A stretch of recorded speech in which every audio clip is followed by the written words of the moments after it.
ang mga kwento ng pag-ibig, kwento ng buhay, at kwento ng pag-asa dito sa Barangay Love Stories. Love Stories.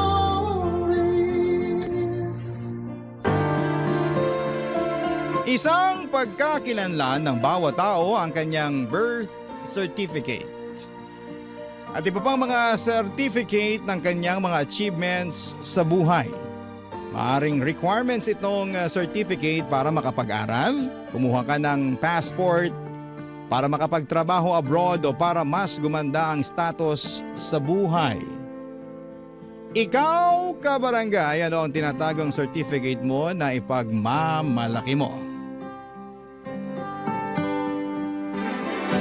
Dear Papa Dudut, magandang tanghali po sa inyo, Papa Dudut, at sa lahat ng mga listeners natin sa Barangay Love Stories. Kapag wala pong trabaho ay nakikinig po ako sa inyo sa radio at minsan naman ay sa live streaming. Kaya po ako sumulat sa inyo dahil naniniwala ako na kapupulutan din ng aral ang karanasan ko. Ako po si Daphne, tubong Cavite, pero sa Quezon City ako naninirahan para magtrabaho sa isang call center.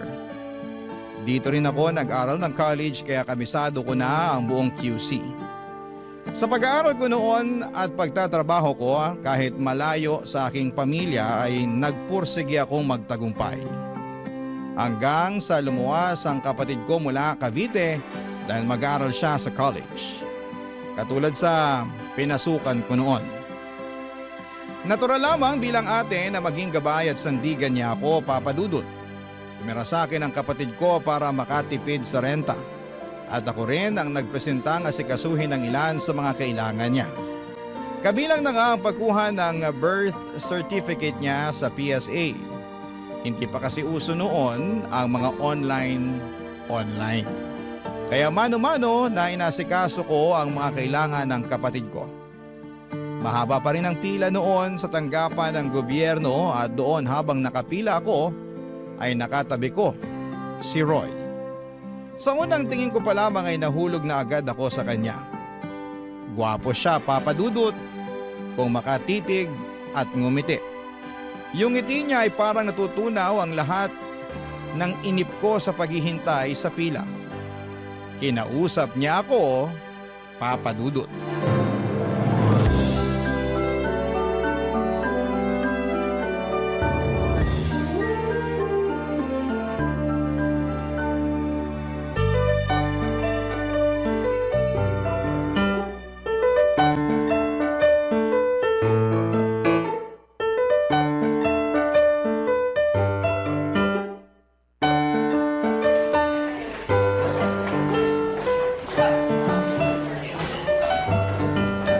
Ano nga ulit ang pangalan mo?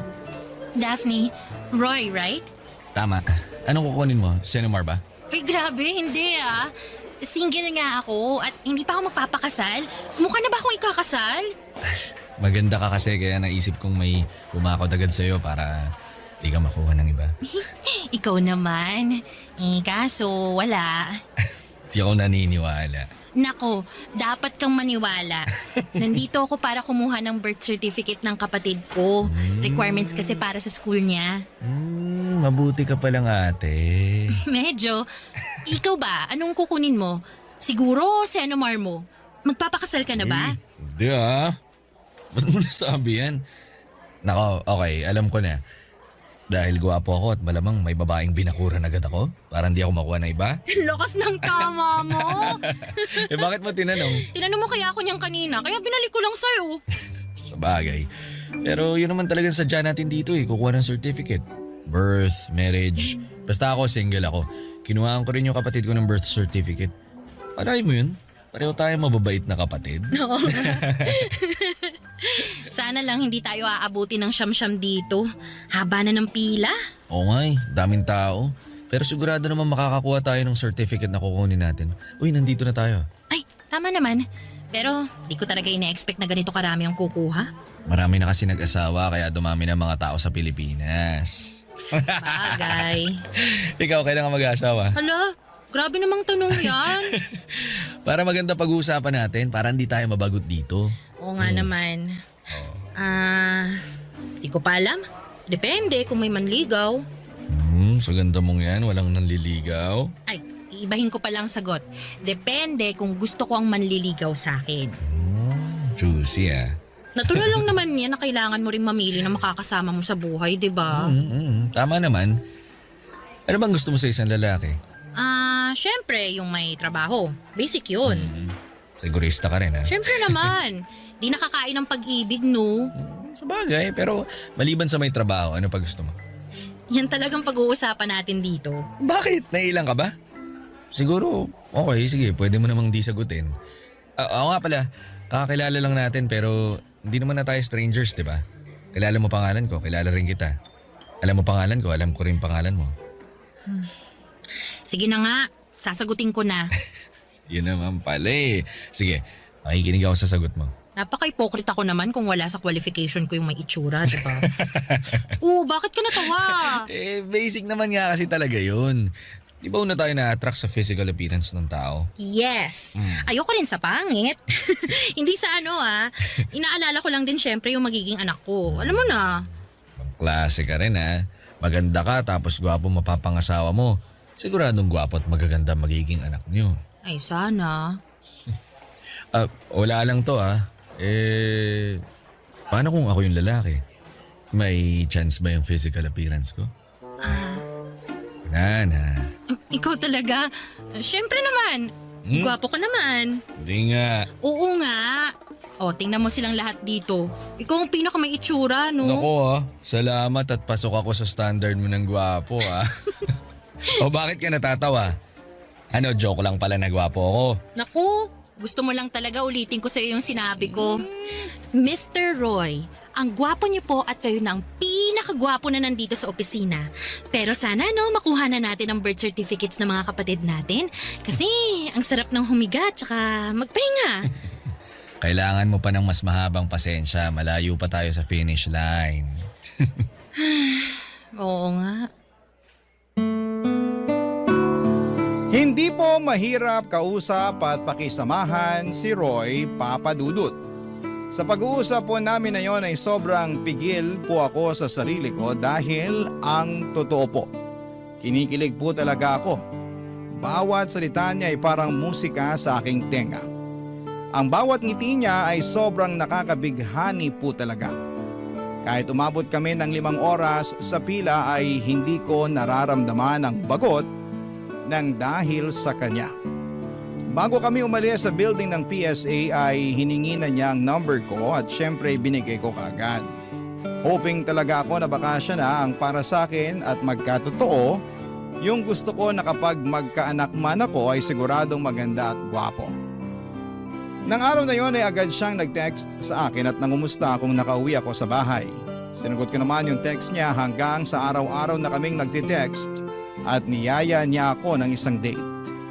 Gusto niya daw ako kaya nais niyang mas makilala ako personally. Pumayag naman akong makipag-date sa kanya, Papadudut. Ilang beses kaming nagkita at naging boyfriend ko na nga po si Roy. Hanggang sa isang gabi, binigay ko na ang sarili ko sa kanya. Naramdaman ko ang kanyang pagmamahal sa akin at buong puso kong sinuklian yon. Pinaubaya ko sa kanya ang lahat, Papadudut. Hanggang sa dumating ang araw na hindi na ako dinatna ng buwanang dalaw.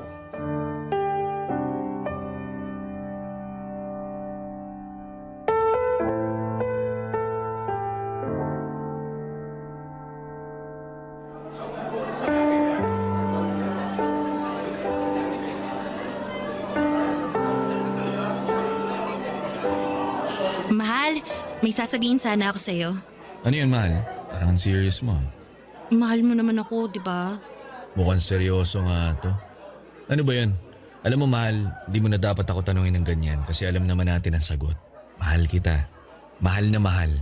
Kaya nga dito kita dinala sa favorite restaurant mo kasi mahal kita eh.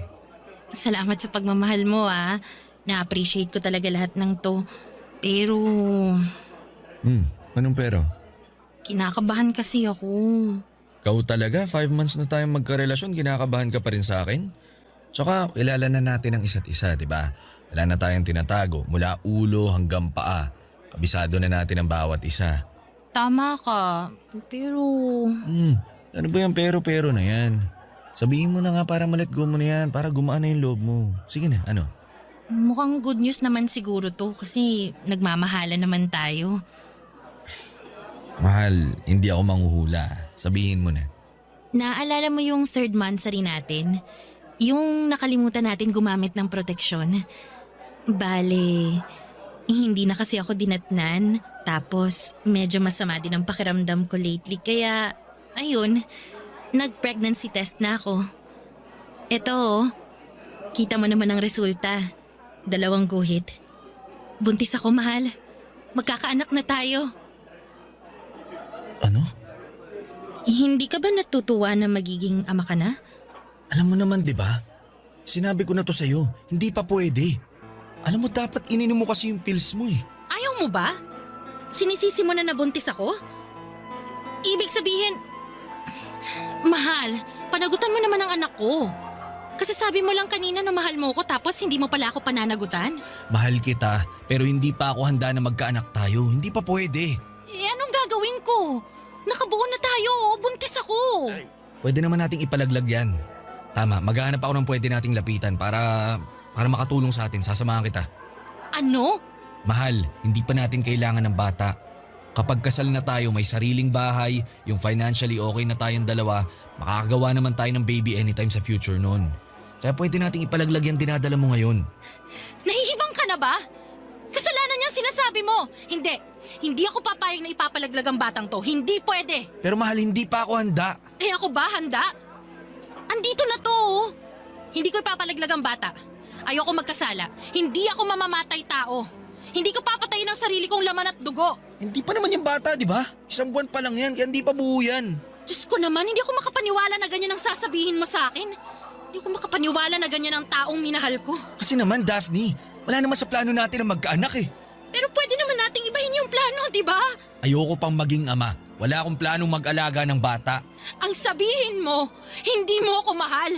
Dahil kung mahal mo ako, tatanggapin mo to eh. Pakakasalan mo ako. Mahal kita, pero wala pa sa usapan natin ang kasal-kasal na yan. Ano pala itong ginagawa natin? Tiki man lang? Bakit ba ako nagtiwala sa'yo kung ang gusto mo lang ay panandali ang kasiyahan? Pareho tayo naging masaya nung ginawa natin yun. Pwede pa naman tayo magpakasaya sa bawat isa eh. Alisin lang natin yung nasa tiyan mo. Promise, mag-iingat na talaga ako. Hindi na tayo makakabuo. Anong klaseng pag-iisip yung meron ka? Hindi ako nakikipagrelasyon para lang sa ganyan. Ginagawa natin yun dahil mahal natin ang isa't isa. Eh, ano ba? Wala akong pakialam. Sagutin mo ang tanong ko. Mahal mo ba talaga ako o gusto mo lang akong gamitin? Mahal kita. Kung mahal mo ako, pakasalan mo Hindi ako. pwede. Bakit? Basta hindi pwede. Tapos ang usapan. Papadudot, buo na talaga ang desisyon ni Roy na hindi niya papanagutan ang dinadala ko dahil ayaw niyang masira ang plano niya sa buhay. Dahil sa hindi na kami magkasundo ay tuluyang kaming nagkahiwalay, Papadudot. Itinuloy ko ang pagbubuntis ko dahil mahal ko ang magiging anak ko. Wala siyang kasalanan at gusto kong ibigay sa kanya ang karapatan nitong mabuhay sa mundo. Pero takot ako na sabihin ko ang totoo sa mga magulang ko. Maaring nasa tamang edad na ako, may trabaho pero takot pa rin ako sa mga magulang ko. Takot akong sabihan nila na bakit ako nagpakatanga sa isang lalaki. Na bakit hindi ako nag-ingat. Ang tanging nakakaalam na mga oras na yon ay ang kapatid kong kasama ko sa inuupahan namin. Walang araw na hindi ako umiiyak. Hindi naman ako nagsisisi na nabuo ang bata pero nagsisisi ako dahil ang ama niya ay ayaw siyang tanggapin. Sa takot ko sa mga magulang ko ay nagpa-relocate ako sa malayong probinsya sa norte. Kahit mas mababa ang sahod doon, ng pagiging call center ay pinatos ko para lamang maitago sa pamilya ko ang lahat. Ni hindi na nila alam na may boyfriend na ako noon. Ang diskarte na lang namin ang kapatid ko na gusto kong pumunta ron dahil na burn out na ako sa trabaho.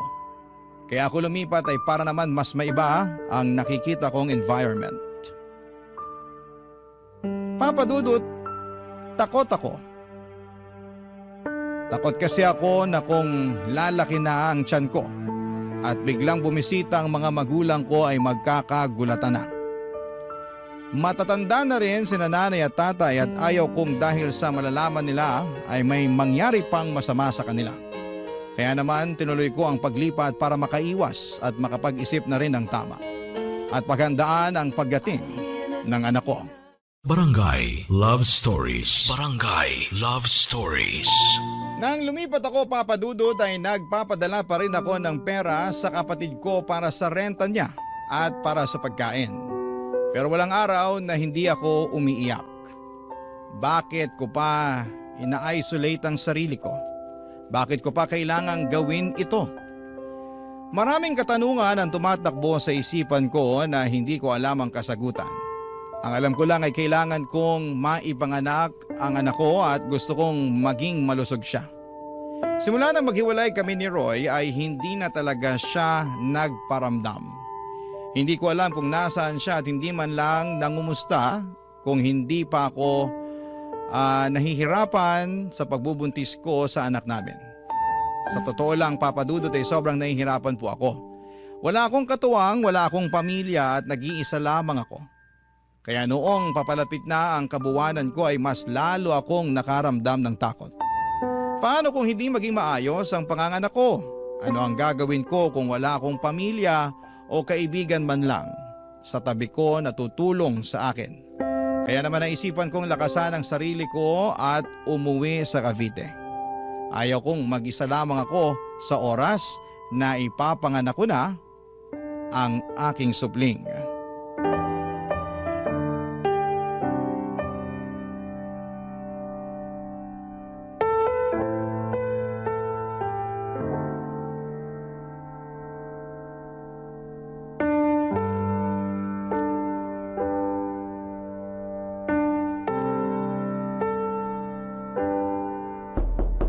Nay! Nay! Sandali! Papunta na! Daphne? Nay! Anong nangyari? Nay! Nay, huwag po kayong magagalit, ha? Bakit ba? Ano bang nangyari, anak? Kasi, Nay, Ano nga? buntis po ako! Sorry, Nay. Diyos ko. Sorry. Halika nga, bata ka. Pumasok ka. Ikaw ba nagbitbit ng mga gamit mo? Naku. Bakit hindi mo kasama ang kapatid mo? Ano bang nangyari? Daphne, sino ang ama ng dinadala mo, ha? Nasaan siya? Hindi mo man lang sinabi sa amin na buntis ka. Kahit yung kapatid mo, wala ring sinabi. Nay, I'm sorry po talaga. Pero wala pong ama ang anak ko. Ano? Ibig sabihin, Daphne naman. Bakit naman ganito? Nagkamali po ako, Nay. Maling-mali po. Pero ayoko po may magawa pa akong mali. Ayoko po ipalaglag yung bata. Gusto ko po siyang mabuhay, Nay. Mahabaging Diyos. Ay, talagang mali kung ipinalaglag mo yan. Ay, nakong bata ka.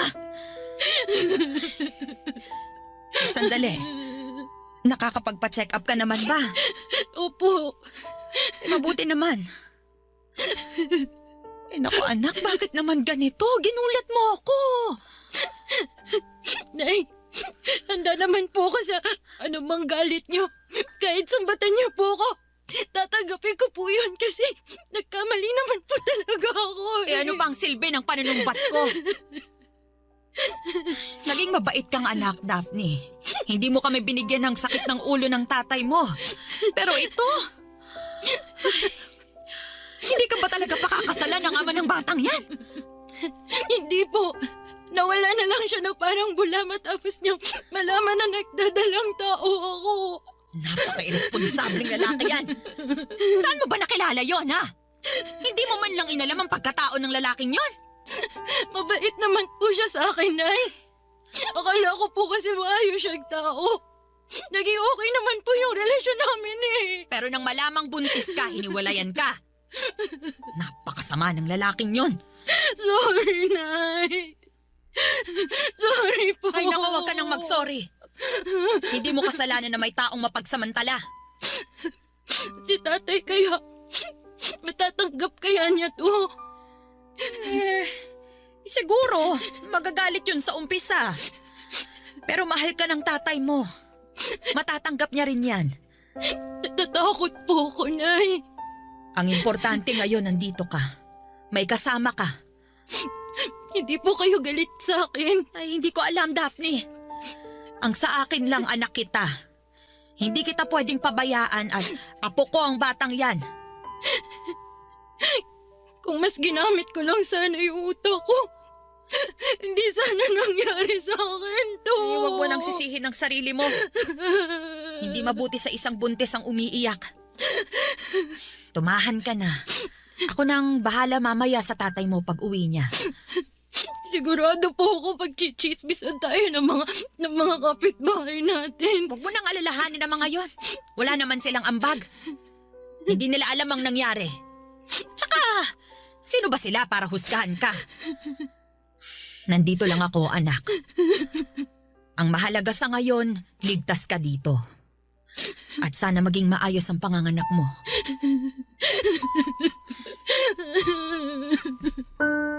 Papa Dudut, hindi madali kay tatay noong nalaman niya na buntis ako.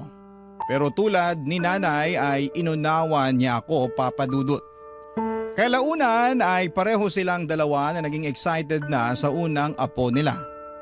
Nakikipag-away pa sila sa mga marites na sinasabing disgrasyada daw ako. Hanggang sa dumating ang araw na pinanganak ko ang munting anghel ko.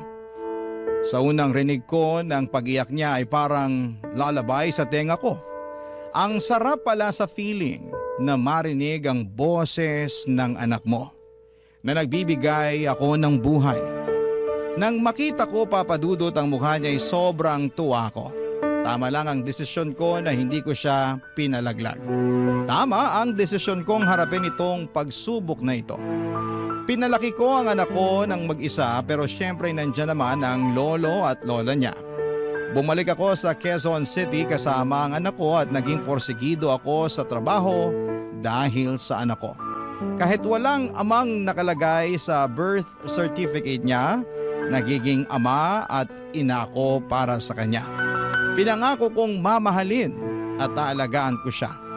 At kahit iniwanan kami ng ama niya, ay kaya ko siyang buhayin. Hanggang isang araw, bumisita si nanay sa QC. Namasyal kami sa isang mall at laking gulat ko, Papa Dudut. Sa unang pagkakataon matapos ang huli naming pag-uusap, ay nakita ko si Roy.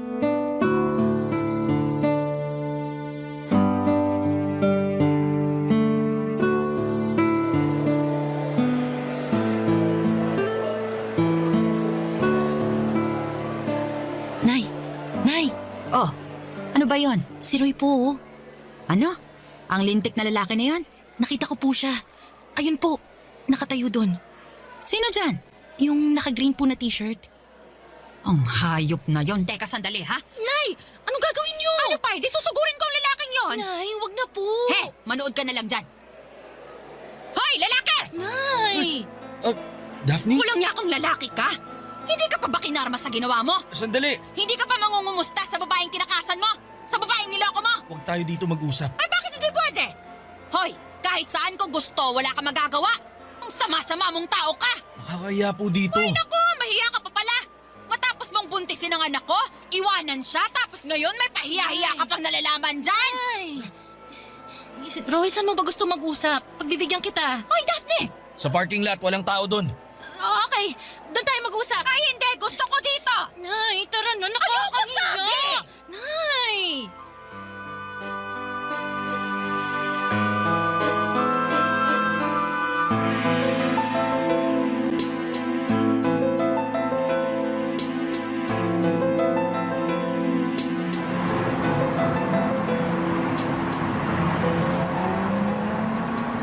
Ngayon nandito na tayo.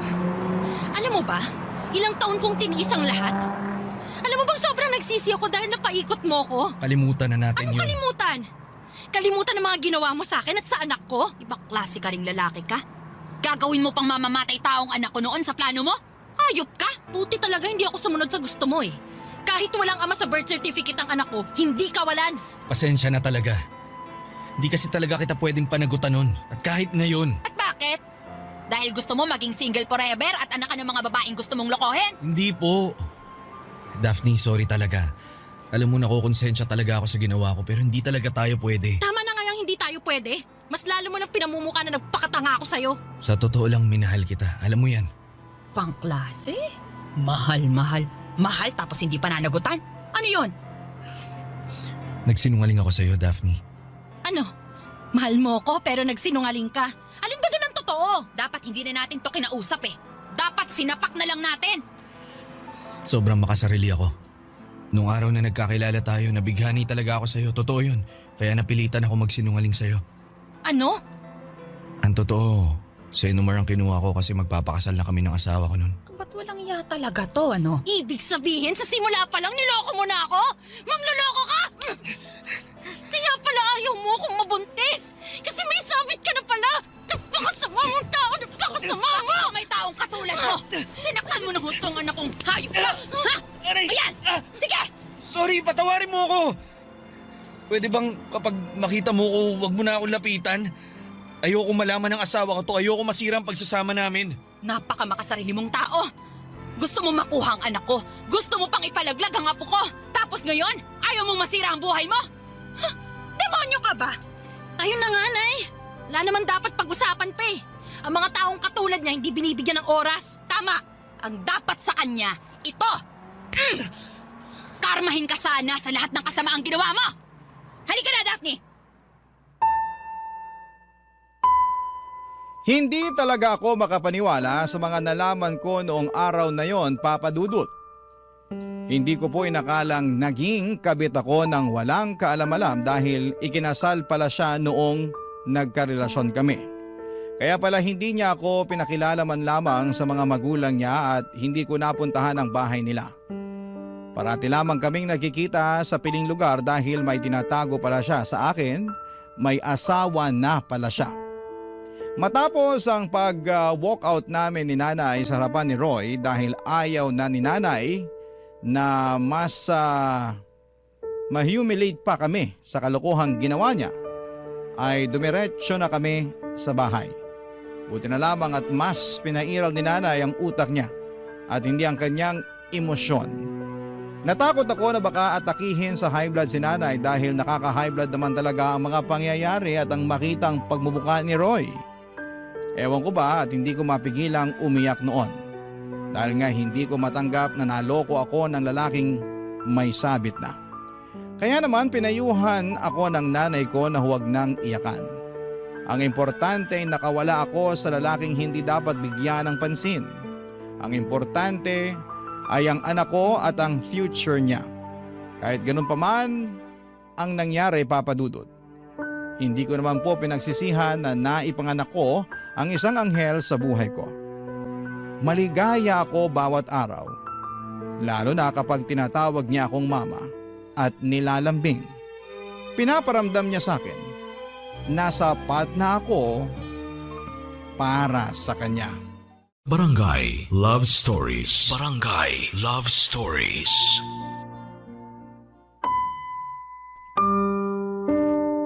Kahit ayokong isipin ang naging ugnayan namin ni Roy noon, parating nagpa-flashback sa utak ko ang mga alaala ng kanyang panloloko. Simula pa lamang noong nagkakilala kami. Ang usapan pala naming yon ay puno ng kasinungalingan. May plano pala talaga siya na akitin at bilugin ang ulo ko para makuha niya ang kanyang gusto. Sadyang huli na ako ng kumala sa relasyon dahil nga sa nabuntis na ako, Papa Dudut. Siguro kung hindi ako nabuntis baka hanggang ngayon ay napaikot niya pa rin ako at patuloy niya akong ginagamit sa pansarili niyang kapakanan. Napaka makasarili niyang tao, Papa Dudut. Mabuti na lamang at nandyan ang mga magulang ko na walang sawang sumusuporta sa akin. At ina-assure nila ako na wala akong naging kasalanan at biktima lamang din ako. Dahil kung alam ko naman ang katotohanan ay tiyak na hindi ko talaga pinatulan si Roy kahit lumuhod siya sa harapan ko para manligaw. Alam nyo kasi, Papa Dudut, may detalye doon sa paghaharap namin ni Roy kasama ang nanay ko na hindi ko alam. Nalaman ko na lamang na nandun pala ang asawa niya at nakita at narinig niya ang pinag-usapan namin. Yun ang sinabi ni Roy sa akin. Paano ko nalaman? Dahil isang araw ay nagulat na lamang ako at natunto ni Roy kung saan ako nagtatrabaho, Papa Dudut.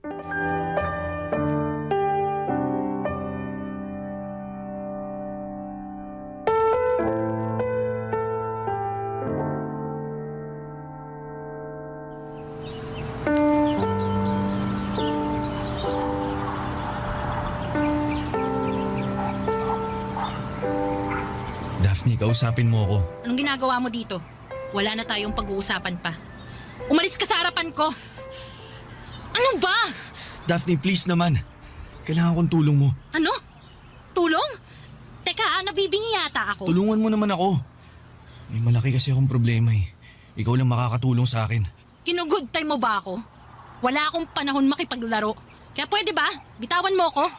Kailangan ko nang pumasok sa trabaho. Sandali lang, please. Ano ba talagang kailangan mo? Ha? Ayoko na ng gulo. Gusto kong kalimutan kung sino ka at kung ano ka sa buhay ko. Kaya umalis ka na. Yung asawa ko. Anong asawa mo? Wala akong pakialam sa'yo at sa asawa mo. Daphne, nung nakita niyo ako. Nung nag-uusap tayo sa parking lot kasamang nanay mo, nakita tayo ng asawa ko. Narinig niyo yung usapan natin, nalaman niyo yung totoo. Nalaman niyang naging kabit mo ko. Eh ano naman ngayon? Bakit mo to pinapaalam sa akin, ha? Kasi kailangan ko nga ng tulong mo. Niwalayan ako ng asawa ko. Eh ano? Hindi ko maintindihan at ayaw kong intindihin yung problema mo. Ano naman ngayon kung hiwalay na kayo? Anong tulong yung sinasabi mo? Kausapin mo naman yung asawa ko. Sabihin mo sa kanya na ikaw may gusto kaya nangyari yung sa atin nun. Ano? Daphne, sige na, tulungan mo lang ako. Ngayon lang. Ayokong tuluyang hiwalayan ako ng asawa ko. Nahihibang ka ba? Gusto mong kausapin ko siya at sabihin nilandi kita para patulan mo ko nun? Wow! Lakas ng tama mo, ha? Daphne, please. Etong pwede kong mabigay sa'yo. Tigilan mo ko, Roy! Hindi ko gagawin ang kalokohang to. Daphne, nagmamakaawa ako sa'yo. Kumbinsi mo ang asawa ko na makipagbalikan sa akin. Kahit ilang sampal tatanggapin ko, tulungan mo lang ako. Sige na. Hindi! Binaboy mo na nga ang pagkatao ko, Roy. Bababuyin mo na naman. Ganyan na ba talaga ako kaliit sa tingin mo para gawin to, ha? May natitira pa akong dignidad.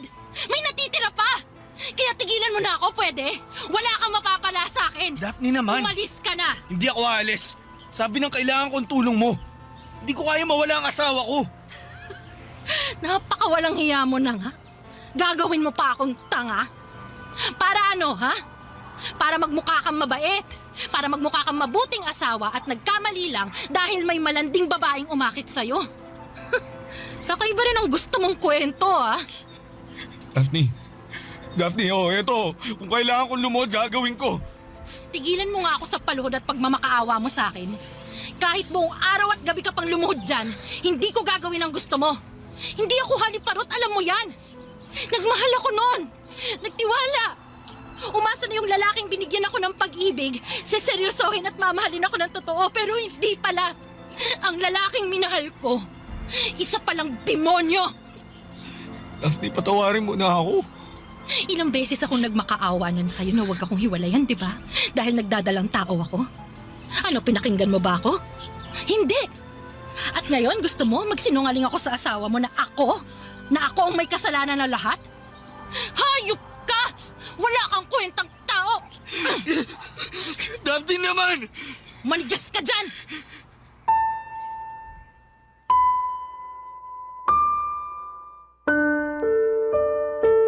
Sobrang nag-init talaga ang buo kong katawan sa gustong mangyari ni Roy, Papa Dudut. Niloko na nga ako, gusto pa niyang maging kasabwat ako sa panlulokong gagawin niya. Sino bang matinong babae ang papayag sa ganon? At saka hindi ako cheap na babae na pwede niyang gamitin. Pagkatapos ng tagpong yon ay hindi ko na alam kung anong nangyari kay Roy. At siguro tuluyan na siyang hiniwalayan ng kanyang asawa. Deserved naman niya kasi wala siyang kwentang lalaki. And after 2 years ay may nakilala naman akong lalaki. At dahil nga sa karanasan ko kay Roy ay siniguro kong single ito at makikita sa Senomar o Certificate of No Marriage na hindi pa siya kasal. Mabait at hindi sinungaling ang naging boyfriend ko, Papa Dudut. At tanggap niyang nakaraan ko at ang anak ko. Sobrang maunawain at mapagmahal. At dahil swak naman kaming pareho, naisipan namin ang magpakasal. Pareho kaming kumuha ng Senomar dahil requirement ito para kami ay ikasal, Papa Dudut.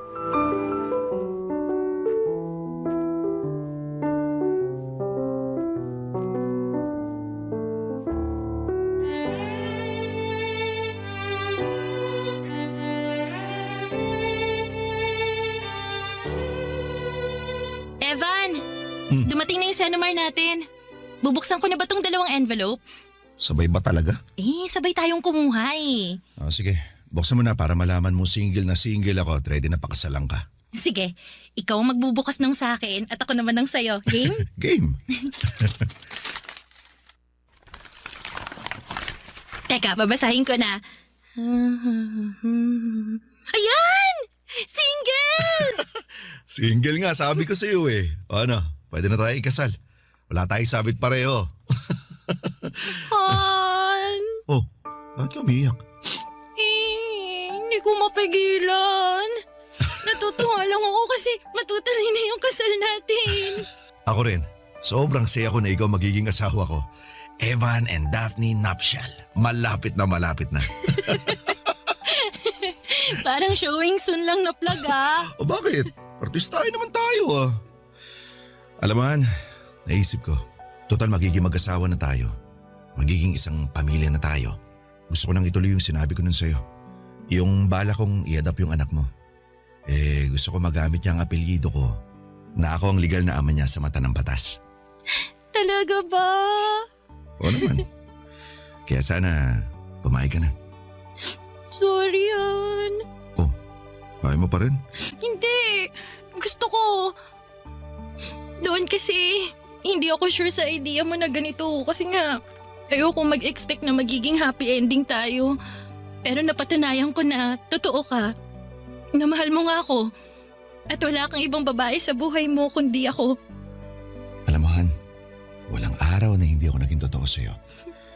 Ayoko rin yung sinungaling na tao eh. Basta ngayon, ang importante malapit na yung kasal natin. At gusto ko na ibigay ko rin sa anak mo yung apelyido ko. Kasi hindi lang ikaw ang mahal ko, pati na rin ang anak mo. Ang lahat sa'yo. Han. Deserve mo at ng anak natin na maging masaya tayo bilang isang pamilya, ha? Kaya please, pumayag ka na. Oo naman. Gusto kong dalhin namin ang anak ko ang apelyido ng isang lalaking sobrang bait. Salamat, Hana. Ikaw kasi, mabait ako kasi mabait ka rin. Tsaka, may isa pa pala akong request. Ano yun? Gusto ko, gawa agad tayo ng kapatid niya para 2 na agad yung anak natin. Oo ba? Oh, yun naman pala eh. Ready na ako dyan. Yan. Happy family tayo niyan. Magkakaroon na tayo ng marriage certificate. At sayong-sayo na ako. Ang swerte ko sa'yo. Ako ang swerte sa'yo. Mahal na mahal kita, Han. Mahal na mahal na mahal din kitahan.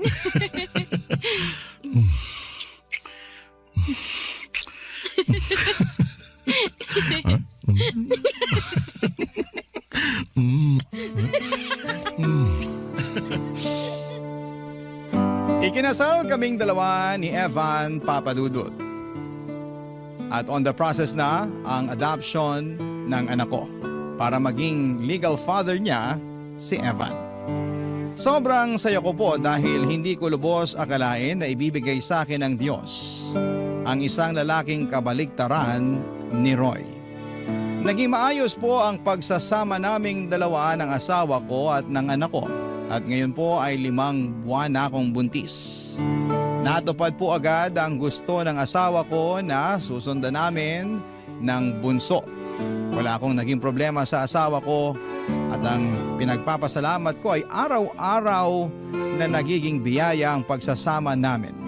Sa ngayon ay wala akong balita tungkol kay Roy at wala akong balak na makibalita pa kung ano ang nangyari sa buhay niya. Wala na akong pakialam sa buhay niya. Ang sa akin ay gusto kong mapanatiling masaya at malusog ang aking pamilya. Maraming salamat po, Papa Dudut. Ang inyong forever kapuso at kabarangay, Daphne. Ano ang masasabi mo sa ating Barangay Love Stories today? Aabangan namin yan sa aming comment section. Ang mga kwento ng pag-ibig, kwento ng buhay at kwento ng pag-asa dito sa Barangay Love Stories. Love Stories. Hindi madaling maging magulang lalo na kung nagkahiwalay na kayong mag-asawa. Hindi mo alam kung paano ninyo maitatawid ang responsibilidad sa inyong mga anak dahil hindi na kayo magkasama sa iisang bubong. Ikaw, kabarangay, bilang isang single parent, kaya mo bang kayaning mag-isa kahit na hindi mo na siya kasama?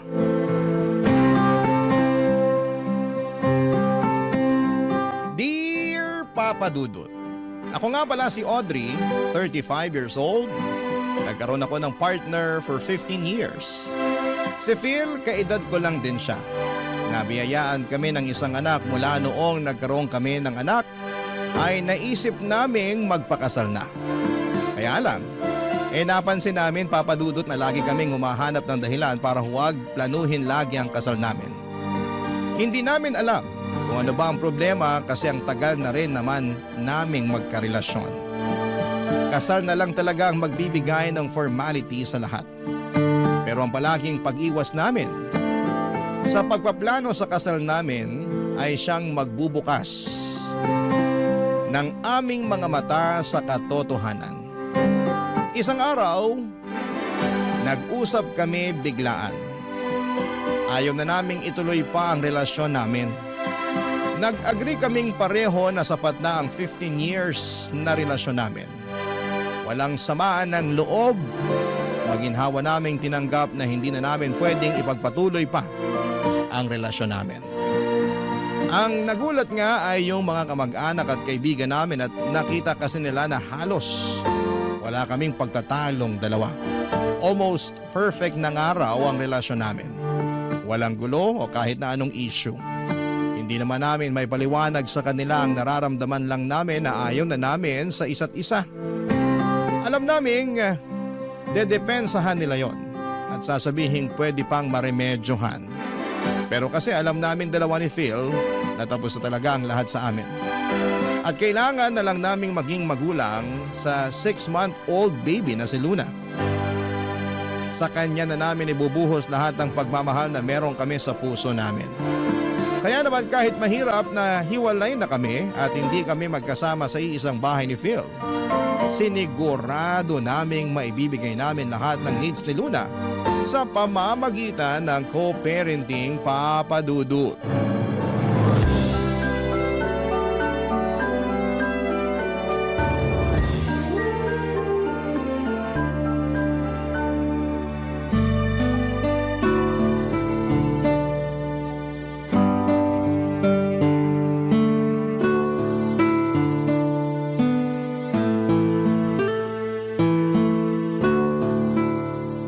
Kakayanin ba natin?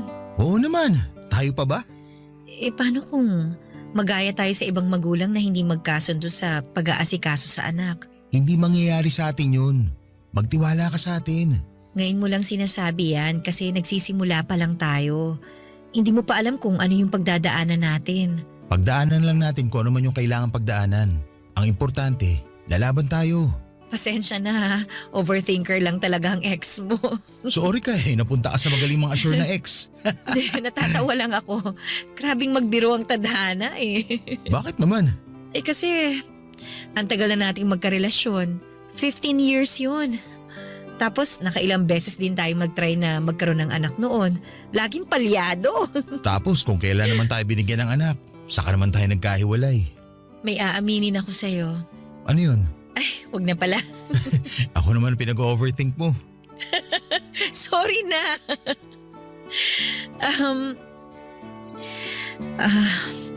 Muntik ko nang ipalaglag si Baby Luna nung nalaman kong nakabuo na tayo. Ano? Kasi naman, pasira na yung relasyon natin noon. Ang gulo na. Kahit hindi natin aminin, ramdam ko nun yung distansya sa pagitan natin. Kaya parang ang hirap ng kalagayan ko. Nag-overthink ako. Ako rin may aaminin. Ano ba to? Para naman tayong nag-open forum. Ang usapan lang naman dapat ngayon kung paano ang co-parenting natin. Mas maganda maging open na tayo sa nakaraan natin. Para alam na natin kung paano natin pakikisama ng isa't isa sa mga susunod na araw. Ano ba nga aminin mo? 1 buwan bago natin malaman na buntis ka, doon ko naramdaman na ayoko na sa relasyon natin. Bakit naman naisip mo pa rin na magpakasal tayo? Kasi magkakaanak na tayo nun. Yun naman ang dapat gawin sa sitwasyon natin noon, hindi ba? Pero ikaw naman tong panayang iwas sa usapang kasal after. Nahalata mo pala. Kaya ba ikaw na rin yung kusa nagsabi sa akin na huwag tayo magpakasal? Oo, kasi kilala na kita. 15 years ba naman tayo magkasama sa iisang bubong? Ayoko namang ipilit ang sarili ko kung hindi mo na ako gusto. Pero kung hindi mo naramdaman na umaayaw na ako, gusto mo pa rin bang makasal tayo? Bakit tumatawa ka lang dyan? Kasi naisip ko, wala na rin pala namang point na pag-usapan pa ang past. Baka kung ano pang masabi natin at magkasakitan pa tayo, di ba? Sabagay. Sige, wag na lang natin pag-usapan. Tapos na rin naman yon. Ang mahalaga, andito tayo para sa anak natin. Kaya mula ngayon hanggang sa mga susunod na araw, wala nang dapat pag-usapan kundi ang co-parenting sa anak natin, ha? Opo, boss. Masusunod yan. Ay, teka, maghahanda lang ako ng merienda natin. Baka abutin tayo hanggang mamaya sa pag-uusap para sa anak natin Mukhang magiging madugong usapan natin tungkol sa anak natin At least hindi madugong usapan sa past.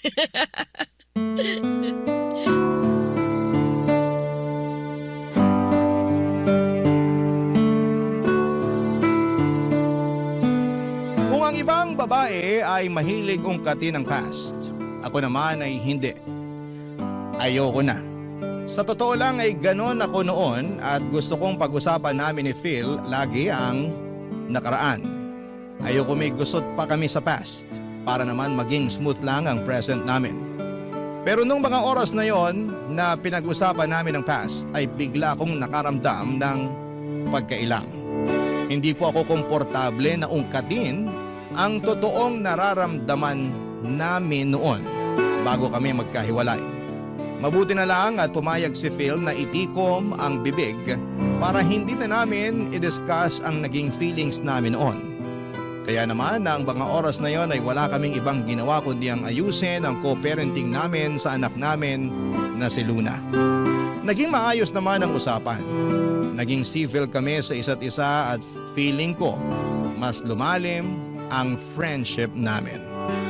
Ang anak naming si Luna siyempre sa poder ko. Dadalaw si Phil 4 na beses sa isang linggo kapag hindi siya busy. Tuloy ang sustento niya sa aming mag-ina.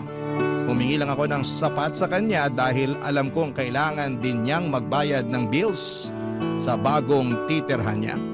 Pinaubaya na niya sa akin ang maliit na bahay na binili namin noong nagsasama pa lamang kami. Para na lang din sa anak naming si Luna.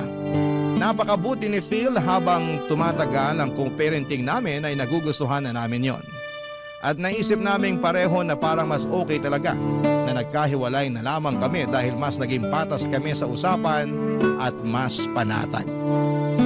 Bukod pa roon ay gumanda ang relasyon namin bilang magkaibigan. Yun naman ang hindi namin pwedeng tanggalin sa aming dalawa. Ang maging magkaibigan. Pero kung tanggap na namin ang sitwasyon namin na ganon, meron pa rin mga tao na hindi pabor sa setup namin. Yon ay ang mga mahal namin sa buhay na gusto kaming magkabalikang dalawa, Papa Dudut.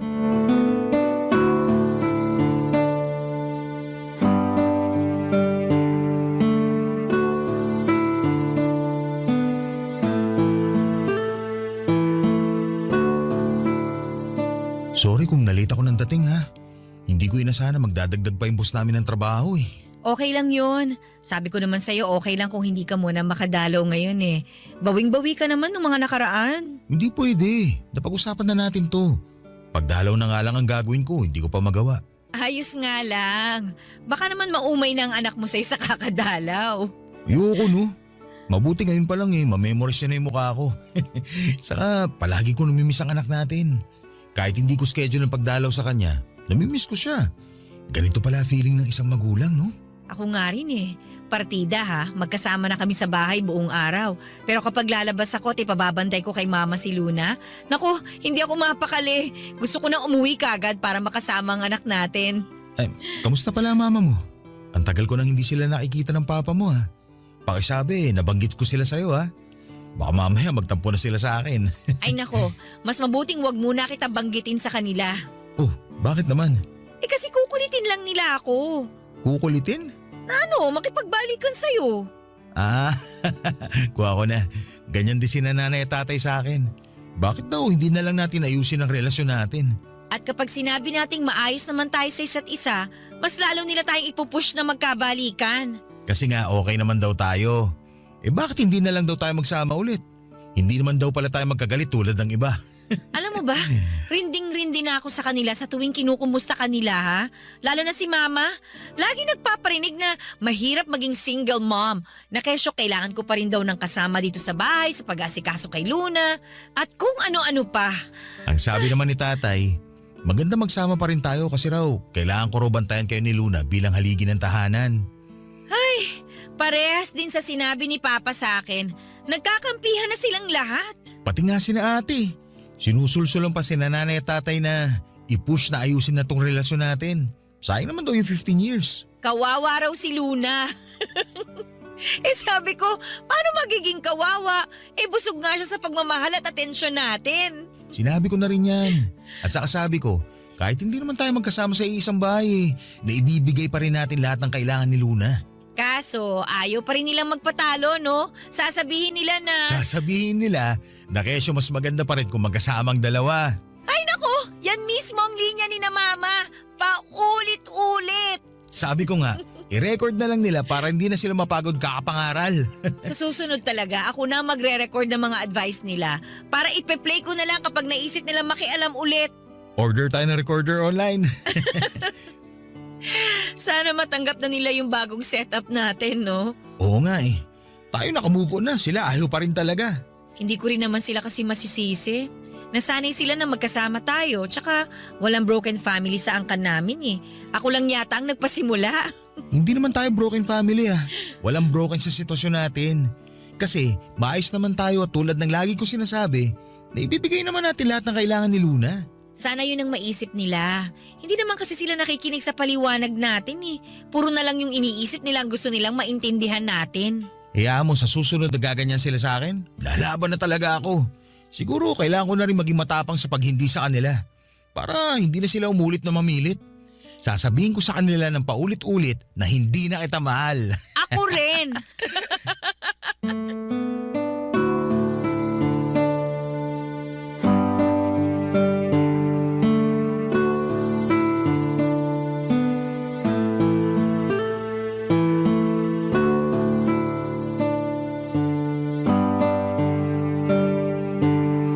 Papadudot nagsinungaling ako kay Phil.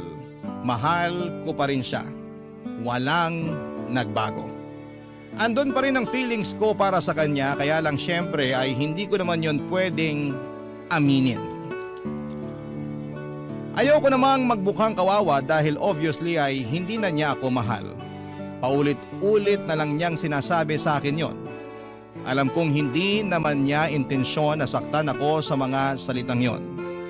Dahil akala niya ay hindi ko na rin siya mahal pero ang sakit pa rin pala kapag narinig ko yon sa kanya. Nagagawa ko na lang na magpanggap papadudot para naman isave ang pride ko. Pero habang tumatagal, ang hirap na ring itago. Pero wala akong ibang choice kundi ang ipakita sa kanya na parehas lamang kami ng nararamdaman para sa isa't isa. Baka kasi kapag nalaman niyang may feelings pa rin ako sa kanya, mailang na siya sa akin. baka hindi na mag-work out ang co-parenting namin. Siyempre ayokong mangyari yon. Damay kasi ang anak naming si Luna pag ganoon ang nangyari. Bilang isang ina ay wala akong ibang dapat na i-prioritize kundi ang kapakanan ng anak ko. Kahit sabihin pang binaon ko na ang sarili kong nararamdaman. Nanay na ako, una na palagi sa listahan ang anak ko. Kahit masakit, alam kong masasanay din ako. Siguro nga papadudot ay kailangan ko lang ng oras para maka-move on para kay Phil. Pero paano nga ba ako mag-move on mga kapuso? Sa kanya, palagi ko siyang nakikita. Minsan gusto ko nang bawasan ang oras ng pagdalaw niya, papadudot. Pero ang ending, ako itong palaging nahihirapan dahil hindi naman nababawasan ang feelings ko para sa kanya. Minsan nga mas nadadagdagan pa kasi naman mas nakikita ko kung gaano siya kabuting ama para sa aming anak, papadudot. Barangay Love Stories. Barangay Love Stories. Sa pagpapatuloy ng co-parenting namin ni Phil ay naging smooth naman ang lahat. Kung meron mang gusot ay mabilis lang na naaayos. Mas naging mabait din siya sa akin lahat ng i-request ko. Kahit pang personal ko ay ibinibigay niya. Ginagawa niya lagi ng paraan kahit na mahirap. Kaya naman parang nahirapan ako na maka-move on sa kanya. Gustuhin ko mang pigilan siya sa mga efforts niya pero nananabik ako sa tuwing pinapakitaan niya ako ng maganda. Kaya naman hinayaan ko na lamang siya at iniisip ko na lamang nalilipas din ang nararamdaman ko. Masyado pa namang maaga para magmadali na mawala na lahat ng feelings ko sa kanya. 15 years kaming nagsama, hindi ba? Maintindihan naman ninyo kung hindi ko pa siya kayang bitawan. Saka ang importante ay hindi naman ako gumagawa ng dahilan para makipagbalikan sa kanya, papadudot. Tinanggap ko na. Kahit mahirap, kahit may feelings pa ako sa kanya, na hindi na kami pwede sa isa't isa. Kahit sabihin pang minsan ay pinapangarap kong hanggang pagtanda ay magkasama kaming dalawa. Pero ganon siguro talaga no? May mga taong hanggang pangarap lang. Walang katuparan. At dapat maging ayos lang tayo doon. Siguro hihintayin ko na lang ang tamang tao para sa akin. Pero bakit kaya ganon sa tuwing ipinagdarasal ko na makilala na ang tamang tao para sa akin ay biglang lumalabas ang mukha ni Phil sa isipan ko. Talagang siya pa rin pero ako mukhang nakalimutan na niya ng tuluyan. Napatunayan ko yon nang minsang dumalaw siya sa bahay at ibinalita sa akin ang bagong kaganapan sa buhay niya.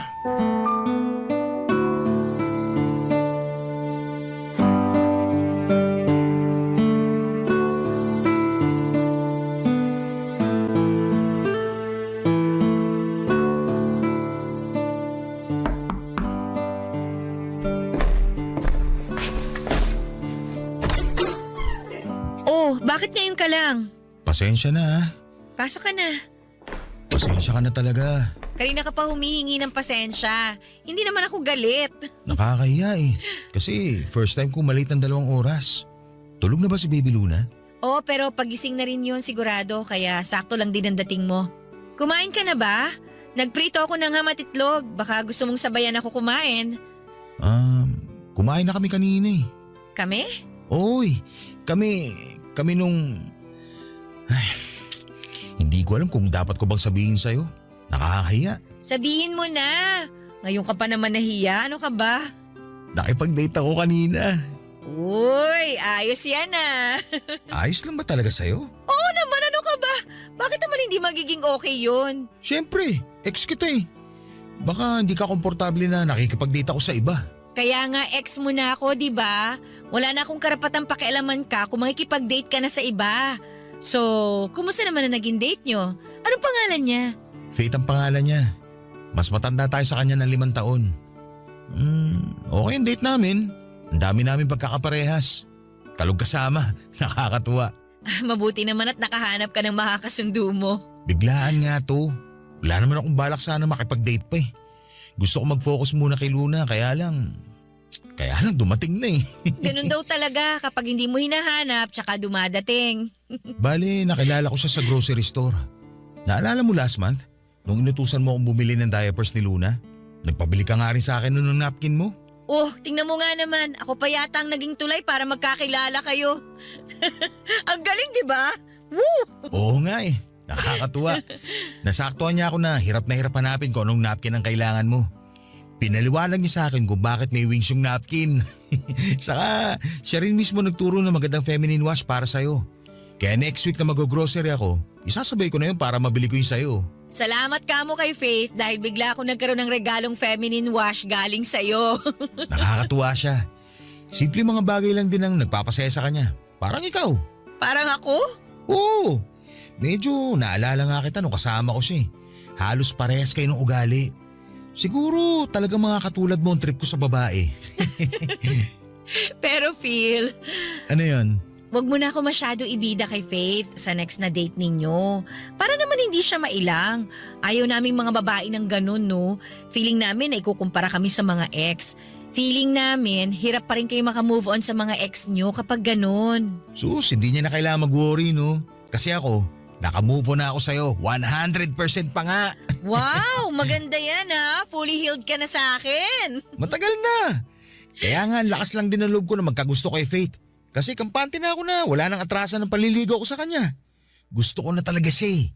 Gustong gusto. Para akong tinusok ng ilang daang pirasong karayom sa sinabi ni Phil, Papa Dudut. Bakit naman kailangang ganon pa ang sabihin niya?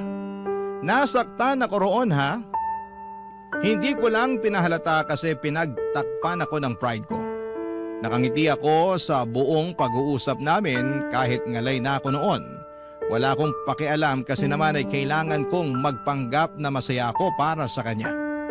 Kahit sa totoo lang ay para na akong inaapakan ng ilang daang libong elepante. Ang OA ng pagkakadescribe ko, hindi ba?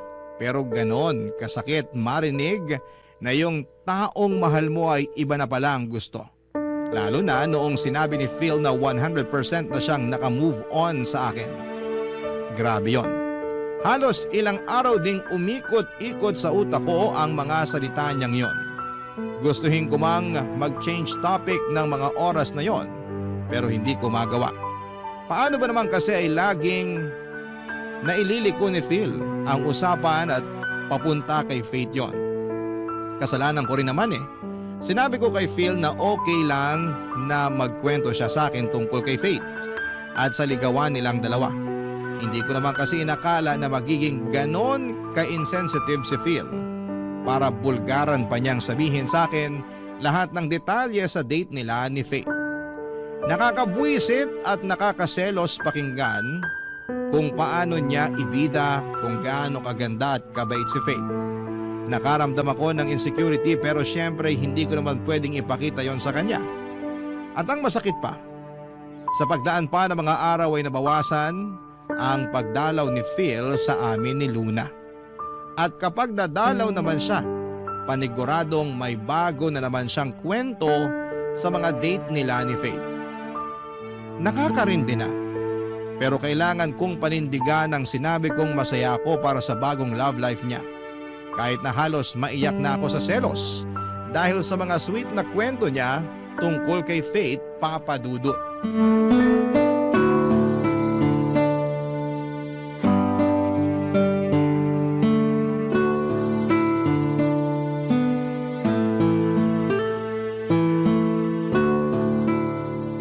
Ikaw, Phil ha?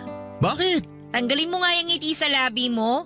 Nakita mo na nga seryoso at galit ako eh. Sorry na. Ang happy ko lang kasi ngayon. Unang mansa rin namin bukas ni Faith. At alam mo ba, marami na akong plano para bukas. O teka, di ba sasamahan mo ako para sa check-up ni Baby Luna bukas? Ha? Bukas na ba yun? Wala, sorry. Nakalimutan ko. Kaya ako nagtatampo sa'yo eh. Nakakalimutan mo ng schedule mo kay Baby Luna. Madalas ka pang late pag pumupunta dito. Tapos nababawasan na rin yung araw ng pagdalaw mo. Pagpasensya mo na ako, Audrey. Ngayon lang ulit ako naging masaya eh. Ngayon lang naman to. Nagsisimula pa lang naman kami ni Faith. Alam mo naman siguro yung ganitong feeling, hindi ba? Anong ganyang feeling? Yun yung mga unang araw, linggo at buwan nyo bilang magkarelasyon. Di ba puro kilig lang? Yung tipong ayaw nyo mawalay sa isa't isa. Ganun kasi ang nararamdaman ko ngayon kay Faith eh. Alam ko, nababadoyan ka na pero totoo kasi. Wala akong pakialam kung kiligin ka o para ka nakalutang sa ere dyan sa relasyon nyo ni Faith. Ang sa akin lang, sana sumunod ka naman sa schedule na napag-usapan natin para kay Luna. Ngayon lang ako papalya para sa schedule kay Luna. Pagbigyan nyo na sana ako ha. Hindi ko kasi alam na may schedule talaga. O baka nakalimutan ko lang din. Masyado kasi ako nag-e-enjoy magplano ng first monthsary date namin ni Faith. Unawain mo naman ako, please. Ay nako, Please, Audrey. Please. babawi ka sa susunod ha. Oo naman. Bawat kasalanan at pagkukulang ko sa inyo ni Luna, doble ang ibabalik kong bawi. Promise yun. Oo na, ang hirap mo palang ma-in love. Masyado kang OA. Uy, huwag ka nga. Ganito ka rin naman noon ah. Kailan naman? Nung tayo. Nung tayo. Hindi mo na ba talaga maalala yung unang buwan ng relasyon natin? Kahit yung pakiramdaman lang? Medyo.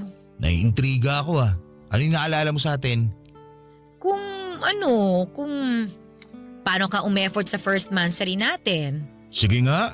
Anong ginawa ko sa first monthsary natin ha? Nag-camp tayo sa Rizal. Tapos hinanda mo lahat ng paborito kong pagkain. Niregaluhan mo rin ako ng mga pangarap kong bilhin na libro. Alam mo hindi ko afford no ng mga librong yon pero pinag-ipunan mo para mabigay lang sa akin. Kala ko nakalimutan mo na eh. Eh paano ko ba makakalimutan yon? Ikaw tong unang lalaki na nagtrato sa akin ng tama. Pinakita mo na pwede pala akong itrato parang prinsesa. Prinsesa ka naman talaga noon. Noon lang? Kasi reyna ka na ngayon. Ikaw ang nanay ng anak ko eh. Yan! Yung ganyang banat mo ako nakuha nun eh. Hari ka ng pangbobola. Ang dali ko tuloy na bilog. Hindi kita binola noon. Lahat ng sinabi ko sa'yo, totoo. Lahat yun galing dito sa puso ko ha. Nung sinabi mo na gusto mo yung sungki-sungki kong ngipin, totoo ba yun? O plastic ka lang? Totoo yun ha. Sa mga hapon, cute ang ganyang ngipin. Tsaka bumagay sa dimples mo. Nung sinabi mong cute ang mataba kong pisngi, totoo ba yun? Yan nga ang favorite ko rin sa'yo. Kasi mukha kang malambot na marshmallow lalo kapag nakangiti. Sabayan pa ng sungki mong ngipin. Bata mong tignan. Mukha kang Gen Z. Eh yung sinabi mo nung ano… Audrey, wait lang ha. Emergency. Nagpapasundo si Faith. Okay lang bang umalis na muna ako ngayon? Babawi na lang ako sa susunod. Ilista mo na lang to ha. Sorry ha. Alis na muna ako. Oh, sige. Lilista ko to ha. Utang mo sa amin to ni Baby Luna. Opo, babawi ako. Bye! Bye! Hindi ko na napigilang umiyak noon pagkalabas ni Phil ng pintuan. Hindi ko na kinaya, Papa Dudut, ang sakit. Ang sakit palang pag-usapan yung masasayang moments ninyong dalawa. Pero alam mong hanggang doon na lamang yon at hindi na madudugtungan pa. Ang lungkot na maalala yung masasayang ala-ala ninyong dalawa at ang weird, hindi ba? Dapat kapag masaya, ang ala-ala ay masaya rin ang pakiramdam mo, hindi ba? Pero bakit kabaligtaran noon ang nararamdaman ko? Halos 1 oras akong walang tigil sa pag-iyak. Kung hindi ko lang nararamdaman na nagising na pala si Baby Luna ay hindi pa sana ako titigil sa kakaatungan. Sinikap kong ituon ang atensyon ko sa pag-aalaga kay Luna. Pero lumipad ang isipan ko papunta sa nakaraan namin ng tatay niya. Lalo na noong mga unang buwan ng relasyon namin. Totoong masaya ang mga unang buwan ng relasyon ninyo. Para lang kayong nakalutang sa ere. Lahat maganda. Lahat masaya. Lahat nakakakilig. Mapapangiti ako saglit kapag inaalala ko yun. Pero agad na sisilay ang lungkot dahil bigla akong babalik sa realidad. Kung saan ay hindi na kami magkasama ni Phil. Hindi na namin pwedeng madugtungan ang masayang nakaraan. Dahil si Phil, bumuo na ng masasayang memories kasama si Faith. Ang babaeng pinalit niya sa akin. Ang babaeng bagong nagpapasaya sa kanya. Nagpapakilig. Nagmamahal. Ano bang laban ko sa kanya, ako ang nasa nakaraan ni Phil. Barangay Love Stories. Barangay Love Stories. Araw-araw ay para akong dinudurog sa tuwing nagkakaroon ako ng update kina Phil at Faith. Isang parusa na makita sila noon sa Facebook na sobrang sweet. Dati naman kasi ako yung kasama niya sa mga post niya. Pero noong naging sila ni Faith ay nawala na ako bigla sa eksena. Dinilit na rin ni Phil ang mga pictures namin. Actually, ako ang nagsuggest para hindi magselos si Faith. Pero noong time na sinuggest ko yon ay nagsiselos lang kasi ako. Nadala ako ng emosyon ko. Ayokong i-delete niya ang pictures namin, gusto ko lang namang tanggihan niya ako para ma-feel ko na may halaga ako sa kanya. Pero ang bilis niyang sumunod. Nag-agree siya na baka magselos si Faith kapag nakita niya ang lumang mga pictures namin. Samantala si Baby Luna na lang ang natira sa Facebook ni Phil. Nakakainis. Pero kasalanan ko naman dahil ako pa nagsabi at nagpresenta na burahin niya ang mga pictures ko. Ang hirap naman talagang maging babae. Sino bang makakaunawa ng sitwasyon at hormones namin? Sa pagdaan ng mga araw ay pinapagalitan ko na ang sarili ko kung bakit hirap pa rin akong makalimot kay Phil. Ayos na nga rin sa akin kung 2 o 1 beses na lamang siya sa isang linggo kung dumalaw. Paano ba naman kasi naiisip ko lamang na makakatulong sa paglimot ko sa kanya kung bibihira ko siyang makikita. Kaya kapag nagpapaalam si Phil sa akin na hindi muna makakadalaw ay oo agad ang sagot ko sa kanya. Pero sa deep inside, nami-miss ko siya papadudot. At dahil doon ay mas lalo akong nagkikrave para sa kanya. Mas lalo akong nahihirapang makamove on sa kanya, papadudot.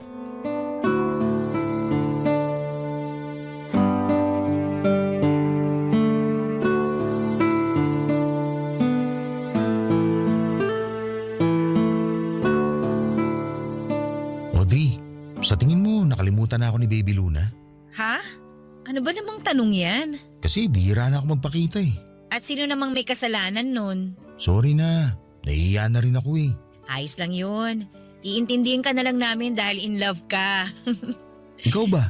Anong ako? Kailan ka may in love? Oy, hindi porket in love ka ngayon dapat ako rin. Gusto lang naman kita makita masaya. Masaya naman ako Ang saya-saya ko nga eh. Ewan ko lang kung papayag ka pero nire-reto sana ako sa'yo. Pinsan ni Faith, naghahanap ng girlfriend. Naisip ka agad kita. Baboy nito! Ha? Nag-iisip ka ba? Irereto mo ako sa kamag-anak ng girlfriend mo? Ex mo ko, Phil, ano ka ba? Baka lang nakakalimutan mo ha? Hindi ako tropa mo na pwedeng ireto lang sa kamag-anak ng girlfriend mo, no? Sorry pero nakita ko naman kasi na matino yung pinsan ni Faith. Jake nga pala pangalan niya. May negosyo saka… Ganyan ka na ba ka-insensitive ngayon? Pakinggan mo muna kasi ako. Maayos si Jake. Tapos… Ako ang pakinggan mo kasi ilang buwan na ako nagtitimpi sa pagiging manhid mo. Anong ibig mo sabihin? Yan, tingnan mo na. Wala kang ideya kung bakit ako sumasabog ng ganito sa'yo ngayon? Ganyan ka kamanhid. Diretsahin mo kasi ako para maintindihan ko. Ang bastos mo para ireto ako sa iba. Gusto lang naman kita maging masaya. Hindi ako masaya, Phil. Peke lahat ng sinasabi ko sa'yo. Ni minsan hindi ako naging masaya na may bago ka ng karelasyon. Hindi ako natutuwa at mas lalong hindi ako kinikilig sa tuwing nagkukwento ka sa akin tungkol sa mga date niyo ni Faith. Ha? Akala ko ba? Akala ko rin eh. Akala ko kaya ko maging masaya para sa'yo. Gusto ko naman talaga eh. Kasi naniniwala ako na kapag masaya ang tatay ng anak ko, aapaw yun at maaambunan mo si Luna. Oo, at nagagawa mo yun sa anak natin. Pero hindi naman ako maambunan kahit konting saya. Phil, masakit pa rin. Pinaplastic ko ng sarili ko. Ilang buwan na. Ayoko na ng ganito. Mahal mo pa rin ba ako, Audrey? Hindi ko alam. Oo, siguro. Baka. Gusto ko ng klarong sagot. At kung klarong oo, anong gagawin mo? Ititigil ko na ang relasyon namin ni Faith. Gagawin mo yon para sa akin? Oo. Kasi kayo naman ni Luna ang priority ko. At nag-promise ako na kapag hindi ka pa okay na magkaroon ako ng bago, hindi ko gagawin. Gusto kong maging masaya ang nanay ng anak ko. Kasi kapag masaya ka, aapaw yun sa anak nating si Luna, hindi ba? Yan! Yan ang dahilan kung bakit gusto kitang hayaang maging masaya kay Faith kahit ang sakit. Kasi ang bait mo eh. Ginagawa mo ang lahat para iparamdam sa amin ni Luna na kami pa rin ang una para sa'yo. Kayo naman talaga palagi ang una eh. Pero minsan nararamdaman ko na hindi na ako kasali sa inuuna mo. Sorry kung naiparamdam ko yun sa'yo nito mga nakaraan. Babawi ako. Makikipag-cool off muna ako kay Faith para maayos natin ang sitwasyon natin. Hindi mo kailangan gawin yon. Gagawin ko yun. Ayoko makitang malungkot at nasasaktan ka dahil sa akin. Pinangako ko sa sarili ko na kahit natapos na tayo, hindi ko hahayaan na maramdaman mo na nag-iisa at nalulungkot ka sa sitwasyon mo.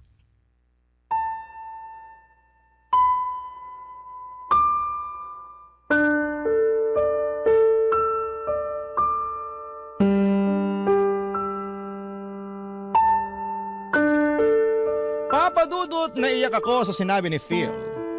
Naramdaman ko ang sincerity sa mga sinabi niya. Kilala ko siya, 15 years kaming nagsama. Niyakap ko siya at nagpasalamat. Doon ay biglang gumaan ang pakiramdam ko. Yun lang naman pala ang kailangan ko, assurance.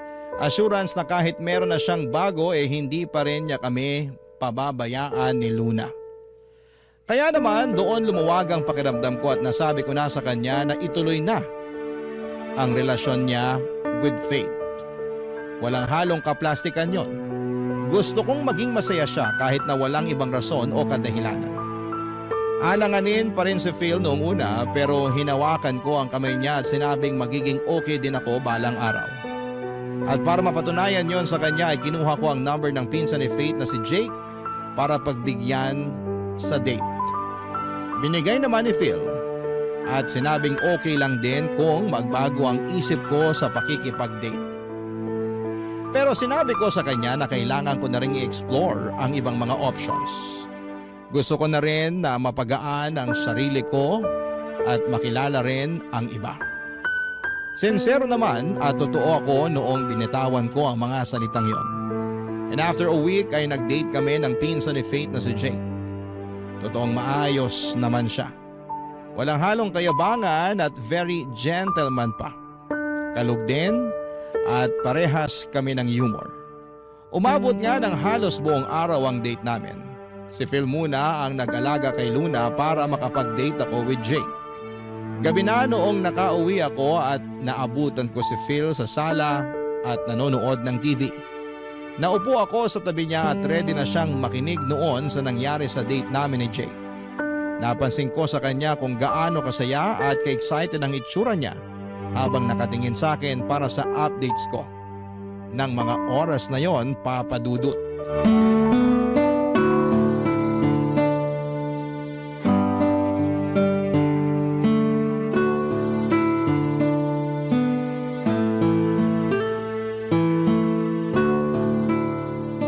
So ano, kamusta? Ayos pala si Jake, no? Hindi mayabang, gentleman, funny. Sabi ko naman sa'yo eh. Hindi naman kita reretuhan ng basta-basta lang, no? Gusto ko yung maaalagaan ka na talaga. Ayoko magpaalaga sa kanya eh. Anong ibig mo sabihin? Walang next date para sa amin. Ha? Akala ko ba ayos si Jake para sa'yo? Ano ba talaga? Ang gulo niyo talaga mga babae, no? Ayos naman talaga siya. Pero hindi ko maramdaman yung gusto kong maramdaman eh. Walang spark. Ginudge mo naman kasi kaagad. Baka kailangan na second date. Baka doon naman magkaroon ng spark. Doon ka na makukuryente. Ay nako, kilala ko ang sarili ko. Kapag una pa lang walang spark, wala na talaga. Ekis. Nakaramdam ka ba ng spark sa akin nung una pa lang? Tatagal ba tayo ng 15 years kung wala? Ay, sorry. Bakit ka naman nagsusorry? Kasi napundi ko yata yung spark sa puso mo. Ang corny mo ha. Hindi mo kasalanan kung hindi ko pa na-feel yung spark kay Jake. Baka sa next na ida-date ko, hindi ko alam. Ayokong pilitin. Basta mararamdaman ko yon. Ayoko magmadali. Sigurado ka bang okay ka lang? Ayan ka na naman eh. Nag-worry ka na naman sa akin. Hindi na nakakatuwa yan ha. Feeling ko tuloy kawawa ako. Hindi ka naman nagmukhang kawawa sa akin, no? Gusto ko lang din talagang makitang happy ka na. Kasi ako happy na ako eh. At happy din ako for you. Yung happiness ko, darating din yun. Huwag dapat pilitin. Ikaw nga, biglang dumating si Faith sa buhay mo nang hindi inaasahan, di ba?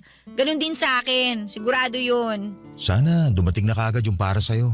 Dumating na si Baby Luna sa akin. Siya yung para sa akin. Alam mo naman ang ibig ko sabihin. Oo nga, alam ko na yan. Pero habang wala pa, si Baby Luna muna ang para sa akin. Sa kanya ko palang ulit naramdaman yung spark eh. Hayaan mo, kapag may dumating, sasabihin ko kagad sa'yo. Abang lang tayo ng spark, baka maramdaman ko rin sa grocery store. Audrey, O ano na naman? sana alam mo na minahal talaga kita. Sobra. Ano na naman kadramahan yan? Gusto ko lang ipaalala sa'yo. Nakaramdam din ako ng spark sa'yo. Alam ko naman yun. O siya, sige na, umuwi ka na para makapagpahinga ka na rin. Alam ko, pinagod ka ni Baby Luna. Tsaka kailangan ko na rin maglinis dito. Ayoko ng storbo. Okay. Kung may kailangan ka, i-message mo lang ako ha. Magre-reply ka agad ako. Sige, ingat ka ha. Okay? Audrey, Bakit? Ano yun? sorry talaga kung hindi tayo umubra ha. Okay lang yun. Ano ka ba? Hindi man tayo magkatuluyan sa buhay na to. Baka sa susunod na buhay, pwede na. Eddie, see you na lang sa next life. See you.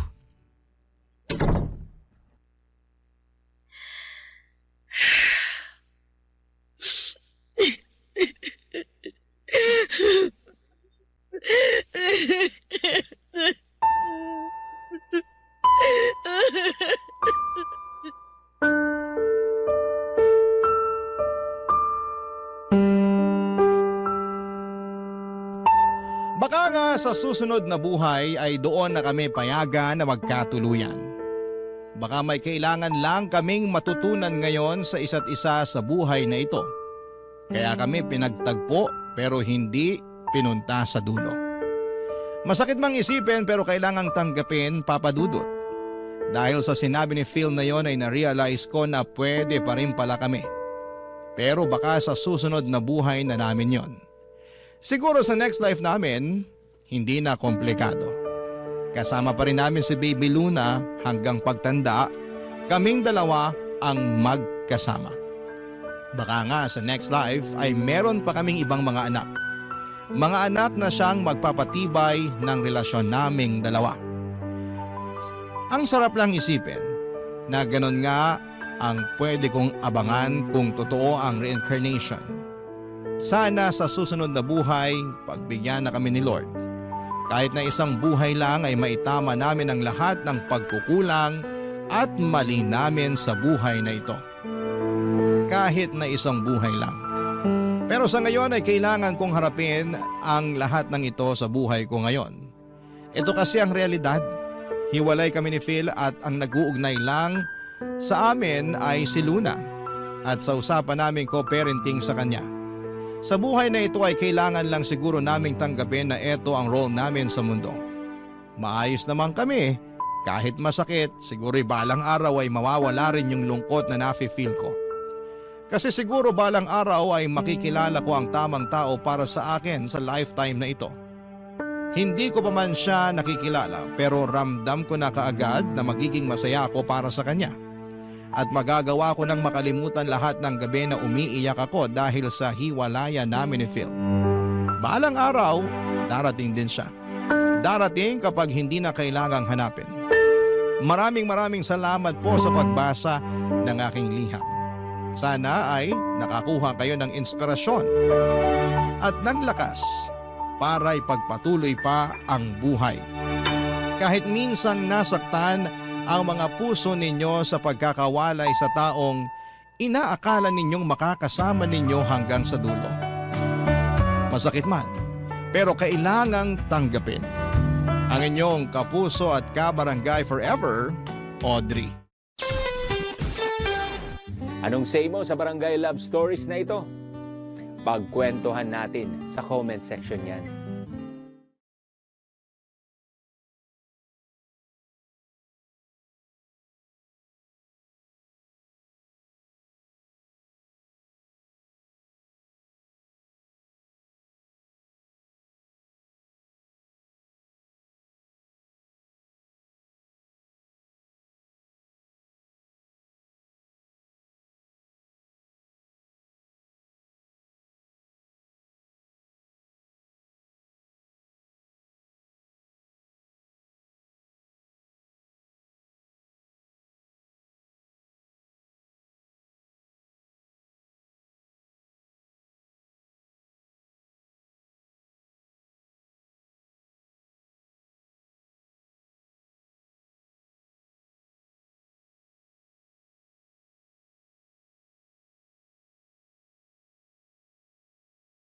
ang mga kwento ng pag-ibig, kwento ng buhay at kwento ng pag-asa dito sa Barangay Love Stories. Love Stories. May mga taong ayaw magbanat ng buto para kumita ng malinis na pera. Mga taong walang ibang kaya kundi ang dumepende sa iba. Ikaw, kabarangay, naranasan mo na bang manggamit ng iba? Dear Papa Dudut, ako nga pala si Paulo, 25 years old at isang proud sugar baby o baby boy ng mga matatandang babae o matrona. Madalas ay byuda ang mga target ko. At syempre required na may kaya sila sa buhay o maraming koneksyon para mapakinabangan ko. 19 years old ako noong nagsimula kong pakinabangan ang kagwapuhan at katawan ko. Para sa mga matronang magsustento sa akin. Come and go lamang din naman ang mga matronang ito, Papa Dudut. Minsan ay nakakahanap na sila ng mas bata sa akin o mas magaling lang talaga silang bulahin. Madalas naman ay nahuhuli lamang sila ng mga anak nila at tinututulan ang mga ginagawa nilang pagkuha ng aliw mula sa mga katulad kong sugar baby. Isa sa mga pinaka-loyal kong taga-sustento ang isa sa mga paborito kong matrona. Itago na lang po natin sa pangalang Marcia. 60 years old at kaedad lamang ng nanay ko. Sobrang galante ni Marcia. Lahat ng ituro ng uso ko ay bibilhin niya.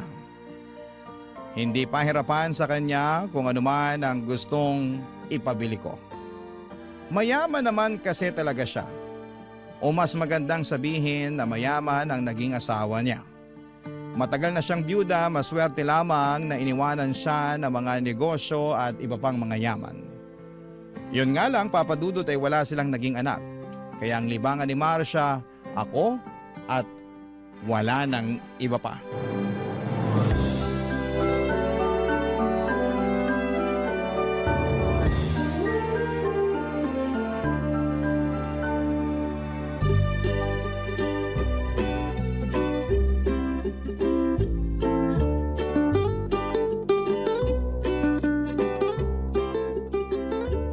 Pau-pau ko. Ay bakit na kasi maangot ang baby ko? Eh kasi naman. Huwag na lang pala, nakakahiya. Ngayon ka pa ba nahiya sa akin? Eh nakita ko na ang lahat sa'yo eh. Uy, huwag maingay. Baka marinig ng iba. Maingit pa bigla.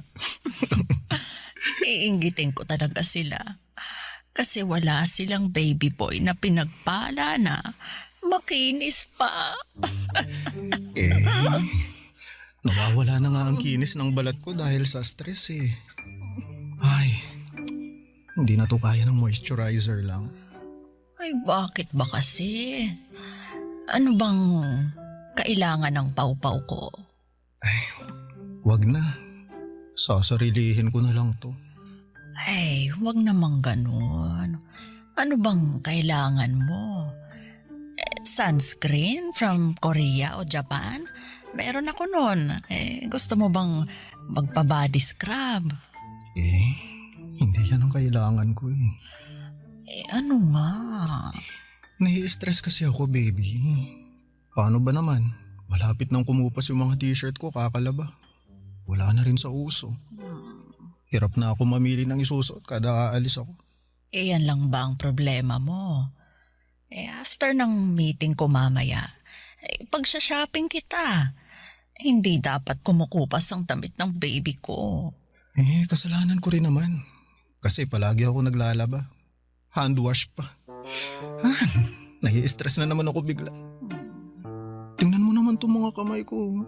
Hawakan mo. Ay, ang lambot naman ng kamay mo. Hindi na nga malambot ang mga kamay ko eh. Tingnan mo nga oh. Konti na lang kasing gaspang na ng talampakan ko yung mga palad ko. Dahil sa kakalaba ko to eh. Bakit kasi ikaw pa ang naglalaba? Bakit hindi mo na lang ipalaundry? Ako na lang ang magbabayad. Wala kasi akong tiwala sa mga laundry shop. Baka mamaya mapag-interesan pa nila ang mga damit ko. Alam mo namang puro branded tong damit ko. Oo, alam kong branded yan. Ako kaya ang bumili lahat ng mga damit mong yan. O di ba? Kaya nga sayang kung nanakawin lang sa laundry shop. Kaya sana, ang gusto ko, bagong automatic washing machine. Yung meron na ring dryer para hindi na ako magpiga. Saka para tuyo na agad yung mga damit ko. Naku, iyan lang naman pala ang kailangan mo. Hindi mo na lang ako diniretso. O sige, bibigyan kita ng perang pambili niyan. Yun! Thank you, my loves, The best ka talaga. Saka syempre, huwag mong kakalimutan yung bayad, para dun sa utility man na magkoconnect at mag-aayos ng washing machine sa bahay, ha? Oo, may kakilala ko. Ako nang bahala riyan. Huwag ka nang ma-stress. Mag-relax ka na para hindi na mag-dry ang skin mo, okay, baby? Ay, tsaka yung sunscreen na rin pala. Orderan mo na ako ng marami. Pero gusto ko yung galing Korea para opa ang datingan ko sa arawan. Noted sa lahat ng yan. At mamaya, mag-grocery na rin tayo para may stocks kayo ng nanay mo sa bahay ninyo, okay? Ay, kahit kami na lang ni nanay ang mag-grocery. Idagdag mo na lang sa allowance ko. Kasi banding kasi namin ni nanay yung pamimili. Alam mo naman na bihira na kami magkasama kasi palaging ikaw yung uuna ko.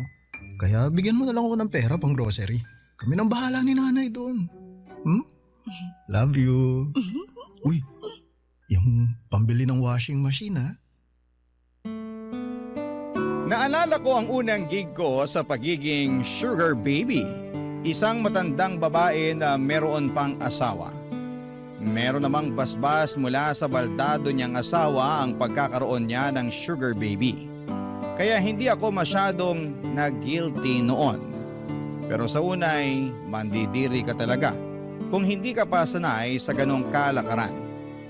Pikit mata ko na lamang na tinanggap ang gustong ipagawa sa akin ng unang naging sugar mommy / matrona ko. Kapalit naman kasi noon ay pera. Malaking tulong ang perang kinikita ko sa pang-sugar mommy para sa amin ng nanay ko. Papadudot hindi malaki ang mga unang kinikita ko noon dahil nagsisimula pa lamang akong bumuo ng pangalan ko sa industriya ng sugar babies. Pero sapat naman na yon para masustentuhan ang mga pangangailangan namin ni nanay noon. Kami na lamang kasi ang magkasama sa buhay. Sa pagkakatanda ko ay 7 years old lamang ako noong iniwan kami ni tatay para sumama sa mayamang babae. Pinili niya ang babaeng yon kesa sa amin. Inamin niyang nasilaw siya sa pera at palibasa nga ay mahirap kami noon at siguro'y napagod na lamang si tatay na magtrabaho ng magtrabaho. Pero hindi naman kami umangat sa buhay. Kaya noong may nagpakita sa kanya ng interes, agad na niyang sinunggaban at iniwan kami ni nanay bilang kapalit.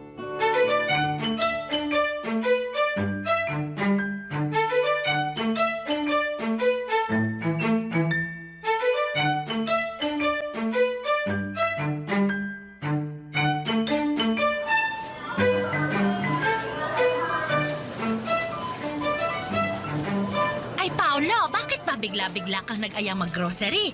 Marami pa naman tayong stock sa bahay. Nay, balita ko kasi may bagyong parating kaya mabuti nang handa tayo. Ay, oo nga. Meron nga palang bagyong parating. Ilabas mo na lahat ng damit mong marumi mamaya pagka-uwi natin. Pati yung bedsheet mo, palitan na rin para maisama ko na sa labahan. Habang hindi pa nagtatago ang araw, mamadaliin ko ng paglalaba. Teka, relax ka lang, Nay. Hindi na natin kailangan ng araw para makapagpatuyo ng labada. Bakit? Ang ibig kong sabihin, bibilhan na kita ng automatic na washing machine. Ay, yung merong dryer? Yung hindi na kailangang bantayan palagi? Oo, bantayan na lang po natin yung bill ng kuryente kasi panigurado, tataas ang singil sa atin sa susunod. Ay, ayoko na pala niyan. Mataas palang konsumo sa kuryente. Talo tayo riyan. Hayaan mo na ako sa batsa at palo-palo. Kaya ko pa naman kahit mano-mano. Ay nako Nay, hindi ko naman nahahayaan na mas lalong gumaspang ang kamay nyo kakalaba. Kaya nga bibili na tayo ngayon ng washing machine para hindi na kayo mapapagod. Mahal ang singil sa kuryente ka mo. Walang problema ron Nay, kaya kong bayaran kahit umabot pa ng 10,000 ang kuryente natin kada 15 days. Sabi ko naman sa'yo, promoted ako sa trabaho ko, saka meron pa akong bonus kada buwan dahil marami akong naipapasok na kliyente sa office namin. Talaga ba anak? Naku, napakaswerte mo nga naman. Pero sana, makwentuhan mo ko tungkol dyan sa trabaho mo ha? Kasi nagtatanong sa akin ang mga tita mo. Wala naman akong masabi sa kanila kung anong trabaho mo tsaka kung bakit ganyang kalaki ang kinikita mo. Huwag na lang kasing magkwento sa kanila. Hindi naman nila kailangang malaman kung anong proseso sa trabaho ko Mahihirapan lang silang maintindihan kasi komplikado yung kalakaran dun sa office. Komplikado? Baka naman mamaya gumagawa ka ng illegal, ha? Nako, di bali na magkanda sugat-sugat ang kamay ko kakalaba. Huwag ka lang papasok sa mga pinagbabawal na trabaho. Nay, legal po ang trabaho ko, no? Kaya nga sa office ako pumapasok, di ba? Ano ba kasing klaseng trabaho yan? Kahit sa akin mo na lang ipaliwanag para maintindihan ko naman. Nay, hanggat maaari kasi kapag nasa labas na ako ng office, ayoko nang pinag-uusapan pa yung tungkol sa trabaho ko. Gusto ko lang mag-relax kapag kasama kayo. Kaya, alam nyo, bumili na tayo ng mga kailangan natin sa bahay. Tapos bumili na tayo ng washing machine, ha? Ay, anak, baka naman pwedeng maglambing ng sunscreen tsaka moisturizer. Kasi alam mo naman ang nanay mo. Nagkakaedad na. Kailangan ko ng panlaban sa katandaan. Nakita ko sa Facebook mainam daw ang sunscreen araw-araw. Ano ko, Nay? Merong regalo sa akin ng boss ko ng mga sunscreen galing Korea. Ay! Oo, bukas kukunin ko sa office. Yun yung gamitin mo para pwede ka nang humilera dun sa mga bida nung K-drama. Naku! Galing talagang Korea. Ay, maiinggit lalo sa akin ang mga kapitbahay natin pag nakita nilang kulay Koreana na ako. Mas lalo pa silang maiinggit kapag pinakinis pa kita lalo. Ay, paano mo naman ako mapapakinis, nak? Naku, Nay, magpapa-facial ka twice a month. Hindi lang yan, ha? Ako na rin ang bahala sa Glutadrip tsaka sa body scrub. Papatayin natin sa inggit yung mga kapitbahay natin na yan.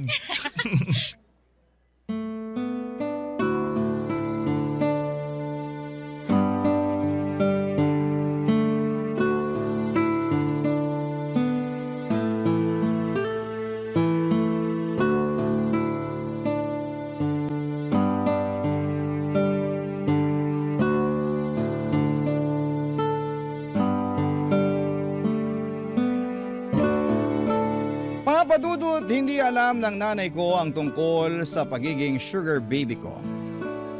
Bakit ko naman sasabihin sa kanya? Alam ko namang pipigilan niya ang ginagawa ko. Lalo't sa ganong dahilan kami iniwan ni tatay noon. Naniniwala naman siya na nagtatrabaho ako sa opisina. Noong hindi pa ganong kalakas at kadalasang kita ko sa pag-sugar baby, inakala ni nanay na nagtatrabaho ako sa call center. Sa gabi na kasi ako lumalabas ng bahay at tanghali na akong umuwi. Siyempre sa gabi ako madalas kinikita noon ng mga matrona ko. Nag-i-stay kami sa motel hanggang bago magtanghalian. Pagkatapos noon ay umuwi ako kaagad para makaligo na. Para matanggal kahit papaano ang pandidiri ko sa ginagawa ko noon. Hanggang sa tumagal at nasanay na ang katawan ko na dumadampi sa katawan ko ang mga matatandang mga babae. Nasanay na akong umaasa sa kanila sa lahat ng kailangan kong pangpinansyal.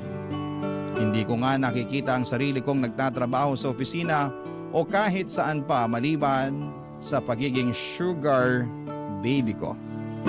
Mas madali ang pera. Mas malaki kumpara sa kinikita ng iba. Siguro isang pasasalamat na lamang din na natutunan ko ang ganitong kalakaran dahil sa tamad kong tatay. Sabi nga nila mga kapuso like father like son, ika nga. Wala na akong balita kay tatay at kung nasaan man siya. Sana ay ubos na ang pera ng babaeng pineperahan niya, Papa Dudut. Barangay Love Stories. Barangay Love Stories. Papa Dudut, naibili ko na si nanay ng automatic washing machine. Kita ko kung gaano siya nag-relax nang maibili ko ng washing machine. Nakaharap na lamang siya palagi sa salamin at pinagmamasdan ang mapula niyang labi at pisngi dahil sa mga makeup na binili ko sa kanya. Lagi din siyang nagsiselfie nang walang filter. Hindi na niya kailangan ng filter kasi sobrang kinis at puti na niya dahil sa Glutadrip na naging maintenance na niya, Papa Dudut. Nakakatuwa na makita ang aliwalas ng mukha ni nanay. Relax at hindi na siya stress. Hindi gaya nung naghihirap pa lamang kami. Ni bumili ng bagong tsinelas ay hindi niya magawa para sa sarili niya. Palagi niyang nire-repair ang pigtas na tsinelas niya gamit ang wire at goma. Yun marahil ang inspirasyon ko para ipagpatuloy ang pagkayod bilang sugar baby. Ayoko nang makita si nanay na nagre-repair ng lumang tsinelas gamit ang wire at goma. Gusto ko siyang bilhan palagi ng bagong labas na mga sandals at sapatos. Kaya naman sinikap kong galingan ang pambobola sa mga matrona ko. Isa na sa ginagalingan ko ng pangbobola ay si Deli. Senior na rin at isang biyuda, Papa Dudut. Mabusisi ito sa mga inaabot niya sa akin at hindi kasing galante ni Marcia. Pero malawak ang koneksyon niya sa gobyerno at iba pa. Kaya alam kong magagamit ko yon para maambunan ako ng tulong balang araw kapag kinakailangan na.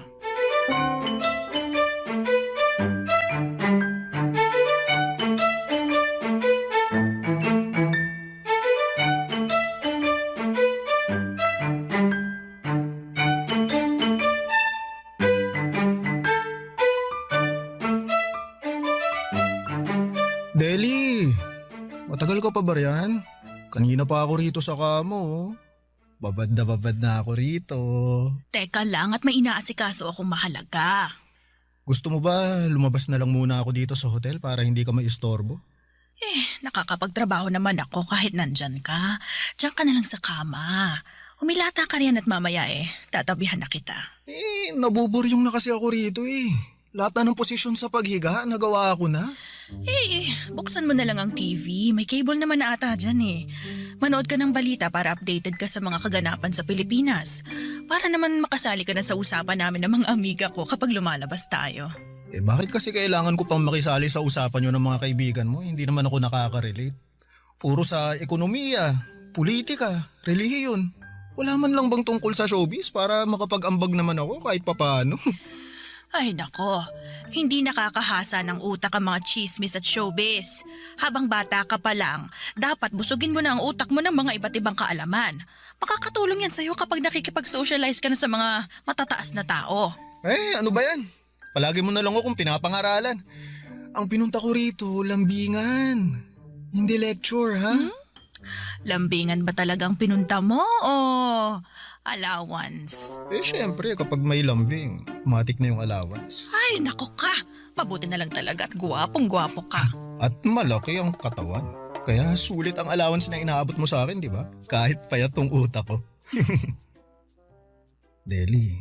Ay, wag mo na akong kulitin sa allowance mo. Nagdagdag na ako last month. Aba, matuto ka namang makontento. Hindi naman yun Ay, ano pala?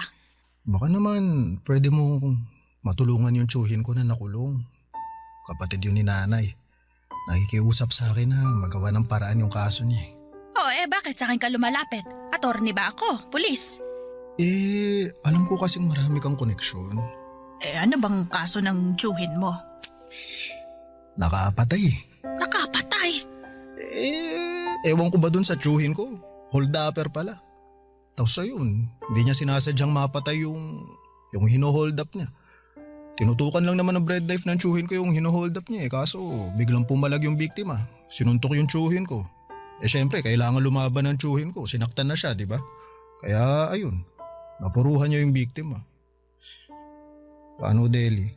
May lusot kaya? Marami pa akong kailangang alaming detalye. Siya, susubukan kong gawa ng paraan. Yay! Teka, Saan pa bang masakit sa'yo para malagyan ko na ng ointment? Yung tuhod mo? Nagbabadya ba ng rayuma yan? Yung balakang? Aling buto mo yung tumutunog ngayon para mahimas ko na? Ha?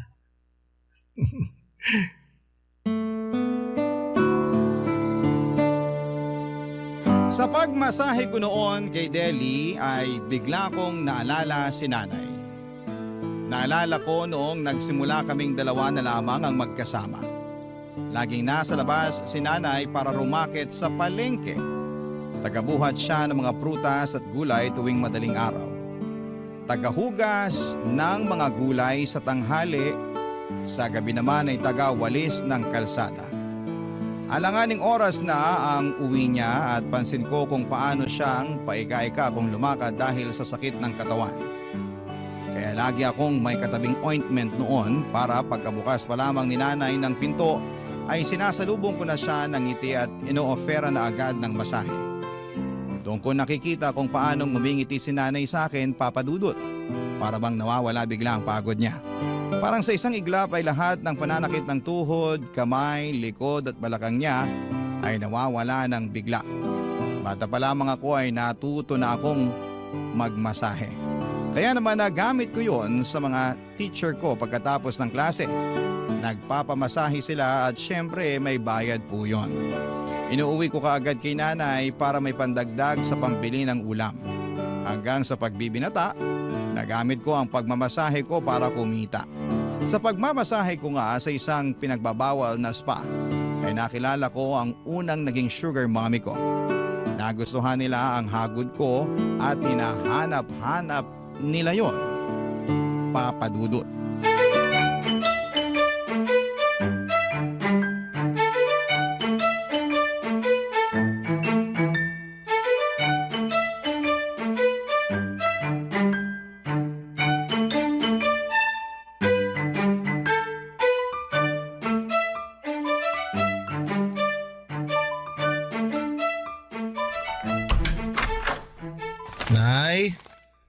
Nay, nakauwi na po ako.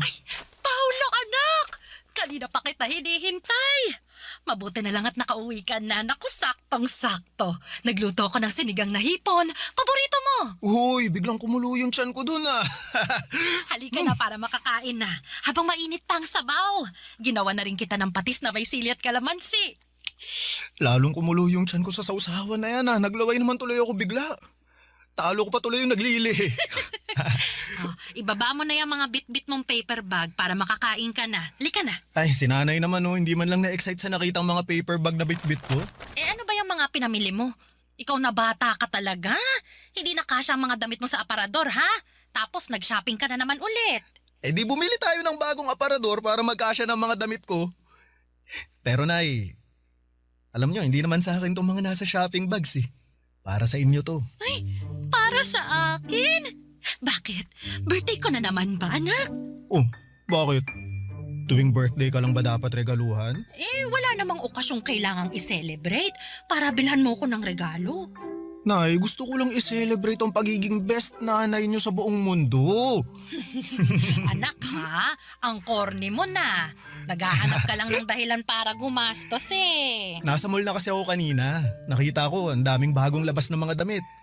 Feeling ko bagay sa inyo lahat ng pinamili ko. Check nyo, dali. Ito. Patingin nga. Anak, ang gaganda nito, hala. Oh, di ba? Ang mamahal din ako. Ay naku, isuli mong lahat ng to. Anak, masyadong mahal. Parang dalawang bang groceries na natin to eh. Magkano ba? Ay, naku, baka pang-4 na buwan pa. Oy, Nay.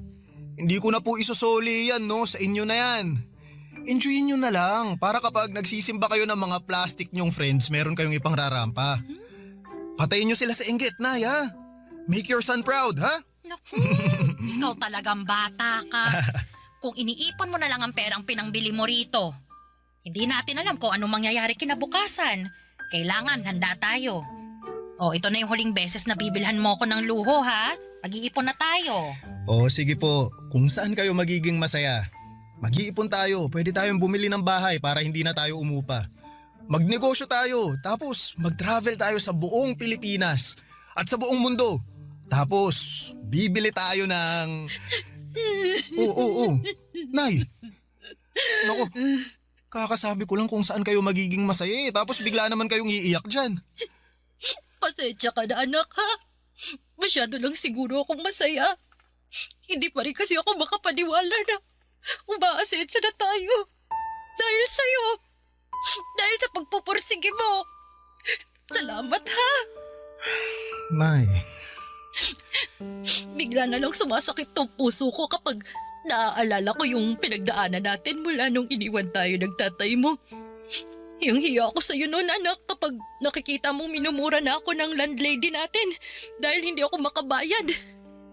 Kung paano tayo tumatakas tuwing madaling araw kapag alam nating alanganin na tayong makabayad. Bigla kong naalala kung paano tayo nagtsatsagang matulog sa waiting shed dahil walang kamag-anak natin ang gustong magpatuloy sa atin kasi wala silang tiwala sa atin. Akala nila pag nanakawan natin sila. Kasi alam nilang kapos tayo. Nakakahiya anak. Kaya pasensya ka na ha. Kung hindi kita naigapang ng maayos noon. Tapos ngayon, imbis na akong bumawi sa'yo, ikaw pa rin ang gumagawa ng paraan para mabuhay ako. Pasensya na anak ha. Pasensya na kung kulang ang galing ko sa pagiging ina.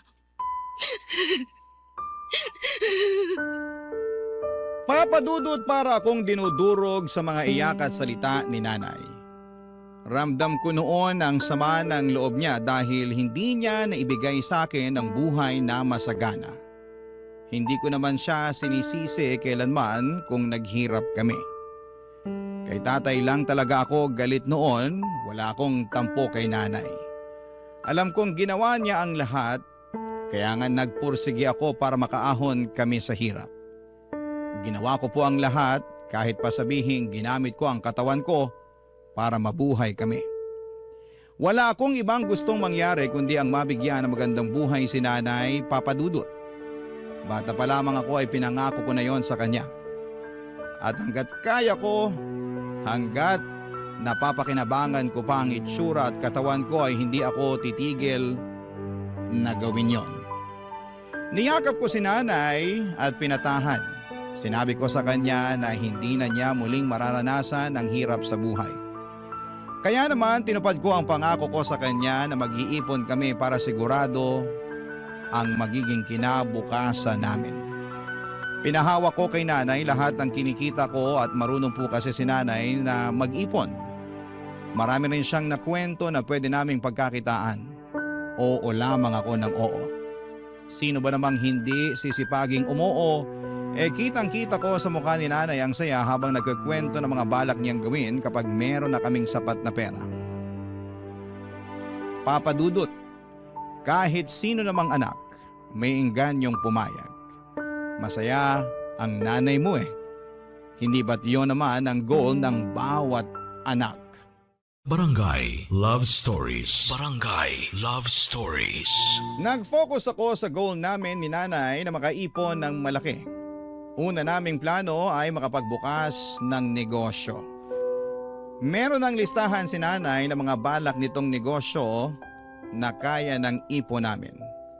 Tuwing gabi ay pinag-uusapan namin kung paano yon ma-achieve. Kakasimula pa lamang namin noon ang pag-iipon kaya alam kong medyo matatagalan pa bago namin magawa ang ibang plano namin. Hindi na ako lumustay pa ng pera para sa mga material na bagay, nagche-check na rin kami ng mga murang bahay sa probinsya. Pangarap kasi ni nanay na makabalik ng probinsya para doon na tumira. Gusto kong tuparin yon para sa kanya. Dinagdagan ko na rin ang ibang sugar mommy ko at merong yung mga nakilala ko online. Sapat na sa kanila na hinaharot ko sila at pinapadalhan ng mga masiselan na mga pictures. Kumagat na rin po ako sa mga ganap online para sa mga bakla. Nagpapadala din po ako ng mga pictures na masiselan sa kanila. At dahil doon ay mas nadagdagan pa ang kinikita ko. Pero syempre hindi ko pinabayaan ang dalawang main matronas ko, sina Deli at Marcia. Higit sa lahat ay sila ang makakatulong sa akin para sa mga pangarap namin ni nanay. Kaya naman ginalingan ko sa kanila lalo. Lahat ng gusto nila dapat ay sundin ko.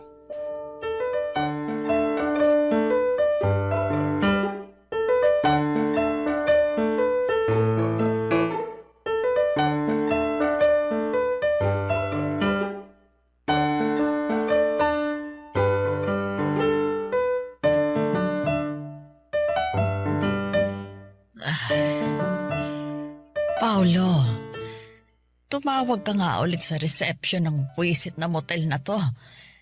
Ang init. Hindi pa ba magagawa ang aircon nila? Ayoko ng electric fan lang. Ay, kakatawag ko lang, di ba? Baka magalit naman na sa atin yung nasa reception. Baka makulitan na sa atin, mas lalo pang i-delay yung pag-aayos nitong aircon na to. Ewan ko ba naman kasi sa'yo kung bakit dito mo pa napiling mag-check-in. Afford ko naman ang magbayad ng mamahaling hotel. Bakit sa motel pa na tong gusto mo? O kaysa naman mapunta sa hotel yung pera mo, di ba? Sa akin mo na lang ibigay. Panigurado namang mag-e-enjoy ka sa akin ngayon. Pang 5-star review ang galawan ko mamaya, abang ka lang. Ikaw talaga? Dinadaan mo ako palagi sa ganyan, ha? Ikaw lang tong nakapagpapapayag sa akin na humiga sa kama ng cheap na motel na to. Hindi ako sanay sa ganito. Kaya dapat bumawi ka sa akin ng matindi. Akong bahala. Kailan ba naman kita binigo, di ba? Ano bang gusto mong bilhin, ha? Bagong sapatos? Bagong cellphone ba? Ay, perahin mo na lang. Cash talaga kailangan ko. Uy, teka. Tumatawag si nanay. Teka lang ha. Sagutin ko muna sa labas, ha? Ay, bakit kailangan mo pang lumabas, Paolo baby boy? Dito ka na lang. Huwag mo akong iwan dito. Baka papakin ako ng mga lamok dito.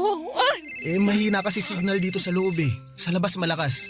Saglit lang to ha. Saka dadaan na lang din ako sa reception para i-follow up yung sa aircon natin ha. Sige na nga. Para hindi naman tayo maging pawisan mamaya kapag nagharutan na. Basta good girl ka dyan ha. O sige na. Sagutin ko lang tong tawag ni nanay. Diyan ka lang. Pagbalik ko, dapat ready ka na. Opo, sir.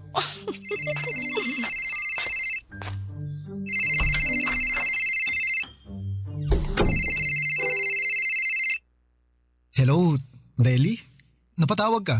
Kanina pa kita tinitext, hindi ka nagre-reply. Nako, sorry. Kasama ko kasi si nanay eh. Nagluluto kami.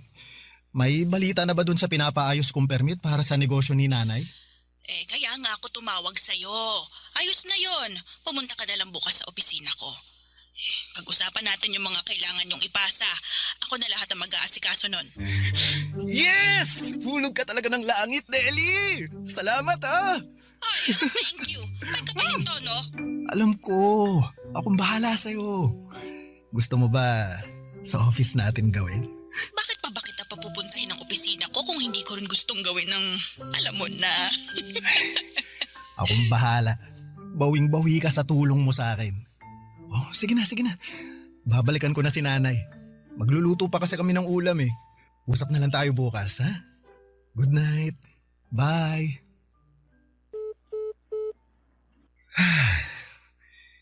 Ibang klase talaga si Deli. Daming tulong sa akin. Pero teka, unahin ko muna tong si Marcia. Marcia? Ready ka na ba? Eto na ako.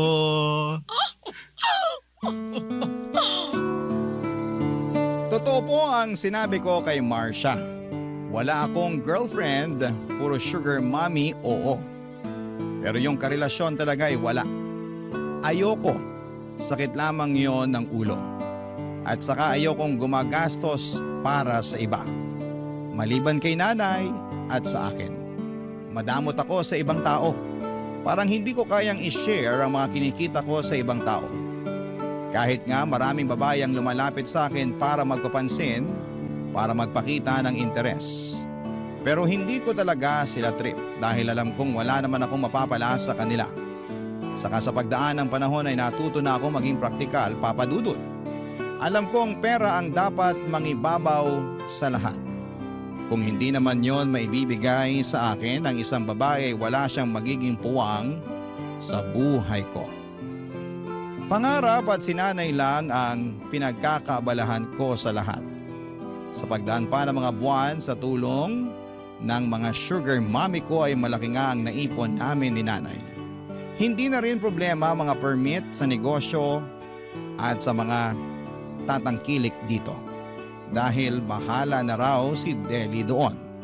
Yun talaga ang nagustuhan ko kay Deli. Hindi man siya kasing galante ni Marcia pero gusto niya akong maging wais sa pag-handle sa pera. Siya pa nga itong tumutulong sa akin para makaipon pa ng mas maayos. Hanggang isang araw.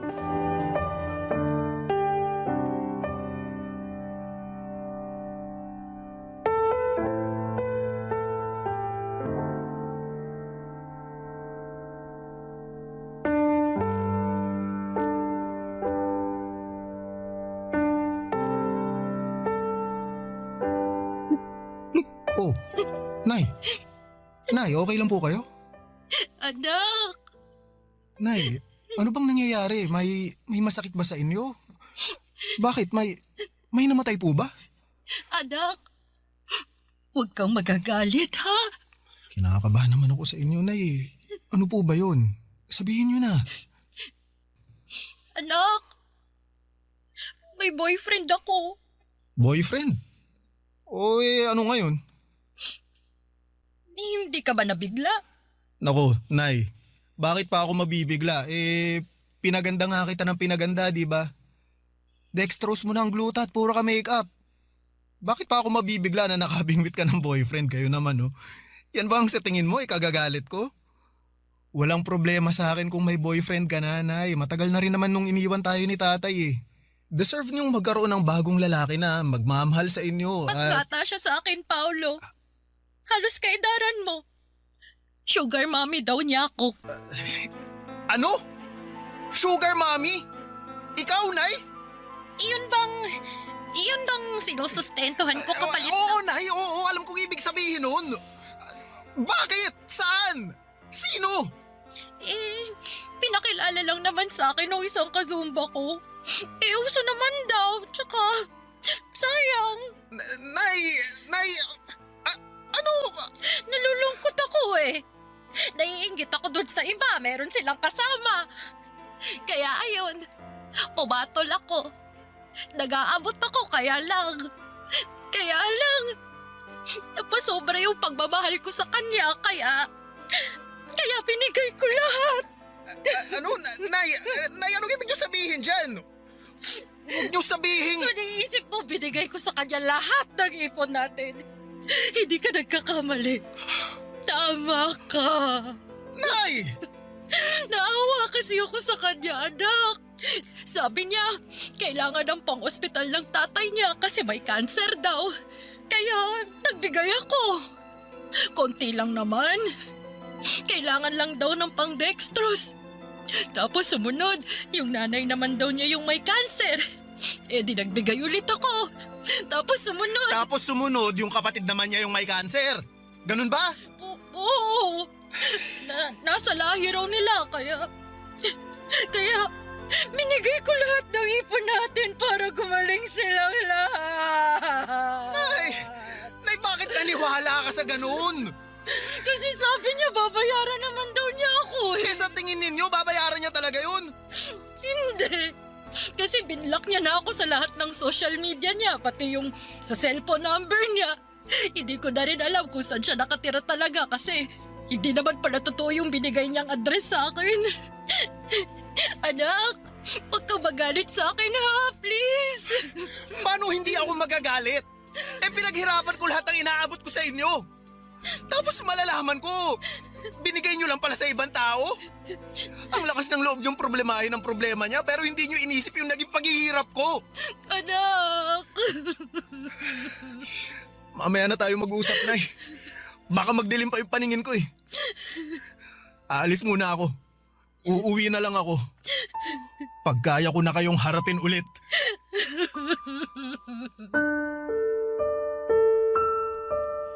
Papadudot, muntikan ko nang aminin noon kay nanay ang tungkol sa pagiging sugar baby ko.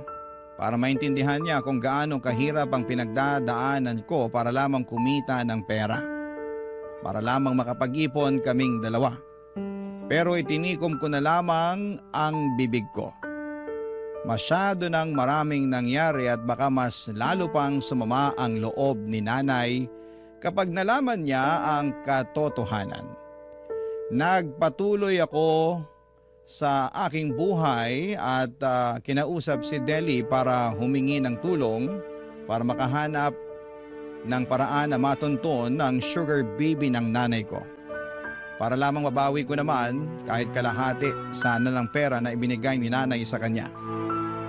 Naging malabo na rin na mahanap namin dahil si nanay mismo ay ayaw nang makaharap pa ang lalaking yon. Ipagpasa Diyos na lang daw namin ang lahat para sa mga ganong tao na nanggagamit ng kapwa nila para sa pera. Bigla naman akong kinabahan dahil tulad ng lalaking yon ay namimera din ako ng iba. Pinabayaan ko na nga lang din, Papa Dudut. Siguro'y yun na rin ang karma ko dahil sa mga penerahan kong matatanda. Pero hindi naman ibig sabihin ay hihinto na ako sa kalakaran. Ang pagiging sugar baby lang ang alam kong paraan para mabuhay kami ni nanay at makabawi ulit. Papadudot, nagpatuloy ako sa ganong buhay. Nagsimula ulit kaming mag-ipon. Ang mahalaga na lamang sa ngayon ay natuto na si nanay at nangako na siyang hindi na ulit magpapahulog sa isang sugar baby o baby boy. Maraming pong salamat sa pagbasa ng aking liham. Ang inyong kapuso at kabarangay forever, Paulo. Ano ang masasabi mo sa ating Barangay Love Stories today? Aabangan namin yan sa aming comment section. Ang mga kwento ng pag-ibig, kwento ng buhay at kwento ng pag-asa dito sa Barangay Love Stories. Love Stories.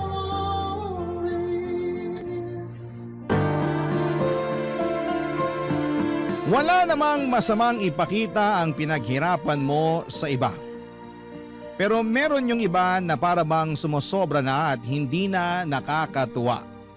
Ikaw, kabarangay, naranasan mo na bang mag-flex ng mga pinaghirapan mo?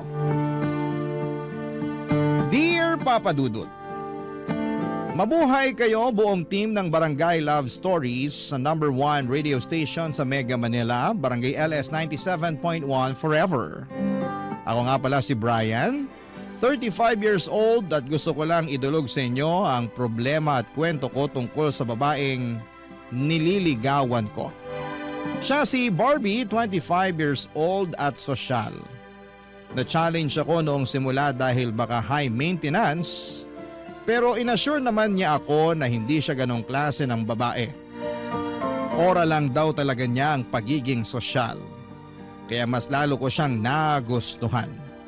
Sa lahat ng mga babaeng nakilala ko, sa kanya talaga ako tinamaan ng husto, Papa Dudut.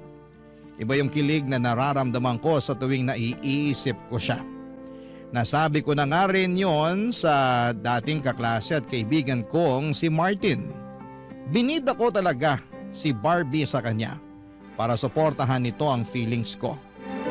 10 years ago nang magkaroon ako ng seryosong relasyon, Papa Dudut. 5 taon din kami ng ex kong yon bago ko nalaman na ipinagpalit niya ako sa isang matandang mayaman. Dinibdib ko yon ng sobra at mula noong nagkahiwalay kami, puro lang ako panghaharot sa mga babaeng nakikilala ko, pero wala naman akong banak na seryosohin sila.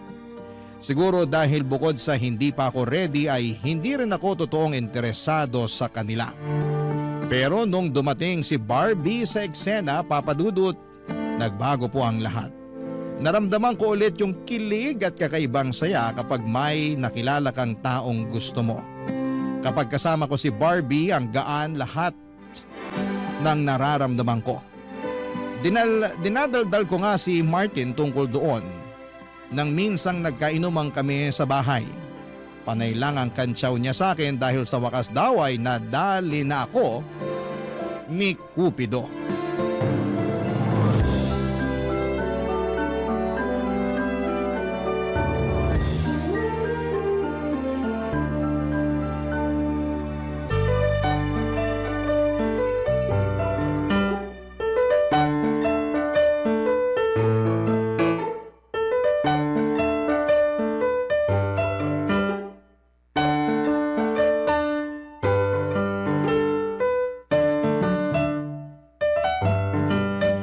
Himala talaga na bigla kang nagpainom ah. Huwag mo nang punahin. Baka mausog at hindi na tumaulit. Iba talaga kapag in love. Handang gumastos, makapagyabang lang sa kaibigan. Hayaan mo na ako. Ngayon na nga lang tumibok tong puso ko eh. Ang corny mo, pre. Bakit ganyan ka na? Nabetsin ka ata ng sisig eh. Awat ka na sa pulutan ha. Sobra ka ha. Inaya nga kita mag-inuman para masuporta mo tong nararamdaman ko tapos panaybasag ka naman dyan. O sige na, magkwento ka na dali. Basta o-order pa ako ng sisig ha. Akong bahala sa lahat ng gastos ngayon. Basta makinig ka lang kasi ang saya ko talaga. Parang nahanap ko na si Dawan eh. Nakaw, delikado tayo ah. Ganyan na ganyan din linyahan ko kay Marie Chris dati. Pero nasan kami ngayon? Ayun, binlock na namin sa Facebook ang isa't isa. Huwag mo naman akong takutin. Bakit? Kabado 20 ka na? Sinisira mo moment ko eh. Biro lang. O sige na, naniniwala na akong siya yung Dawan mo. Ano nga ulit pangalan niya? Barbie. Wow! Pangalan pa lang parang ang ganda na. Parang Barbie Fortesa ba ang datingan? Sa kinis at kasimplihan. Oo pre. Tapos yung kaseksyan parang si Julian San Jose. Pangkalendaryo. Jackpot ka na dyan pre. Huwag mo nang pakawalan. Hindi ko na talaga papakawalan. Alam mo nang matagal din akong broken sa ex ko eh. Kaya nga natutuwa ako na may nakilala ka na ulit eh. Pero sigurado ako, hindi ka na naman magpapakita sa akin kasi puro kay Barbie na yung oras mo. Hindi ako ganun ha. Anong hindi? Nung kayo nung ex mo nun, ni Anino mo, hirap hagilapin eh.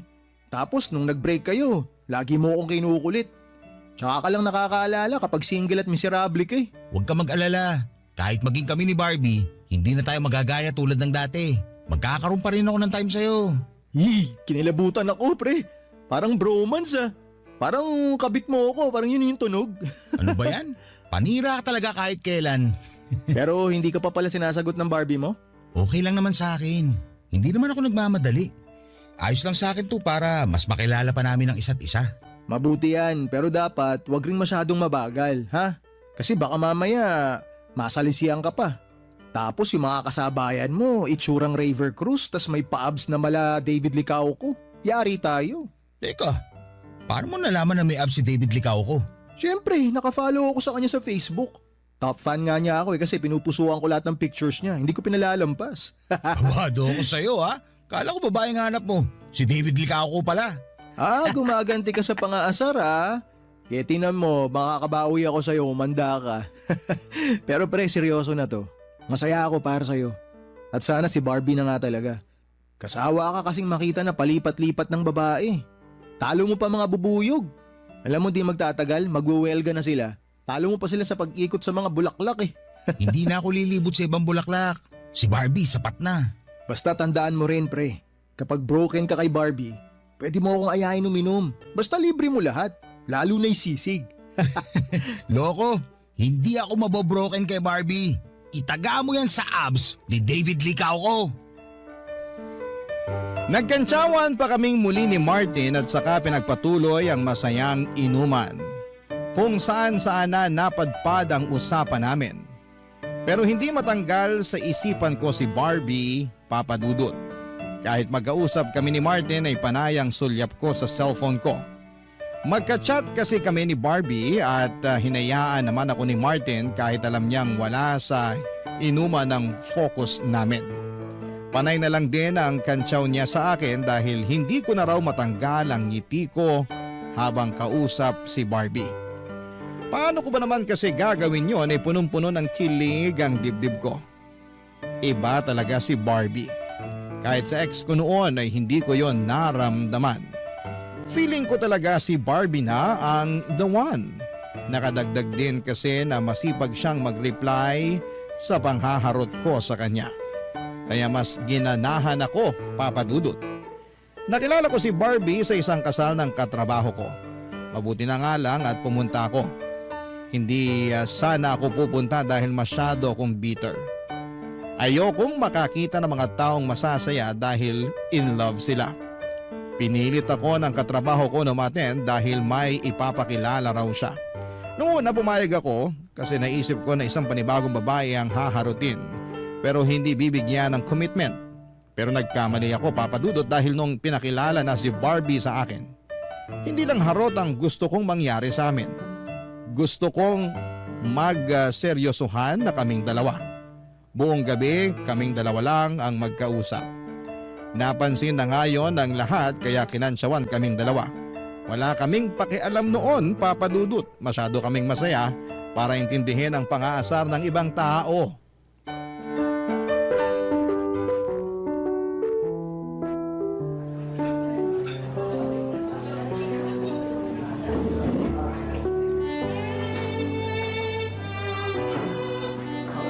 Brian, okay lang ba sa'yo na dito tayo kakain? Nagulat nga ako na dito tayo kakain. Hindi ba mahal dito? Napapanood ko to sa mga vlogger eh. Oo, pero masarap naman daw ang pagkain dito. Tsaka maganda rin ang ambience. Bawing-bawi sa ibabayad natin. Ako magbabayad dito. Ako nagyaya eh. Talaga ba? Di ba nakakahiya? Ayos lang, ano ka ba? Lalaki ako, kaya dapat ako magbayad. Eh pwede naman ako mag-ambag para hindi naman tunog abusado. Ang ambag mo lang ngayon, pangitiin ako. Makakapag-ambag ka ba nun? Nako, mabubusog ka sa ambag ko. Tara, order na tayo. Boom! Mahal nga rito. Grabe ang presyohan ha. Nakita mo? Huwag na lang ba tayo rito? Pwede naman tayong lumipat sa mga turo-turo kung ilang afford mo. Aray naman. Nasaling ang pagkalalaki ko doon.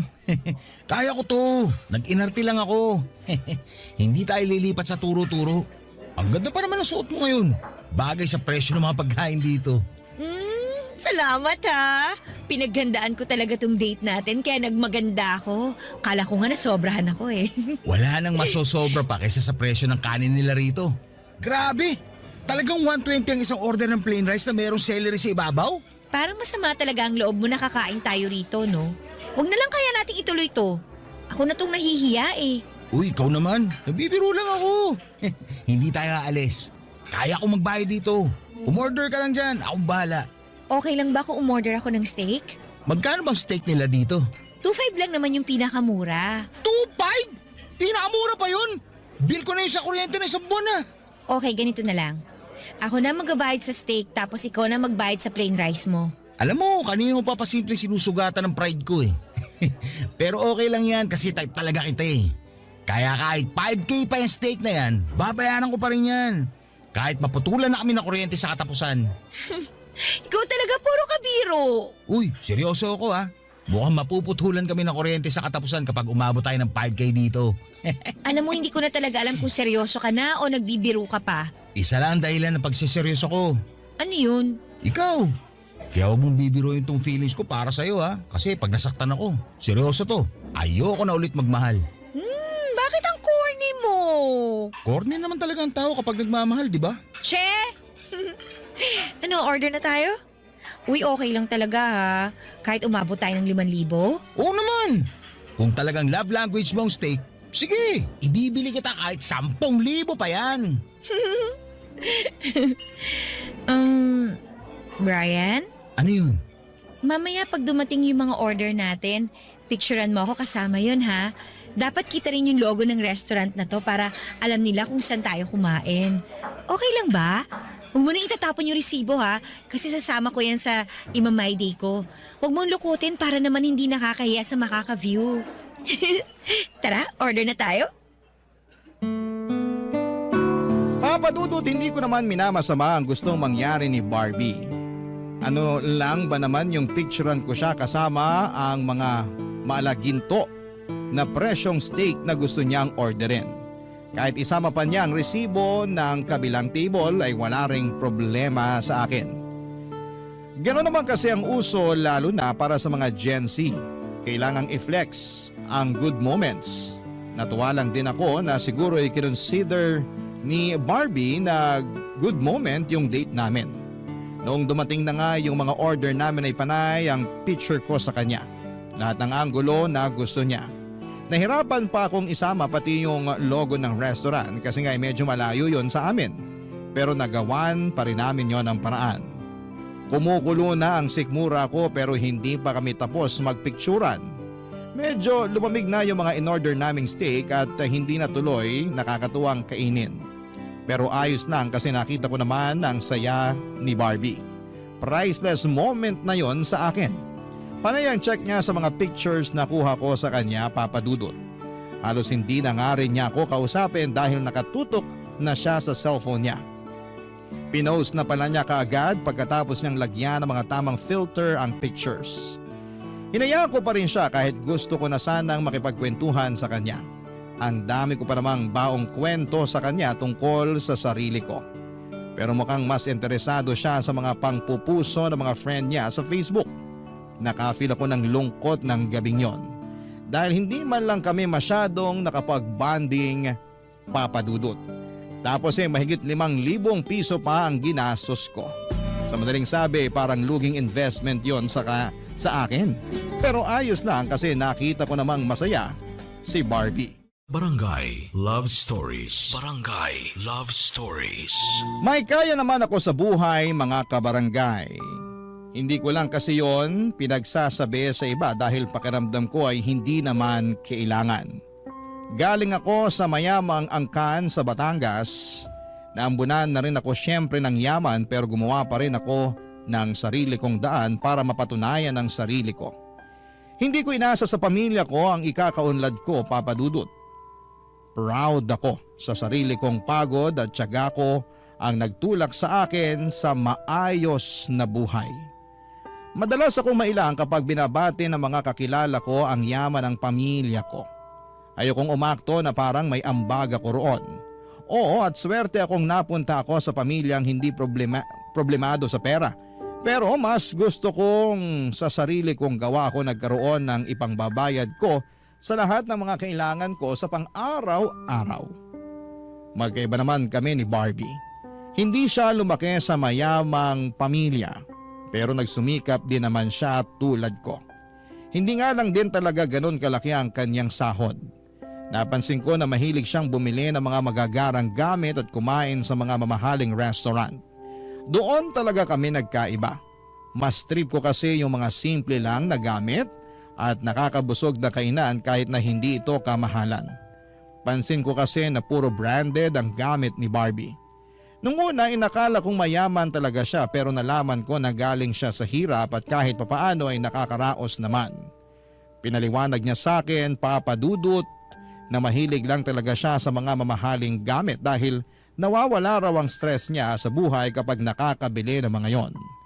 Ang importante naman daw ay wala siyang natatapakang tao sa mga hiling niya at hindi pa naman daw siya nababaon sa utang.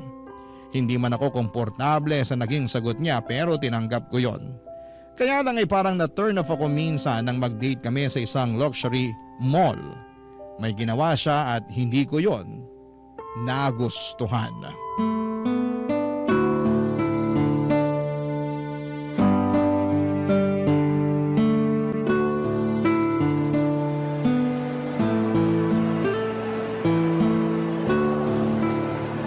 Grabe! Ang bango talaga ng mga sala na mall, no? Ibang-iba sa mga mall na pangmasa. Ang lakas makayaman. Bihira ako pumunta rito kasi ang mamahal nga ng mga benta. Nakakatakot silipin yung price tag. Buti na lang at napapayag kita na dito mag-date. Na-experience ko rin sa wakas makapasok dito. Basta kung saan ka magiging masaya, dun tayo. Alam mo naman na yun. Nako, baka sa simula ka lang ganyan ha. Baka kapag sinagot na kita, hindi na kita mapasunod. Kahit gumawa pa tayo ng kasulatan na magiging under ako sa'yo habang buhay. Ikaw talaga?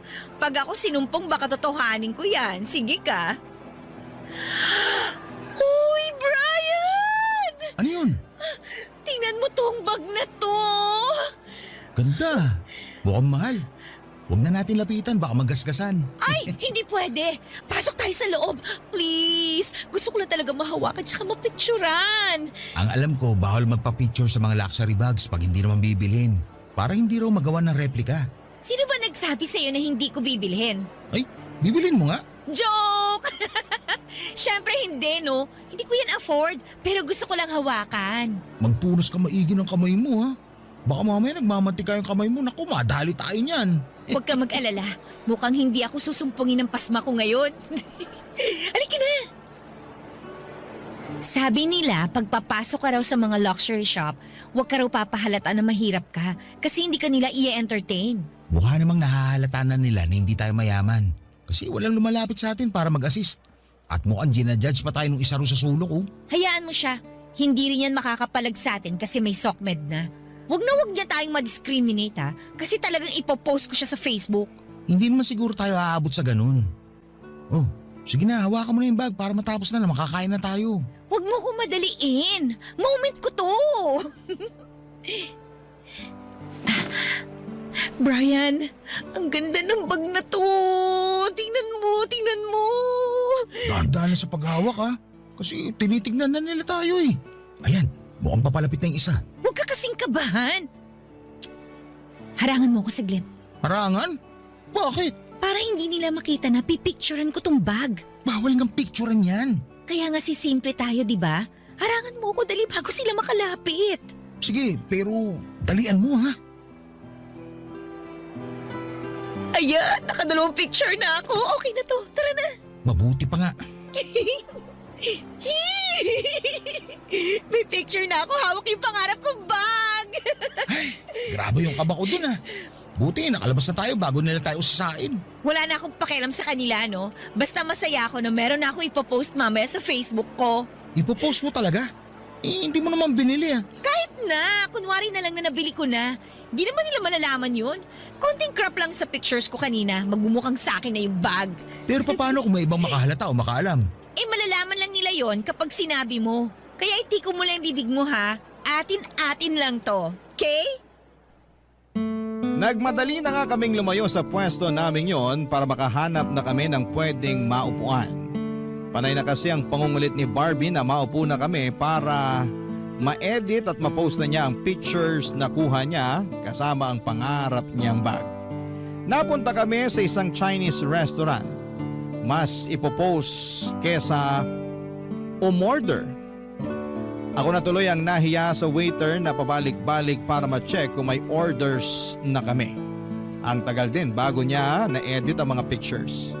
Kasi raw yung mga naunang inuna nito na ayusin ang edit niya. Nagmukhang hindi sa kanya yung bag.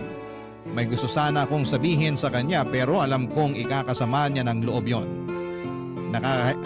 Nakahiyaan ko na ring magpakatotoo sa kanya kasi ayokong ma-offend siya sa akin. Lalo na't gusto ko na talaga siya, Papa Dudut. Iniisip ko na lamang na yun naman na siguro ang huling beses na gagawin niya ang mga bagay na yon. Pero hindi nangyari ang iniisip ko.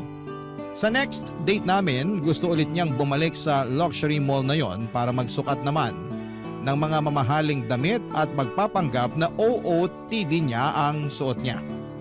Buti sana kung binili niya pero pinahirapan niya lang ang mga nag-a-assist sa kanya. Wala siyang binili maski isa. Sabi niya hindi pa raw niya afford bilhin yon kaya makukontento na siya na i-post na lamang yon at magkunwaring sa kanya talagang mga yon. Wala naman daw magtatanong basta wag lang daw akong sasagot kung sakaling may mga has na magtanong tungkol sa mga ipinopost niya. Ganon na siya kakomportable sa akin, Papa Dudut. Nakwento ko yon kay Martin nang minsan akong dumalaw sa kanila.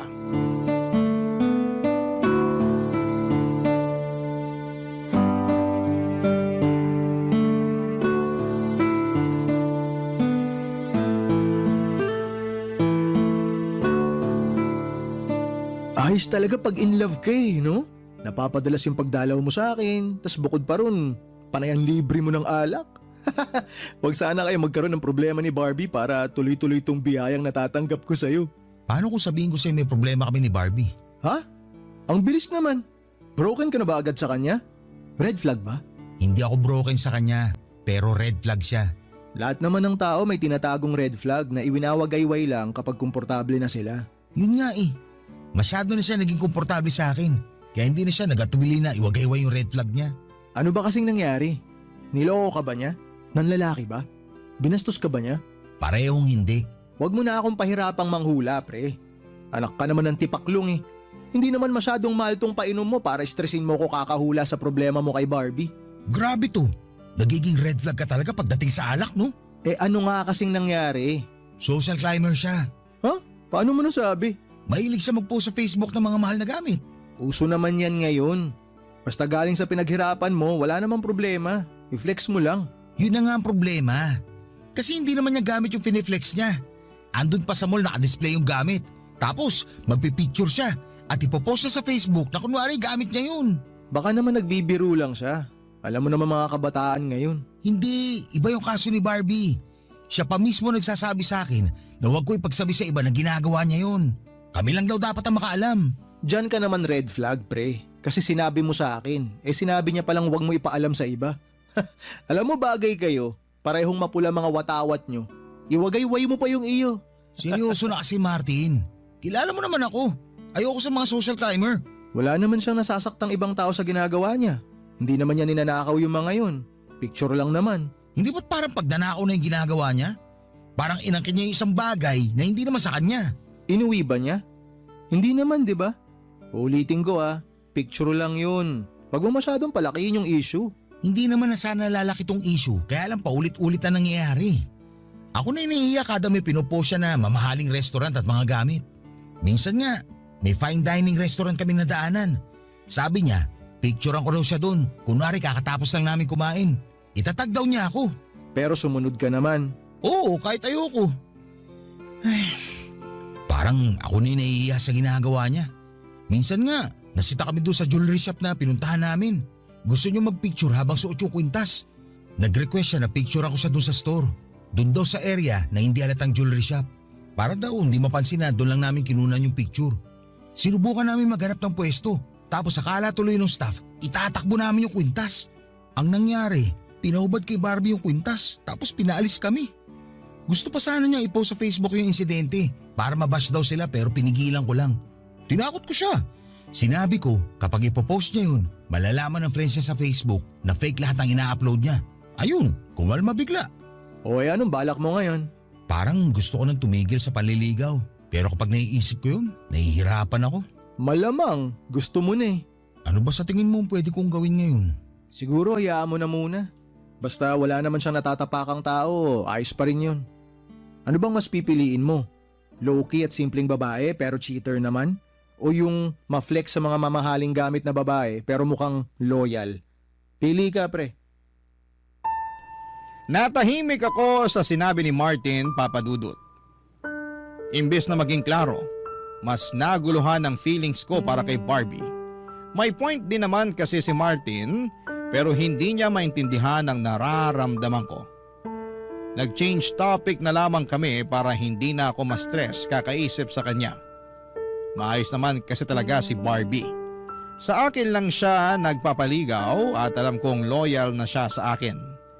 Ni minsan kahit may gwapong dumaan sa harapan namin ay hindi niya yon pinapansin dahil nakafocus siya sa akin. Ibang kilig na nararamdaman ko sa tuwing ginagawa niya yon. Malambing din siya at maunawain sa mga maliliit na kapalpakan ko. Hindi rin siya tinotoyo.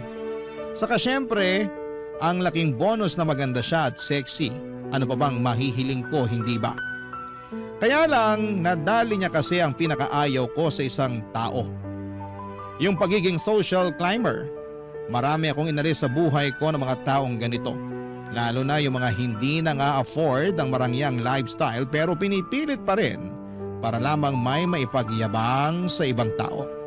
Nakakalungkot lang makakita ng mga ganito, Papa Dudut, at mas lalo lang akong nalungkot dahil kabilang si Barbie sa kanila. Gustuhin ko mang iwasang makita ang pagiging social climber niya pero hindi ko magawa. Paano ba naman kasi? Kade-date namin sa kaka-date namin, mas lantaran niyang ipinakita ang pagiging social climber niya. In-overthink ko tuloy na baka gamitin niya ang pera ko para lamang magmukha siyang sosyal at angat sa iba. Parang hindi ko masisikmura yon, Papa Dudut. Parang hindi ko kakayanin. Barangay Love Stories. Barangay Love Stories. Kinaya ko pa ba ang pagiging social climber ni Barbie? Oo, sinubukan ko pa rin. Nagkunwari na lamang ako na okay lang at lagi ko na lang iniisip ang good sides niya kapag nati-turn off na ako sa mga ipinapakita niyang pagiging social climber. Minsan nga ay gusto niyang manood kami ng sine pero dapat daw doon sa mga reclining chair para magmukhang premium at maisip agad ang mga tao na hindi regular na sinihan ang pinasukan namin. Maaga rin kaming pumasok sa loob ng sinihan para lamang makapag-oras siya bago magsimula ang pelikula. Pinakita rin niya ang mamahaling kape na hindi rin naman niya ininom daw dahil acidic siya. For the picture lang daw, Papa Dudut. Isang beses din ay nagsukat siya ng mamahaling sapatos, nagpa-pedicure siya at foot spa para bumagay sa sapatos na isusukat niya. Mahalang sapatos na yon at alam niya sa sarili niyang hindi niya yon bibilhin. Pero kailangan pa rin niyang picturean para ma-post sa Facebook. Siyempre, inari na naman niya ang sapatos na yon kahit sinukat lang naman niya. Kasabwat pa nga ako dahil ako ang nagpicture sa paa niya habang suot niya yon. Ako rin ang nag-edit para magmukhang hindi floor ng mall o shop.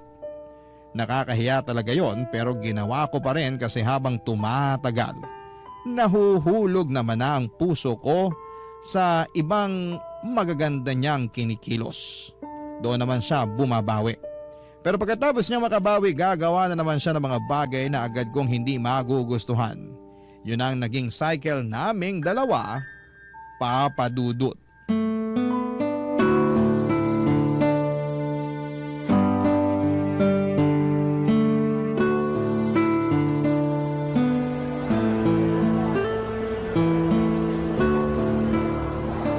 Napagod yung pa akong umaura, ha?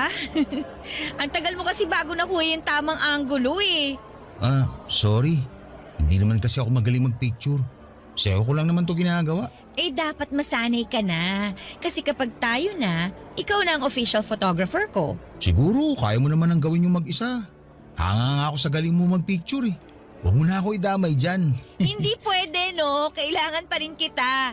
Para makarelate ka na rin sa mga boyfriend na taga-picture ng maaarte nilang girlfriend. Ay, hindi na ako makapaghintay na maging official na tayo. Bakit kasi hindi mo pa ako sagutin ngayon? Oy, may lakad ka ba? Ba't nagmamadali ka? Ikaw kaya nagsabi na hindi ka na makapaghintay na maging official tayo. Wait lang kasi. Sure naman na sasagutin kita balang araw eh. Pero ngayon, wait lang muna. Bakit? Tetestingin mo pa ba ako? Hindi naman. Kasi gusto kitang sagutin kapag nasa ibang bansa na tayo. Ha? Hindi ba cute yun sa'yo? Sa ibang bansa magiging tayo? So, kailangan muna natin pumunta sa ibang bansa para sagutin mo ako? Kasi pwede naman. Mahilig naman ako mag-travel. Hindi ako mahilig mag-travel eh. Tsaka sayang lang ang pera, mapapagod lang ako sa kakalakad. Mabilis din ako mahilo sa biyahe, hindi ko kaya. Nalalabuan ako sa gusto mo mangyari. Gusto mo, sa ibang bansa ako sagutin. Pero ayaw mo naman mag-travel para mangyari yun. Ayaw mo lang yata ako sagutin eh. Ay, teka, mali pala ako ng pagkakasabi doon. Ang gusto ko lang mangyari, yun bang magmukhang nasa ibang bansa kita sinagot? At pwede naman mangyari yun. Anytime, pwede ako mag-leave sa trabaho para lang matupad na yan. Hindi mo naman naintindihan eh. Ay, nako. Hindi mo na kailangan gawin yan. Hindi na tayo gagastos ng mahal. Meron akong mas praktikal na alam. Mas praktikal? Paano? May kakilala ka bang magaling mag-edit ng pictures? Nagagawa mo naman yun kahit sa simpleng app lang sa cellphone mo, di ba? Iiba pa rin yung professional para walang bahid ng pandaraya. Anong ibig mong sabihin? Pwede na kitang sagutin anytime. Basta may mahahanap kang mag-edit ng picture natin na kunwari nasa Korea tayo. Yung tipong nasa ilalim tayo ng cherry blossoms. Yung bang nakasuot tayo ng puffer jackets? Yung ramdam na ramdam ko tuloy yung lamig. Yung ganon. Eh bakit hindi na lang tayo pumunta ng Korea para totoo na? Ako nang bahala sa gastos para lang ma-experience mo rin yun. Eh sabi ko naman sa'yo, hindi ako mahilig mag-travel. Uunahin ko na lang ibili ng gamit kaysa ipang bakasyon ko, no? So yun talaga ang gusto mo? Magaling mag-edit? Kuha-kuha mo talagang idea ko. Ay, para may ma-post ka sa Facebook, tama ba? Oo, grabe. Iba na talaga ang connection nating dalawa. Gets na gets mo na yung gusto ko. Pero sa panahon ngayon, kahit gaano kagaling yung nag-edit, mahalata pa rin. Marami nang magagaling na mga mata ngayon. Mahirap na kapag nagkabukingan. Nakakahiya. Hindi yan. Marami akong friends sa Facebook na alam agad kapag edited ang picture o hindi. Eh di i-hide natin sa kanila. Basta yun lang naman yung gusto ko eh. I-edit tayo sa iba't ibang lugar sa Korea. Gusto ko yung mga sikat na tourist spot doon ha. Tsaka kung pwedeng mag-edit na may kasama tayong sikat na artista sa Korea. Di ba? Kunwari kasama natin nagsasamgyupsal. Perfect yun, di ba? Perfect yun! Parang hindi ako sigurado kung gusto ko yan. Alam ko nabibigla ka pa lang ngayon. Pero mamaya pagka-uwi mo, marirealize mo na maganda yung idea ko. At least, hindi ka nagagastos pang travel natin, di ba? Kailangan lang nating magpanggap. Hindi ako makapaniwala sa sinabi ni Barbie, Papa Dudut. Pero inintindi at inunawa ko pa rin. Siguro'y ganun lang talaga siya, baka may nangyari sa kanya noon kaya naging social climber siya. Sinubukan pa rin niya akong kumbinsihin tungkol sa ideya niya. Umuo na lamang ako para tumigil na siya. Pero ayoko talaga. Buong gabi na magkasama kami at wala siyang ibang bukang bibig kundi ang matuloy ang plano niya. Hindi pa rin ako nagsasalita tungkol doon. Nagtampo tuloy siya dahil nahalata niyang naiinis na ako. Nagpahatid na siya sa bahay at hindi niya ako tinext o chinat man lang. Nalungkot ako kaya minessage ko siya at sinabing payag na ako sa gusto niya. Naghanap talaga ako ng magaling mag-edit ng picture para magmukhang nasa Korea kami. Nagbayad ako ng malaki para lamang magawa yon. Natuwa si Barbie nang makita mga picture na inedit. Doon na niya ako sinagot. Pinost ni Barbie ang pictures namin at hindi ko yon inaccept sa timeline ko nang itag niya ako. Andun pa rin kasi ang hiya ko. Lalo na't nag-copy-paste din siya ng quote mula sa ibang magkarelasyon na vlogger. Iyang hiya talaga ako sa ginawa niyang yon. May mga taong nagko-comment at pabirong nagsasabi na baka edited daw. Pero nilabanan ni Barbie yon at sinabing totoo ang lahat. Nag-comment pa siya ng flight tickets namin kunwari pero kinuha lang niya mula sa internet ang mga yon. Kabado talaga ako na may makahalata. Halos atakihin ako ng anxiety dahil sa mga ginagawa niya. At nung hindi ko na talaga natiis, ginost ko na siya. Ilang beses niyang sinubukang puntahan ang bahay ko pero lagi akong nagtatago. Hindi ko siya kayang harapin dahil baka hindi ko ma-filter ang dapat kong sabihin sa kanya, Papa Dudut.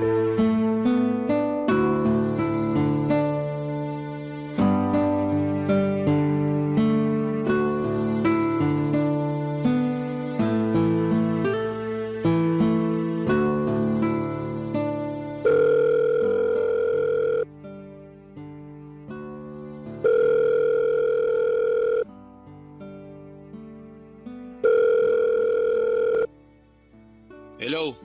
Martin, saan ka? Siya tayo? Alas 10 pa lang ng umaga, pre. Okay na yan. Mag-almusal ka na tapos punta mo na ako dito sa bahay. Ako nang bahala sa lahat. Ano bang nangyayari sa'yo? Bakit ang aga-aga, alak agad ang bungad mo? Teka, naghiwalay na ba kayo ni Barbie? Paano mo nalaman? Lahat ng taong broken nag-aayang uminom sa umaga. Bakit kayo naghiwalay? Kasasagot niya lang sa'yo, di ba? Walang formal breakup. Ginost ko na lang siya. Uy, mali naman yan. Kaya po nga pangit tingin sa atin ng mga kababaihan dahil sa mga ganyang gawain eh. Kasalanan naman kasi ni Barbie. Kahit pa kasalanan niya, pre. Dapat tapusin mo pa rin ng maayos para hindi na umasa yung tao. Papahirapan mo pa siya eh. Bigyan mo na agad ng closure. Napasaya ka rin naman niya kahit papano. Baka kasi kapag magkaharap kami, hindi ko makayanan. Baka bigla akong maging marupok. Alam mo naman na siya ang kahinaan ko ngayon. Bakit ba kasi nakipaghiwalay ka? Ang saya niyo pa naman tingnan dun sa mga picture niyo sa Korea. Ang laki ng ginastos mo ron tapos maghihiwalay rin pala kayo. Ay, yan na nga eh. Hindi naman talaga kami pumunta ng Korea. Edited lang yung mga picture. Gusto niya lang palabasin na galing kami dun. Si Barbie may pakana nun. Bumayag lang ako para mapasaya siya. Pero hindi talaga ako komportable kaya... Kaya mo siya ginost. Ay, mali ba talaga ako? Naiintindihan naman kita, pre. Mga bata pa lang tayo, lagi mo nang sinasabi na ayaw mo sa mga social climber. Kaya lang, mas maganda kung sasabihin mo na lang sa kanya yung dahilan para magkaroon din siya ng closure. Ang hirap na may nasasaktan tayong tao. Ay, tama ka. Sige, pass muna sa inuman ngayon. Tatawagan ko lang si Barbie. Basta tuloy pa rin yung inuman, pre, ano man maging resulta ng pag-uusap niyo ni Barbie, ha? Pero parang awa mo naman, pre. Mamayang gabi na natin i-schedule. Huwag ganito, tirik na tirik yung araw, oh. O sige, ako nang bahala mamaya. Bye. Kahit ayoko pero sige, tawagan na kita para magkali naman na.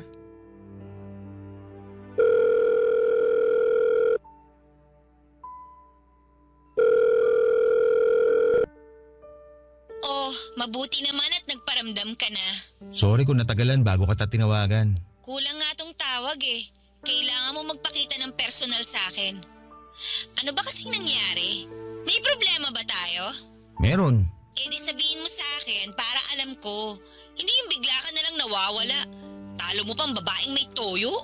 Barbie, gusto ko lang mag-sorry kung hindi ako nagparamdam sa'yo ng ilang araw. Eh ano ba kasing dahilan? Bakit hindi ka nalang bigla nagparamdam? Kasi ayoko na. Anong ayaw mo na? Bala ko talaga na i-ghost ka eh. Para hindi na ako mahirapan na sabihin sa'yo yung totoo. Kasi alam ko masasaktan ka. Pero hindi naman tama na gawin ko yun sa'yo. Kaya tumawag ako para formal na makipag-iwalay. Ang galing mo rin no? Matapos mo akong makuha tsaka ka biglang kaayaw. Pare-pareho talaga kayong mga lalaki eh. Sa una lang kayong magaling. Gusto naman talaga kita eh. Hanggang ngayon. Huwag ka na magsinungaling. Yan ang pinakaayaw ko sa lahat eh. Hindi ako nagsisinungaling. Ay. Kaya gusto ko na rin aminin sa'yo yung totoo para hindi rin mabigat to sa dibdib ko. Barbie, social climber ka. Hindi ko yun nagustuhan. Anong social climber? Hindi ako ganun no? Kapal ang mukha mo ah. Simpleng tao lang ako na simpleng mga bagay lang ang gusto. Sige, ganito na lang. Hindi ako natuwa sa mga pinost mong mamahaling gamit sa Facebook, lalo't hindi naman sa'yo yun. Huli na rin talaga yung pagpapa-edit mo ng pictures natin na kunwari nasa Korea tayo. Doon talaga ako nadali. Ayoko na. Eh di sana sinabi mo sa akin yan. Tsaka wala naman akong ginawang masama ah. Nagnakaw ba ako? Nanira ba ako ng ibang tao? May mga tao bang napariwara dahil sa mga post ko? Wala naman di ba? Ang babaw ng panghuhusga mo sa akin. Barbie, ang gusto ko lang sana. Huwag tuloy ang sasabihin mo. Baka mamaya hindi pa kita matansya. Tama lang na maghiwalay na tayo.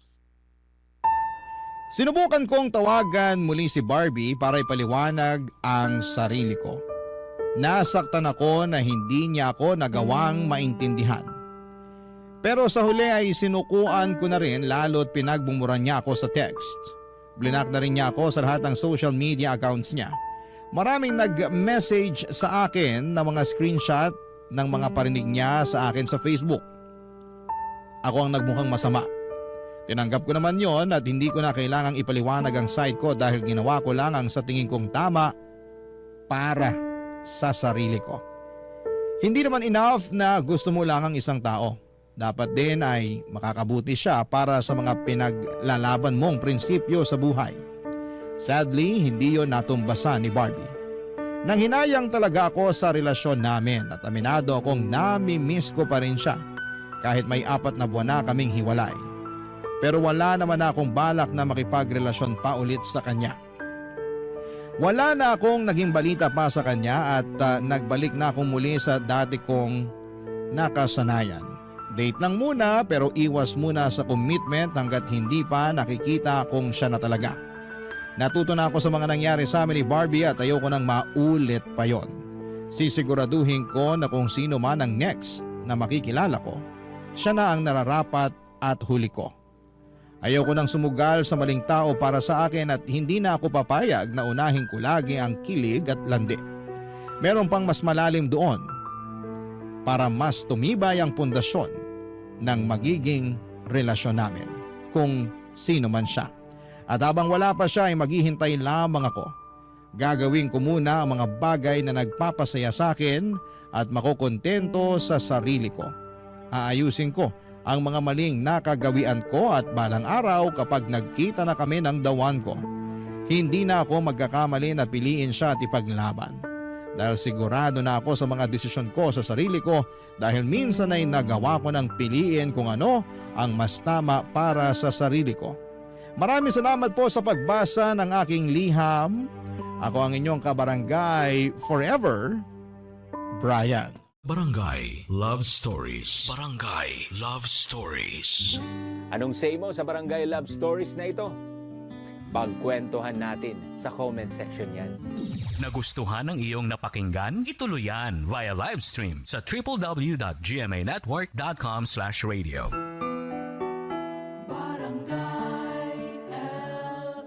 In Mega Manila, 97.1. Forever.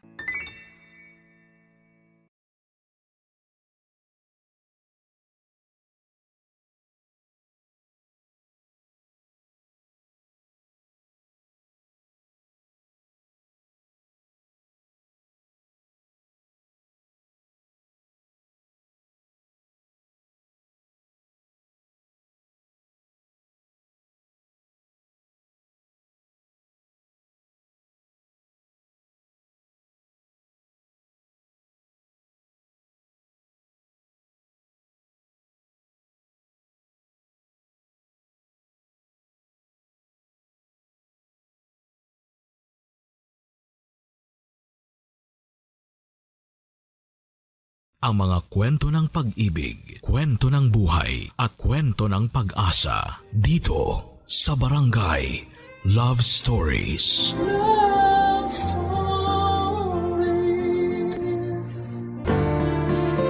Malaki ang ginagampanang role ng nanay sa buhay ng kanyang anak. Ang nanay ang siyang humuhubog sa magiging ugali at pipiliing mga tao na pakikisamahan ng kanyang anak sa paglaki nito. Ikaw, kabarangay, bilang isang anak, gaano kahalaga na maayos ang pakikitungo sa iyo ng iyong ina?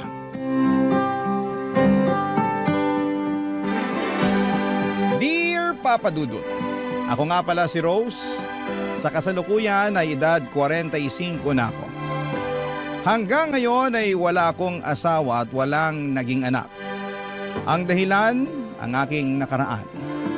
Hayaan niyo akong ibalik ko kayo sa aking pagkabata para maunawaan ninyo ang dahilan kung bakit natakot na akong bumuo ng sarili kong pamilya.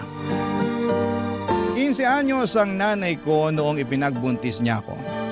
Maagang nabuntis si nanay dahil nagre-rebelde ito sa kanyang nanay noon, na siyang lola ko naman. Mahigpit kasi si lola kay nanay. Bukod pa roon ay masyado itong relihiyosa at madalas ay wala na sa lugar. Sa pagre-rebelde ni nanay, nabuo ako. Gusto sana raw ni nanay na ipalaglag ako pero pinigilan siya ni lola dahil kasalanan daw yon sa Diyos. Ayaw ni nanay na magkaroon ng anak. Sino bang gusto sa edad na 15, hindi ba? Di ba dapat sa ganong edad ay wala kang ibang inaatupag kundi ang pag-aaral at paglalaro? Nang may panganak ako ni nanay, agad niya akong iniwan kay lola. Ang sinabi niya kay lola ay mangangatulong daw sa isang malayong kamag-anak si nanay. Pumayag si lola para syempre may ipangbili na mga kailangan ko. Pero ginawa lang palang dahilan niyo ni nanay para makatakas sa poder ni lola. At mula noon ay si lola nang nagpalaki sa akin. Tulad ng naranasan ni nanay kay lola, napagmalupitan din ako ni lola. Doon ko naintindihan kung bakit nagrebelde si nanay. Malupit, strikto at wala sa lugar ang pagiging relihiyosa ni lola. Pero kahit ganito si lola ay hindi ako nagre-rebelde dahil takot ako sa kanya, Papa Dudut.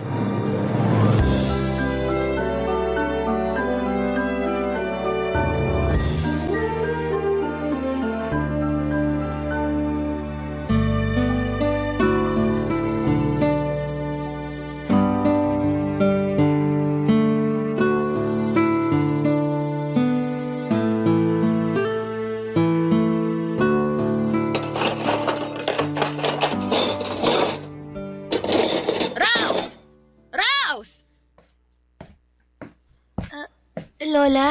Ikaw ba talaga hindi na matututo maghugas ng pinagkainan?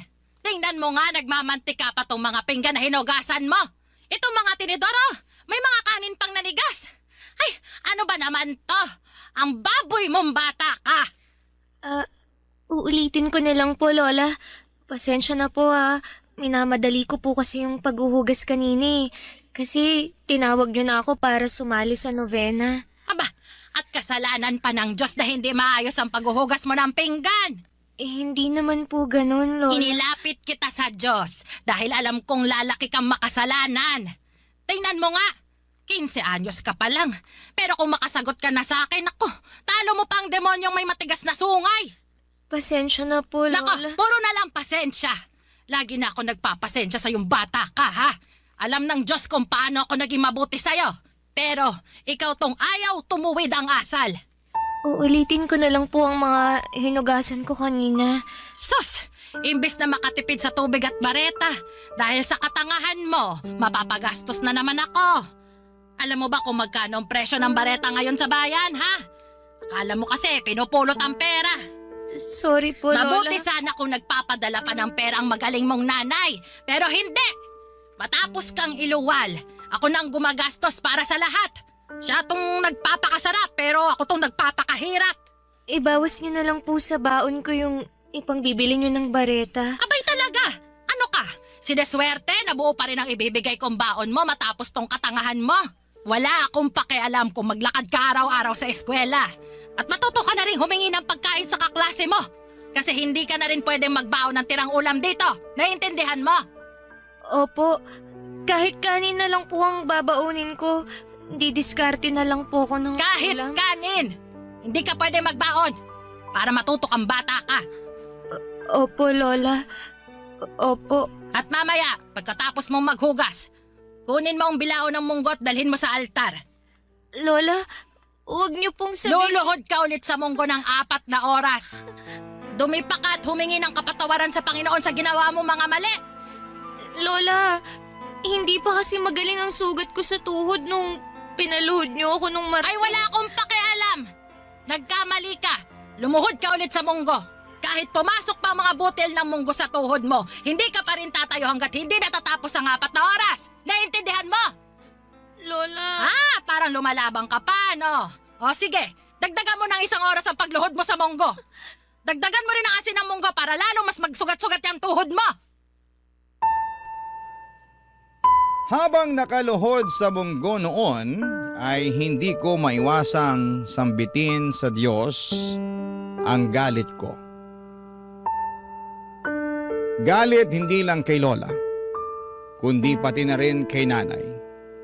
Hindi ko naman sana mararanasan ang paghihirap ni Lola na ibinibigay sa akin kung hindi ako iniwanan ni Nanay sa kanya. Pati nga sa Diyos ay nagalit na rin po ako. Bakit niya hinayaan na mapunta ako sa ganong sitwasyon? Napakabata ko pa para maranasan ang ganong klase ng hirap. Akala ko ba mahal niya ako? Mahal niya ang lahat ng nilalang niya sa mundo. Pero anong nangyari sa akin? Sa paglipas pa ng mga araw ay nagpatuloy ang pagiging malupit ni Lola sa akin. Napadalas na rin po ang pananakit niya. Kapag mainit ang ulo niya ay binubugbog niya ako kahit na wala akong ginagawa basta ako ang una niyang makita. Ako kaagad ang pagdidiskitahan niya. Lamog na noon ang katawan ko pero wala akong ibang magawa kundi ang tanggapin lahat ng mga yon. Nang minsang hindi ko na makayanan pa ang ginagawa ni Lola sa akin ay hinalughog ko ang kwarto niya para hanapin kung meron siyang nilistahan ng address ni Nanay. Hindi naman ako nabigo, Papa Dudut. Nakita ko ang address book niya kung saan ay nakalista roon ang address ni Nanay. Nagmadali akong magsulat kay Nanay para magsumbong sa ginagawa ni Lola sa akin. Nagmakaawa na rin ako na sunduin na niya ako at itinago ko pansamantala ang sulat na yon at bala kong ipadala sa susunod na Sabado kapag meron na akong sapat na pera at kapag walang pasok. Pero sa kamalasan, Biyernes pa lamang ay naharang na yon ni Lola, Papa Dudut.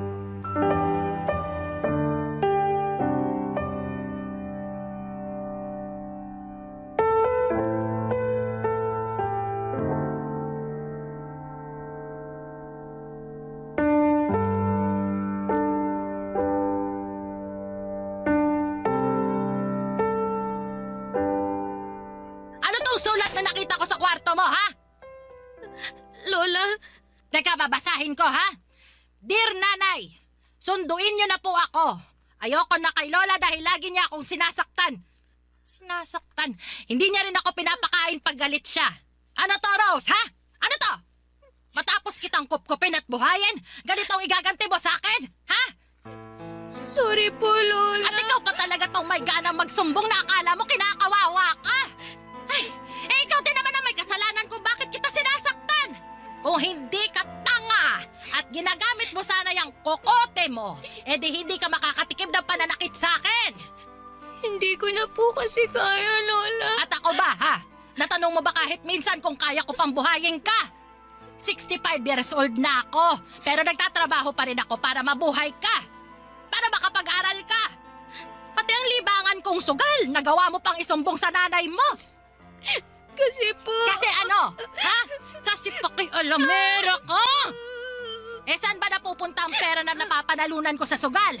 Pinambili naman natin ang pagkain yon, di ba? Pinambaon mo sa eskwela! Opo. Tapos ngayong nahuli kita, tsaka ka parang sinapi ang tuta, ha? Ha? Kala mo hindi makalaban? Akala mo kawawa? Pasalamat na lang ako at pumasok ako sa kwarto mo. Kung hindi pa ako kinutuban na may ginagawa kang mali, hindi ko pa malalaman na gusto mo iparating sa magaling mong nanay ang pagdidisiplina ko sa'yo. Hindi na po mauulit. Nadala lang po ako ng galit. Galit? Aba, ikaw pa tong may ganang magalit sa akin. Wala kang karapatang magalit, Rose. Tatandaan mo na utang na loob ang buhay mo sa akin. Kung hindi dahil sa akin, pinalaglag ka na niya noon. Tapos magsusumbong ka sa kanya. Wala nga siyang pakialam sa'yo. Mahal ako ni nanay. Mahal? Kung mahal ka niya, hindi ka niya tatakasan, tonta. Kung mahal ka ng nanay mo, di sana nandito siya. Asan ba siya? Andon, sa malayo. Nagpapakasarap sa buhay niya habang ako tong nagpapakahirap na alagaan ka. Kapag nalaman niyang hinahanap ko siya, babalikan niya ako rito. Kukunin niya ako. Pag nalaman niyang sinasaktan niyo ako, babawiin na niya ako. Matatauhan na siya. Bobo ka talagang bata ka, no? Ilusyonada. Hindi ko alam kung saan mo nakuha yung ilusyon mong gusto ka pa rin kunin ng nanay mo. Sinasabi niyo lang yan. Hindi totoo yan. Mahal ako ni nanay. Walang nanay ang hindi magmamahal sa anak. Sinungaling kayo. Ano naman ang mapapala ko sa pagsisinungaling ko? Alam mo, mabuti pa. O sige, lalakipan ko pa ito ng sulat ko para kampihan ka. Ako na ang magsasabi sa magaling mong nanay na sinasaktan nga kita. Ayos ba yon? Ha? Para kunin ka na niya. Total, masyado kang pabigat sa akin eh. Dahil sa'yo nagkakasala ako. Kaya mabuti pa, magsama na kayo ng nanay mo. Wala kang utang na loob. Ha? Parehas kayo ng nanay mo, mga kampo ng Diablo! Sinasabunutan, tinatadyakan, sinasampal at pinadugo pa ang ilong ko ni Lola. Paulit-ulit hanggang sa mamanhid ang katawan ko at tuluyan akong nahimatay sa sahig. Akala ko ay mag-aalala si Lola noon pero hinayaan niya lamang ako sa sahig hanggang sa magkamalay ako. At nang magising na ako ay inutusan niya akong magluto na at maglinis ng bahay. Para bang walang nangyari. Sinabi rin niya na pinadala na niya ang sulat namin kay nanay. Ipinakita na rin niya sa akin ang perang hawak niya na pamasahe ko na raw kapag dumating si nanay para kunin ako. Sa totoo lang ay inaabangan ko na ang araw na yon. Wala nang kaso kung nabugbog ako ni Lola noon. Parang nawala na nga ang sakit dahil naisip ko na yun naman na ang huling beses na sasaktan ako ni Lola. Makalipas ang 2 linggo ay dumating na si nanay at kabado ako noon pero masaya. Yun ang unang beses na nakita ko siya. Nakasimangot siya noon at hindi pa nga niya ako pinansin dahil una niyang hinarap ang lola ko. Nakita ko kung paano silang mag-away dahil sa akin. Ilang beses na pinipilit ni Lola na kunin na ako.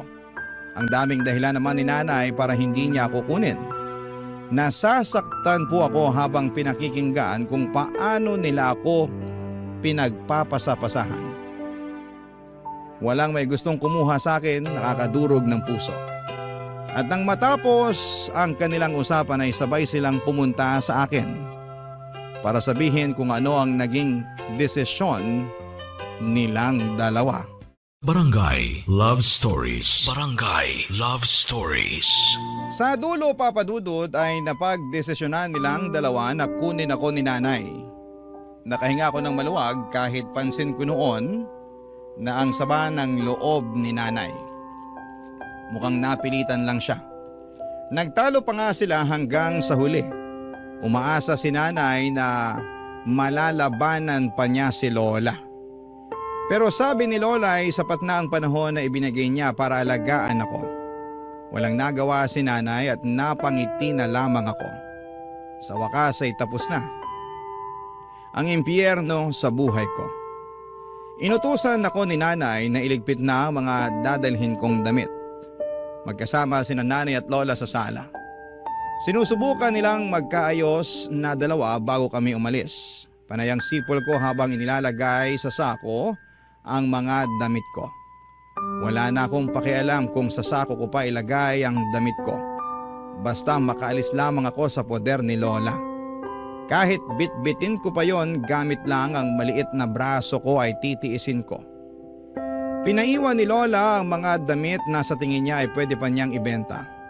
Ang mga natira lang sa akin noon ay yung mga butas-butas at kupas na. Wala pa rin akong pakialam noon.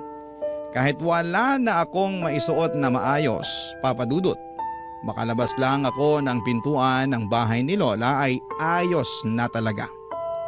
Nang matapos ang pag-iimpake ko ay nilapitan ko na sina nanay at lola, Papa Dudut.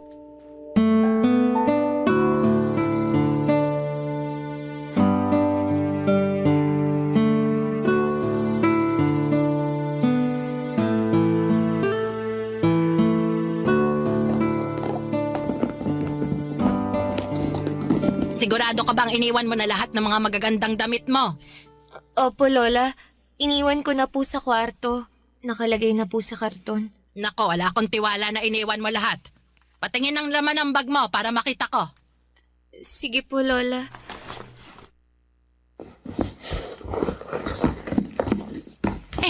Sinungaling ka naman palang talaga. Hanggang sa huli ilalamangan mo pa akong bata ka, ha? Bakit andito pa ang maong na pantalon na to? Bakit hindi mo isinali sa iiwan mo, ha? Alam mo bang pwede ko pa itong mabenta sa mga apo ng kasamahan ko sa simbahan? Nag-iwan lang po ako ng isang maong na pantalon, Lola. Para may pangpasyal kami ni nanay. Tsaka 2 labahan na lang at kukupas na rin po yan. Pampasyal ninyo ng nanay mo. Umaasa ka ba na ipapasyal ka ng nanay mo eh? Wala ngang pakialam yan sa'yo. Ano ba yan, Nay? Pati ako dinadamay sa pagsisinungaling ng apo nyo. Rose, iwan mo na nga yung maong na pantalon at baka mangisay pa tong lola mo kapag hindi pinagkakitaan ng damit mo. Hoy, mahiya ka naman sa akin. Ako ang gumasto sa inabando na mong anak at ngayon babawiin ko ng pinundar ko sa kanya. Ako pa itong nagmumukhang masama. Sa bagay, kailan ka ba naging masama? Lagi ka namang tama, Nay. Wala kang kasalanan palagi, di ba? Mabuti at alam mo. Hoy, Rose, ipasok mo na nga ulit sa bag yung mga damit mo para makaalis na tayo. Dalian mo, huwag kang kukupad-kupad dyan. Opo, Nay. Sa'yo naman nagmana ang kakuparan niyang batang yan eh. Ngayon, tiisin mong pakisamahan yung anak mong nakamana ng lahat ng pangit mong ugali. Tama na, Nay. Pwede ba? Magpaawat ka naman. Aalis na nga kami, oh. Ayokong tumigil sa kasasalita eh. Bakit ba? May karapatan akong magbunga nga dahil sa konsumisyon na binigay niyo sa aking mag-ina. Eh di sorry! Sorry! Sorry na! Ako na tong mali sa lahat. Okay na po ba? Hindi pa sapat yung sorry mo sa lahat ng napala ko dahil dyan sa katigasan ng ulo niya. Nay, Lola, tama na po. Huwag na kayong mag-away. Isa ka pa, Rose! Sabat ka ng sabat dyan. Bakit? Kinakausap ka ba? Usapan ng matatanda eh, sumasali ka. Talagang wala ka natutunang tama. Paano may matututunang tama yung si Rose? Eh wala namang tama sa mga pinagsasabi nyo. Walang utang na loob. Bastos ka! Ilan ba kaya mo, ha? Ang batukan ako? Gusto niyo sampal-sampalin niyo pa ako eh. Sige! Ano, Nay? Eto, oh. Sampalin niyo na ako! Sampalin niyo! Dali! Para makabawi ka na sa lahat ng kasalanan ko sa'yo. Dali na, Nay! Ang lapit na ng pisngi ko, oh. Gawin mo na lang ang kulang, oh. Sampal na! Tama na po, Nay, Lola. Huwag na po kayong magsakitan. Umalis na po tayo, Nay, please. Wala ka naman pala, Nay. Kala ko naman matapang ka. Di mo naman pala kaya kapag hinamon ka. Pasalamat ka at ayoko na madungisan ng huling beses na makikita kong pagmumukha niyong dalawa. Alis! Layas! Wag na kayo magpapakita sa akin kahit kailan! Talaga? Kahit nakasilid ka na sa kabaong mo, hinding-hindi niyo na makikita ang pagmumukha ko! Hinila na ako ni nanay para makaalis na ng bahay ni Lola. Hindi niya ako tinulungan sa bit-bit kong sako.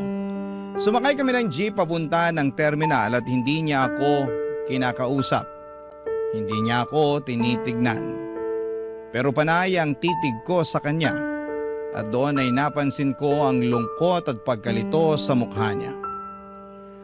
Papa Dudut, alam kong hindi maganda ang naging ending ng pagkikita nila ni Lola. Umaasa pa naman ako noon na bago kami umalis ni Nanay ay magkakaayos pa sila, pero nagkamali ako. Hanggang sa dulo ay nagpuksaan silang dalawa. Sobrang lalim talaga ng galit nila sa isa't isa. At hindi ko maiwasang maisip na dahil sa pagkabuo ko sa mundong ito kaya nagkalamat ang relasyon nilang mag-ina. Nang makasakay na kami ng bus papunta sa bahay ni Nanay ay doon pa lamang niya ako kinausap. Nilatagan niya ako ng mga dapat kong sundin sa bahay niya. Doon din niya inamin sa akin na meron na siyang asawa. Tony ang pangalan at halos 5 taon lang ang bata nito kay Lola.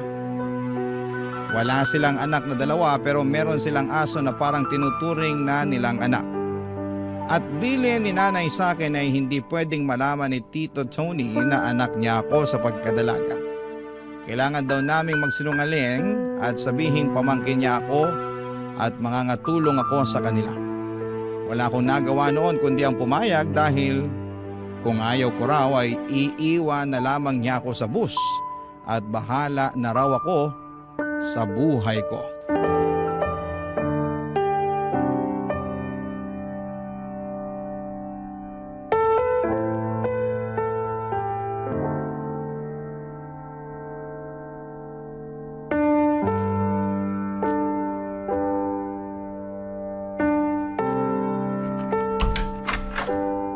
Tony!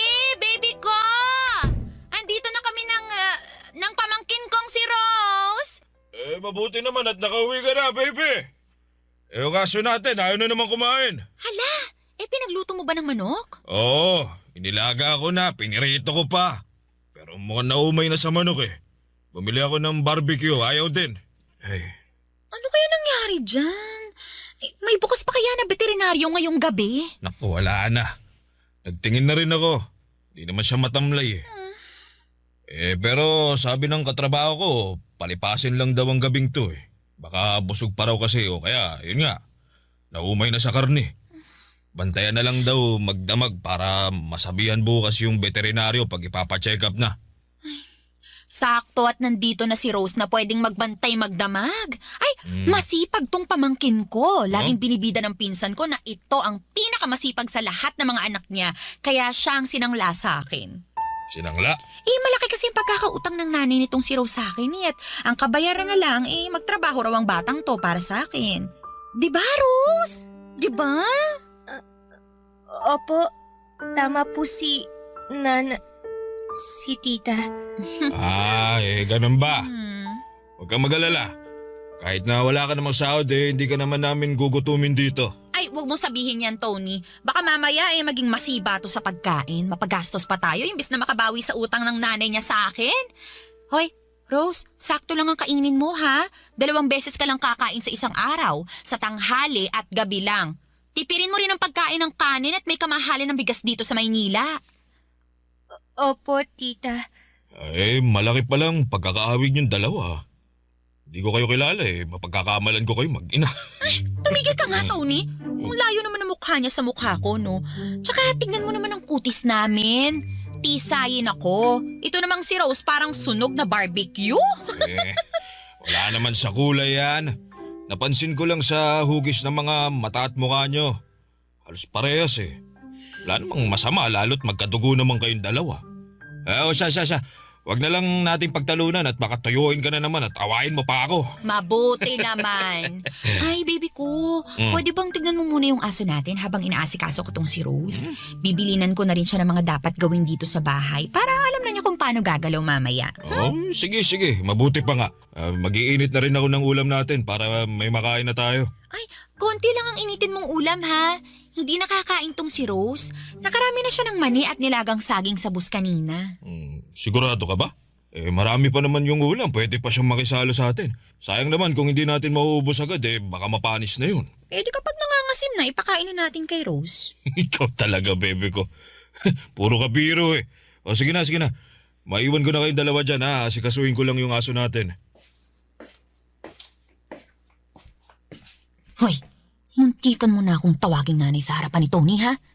Di ba ilang beses na kitang binilinan sa bus na isaksak mo dyan sa utak mo na tita ang itatawag mo sa akin? Kapag nabuko tayo ni Tony, palalayasin talaga kita. Sorry po, Nay. Oo, yan na naman! Nanay na naman! Bobo ko talaga. Tama ang lola mo mahina ang kukote mo.